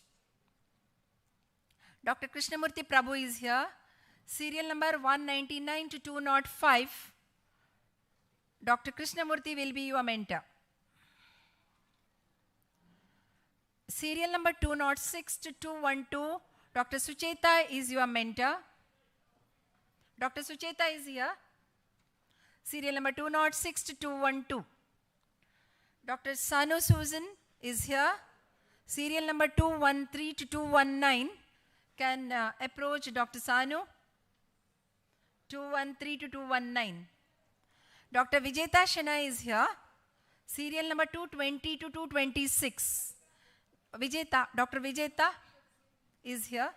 Serial number 220 to 233.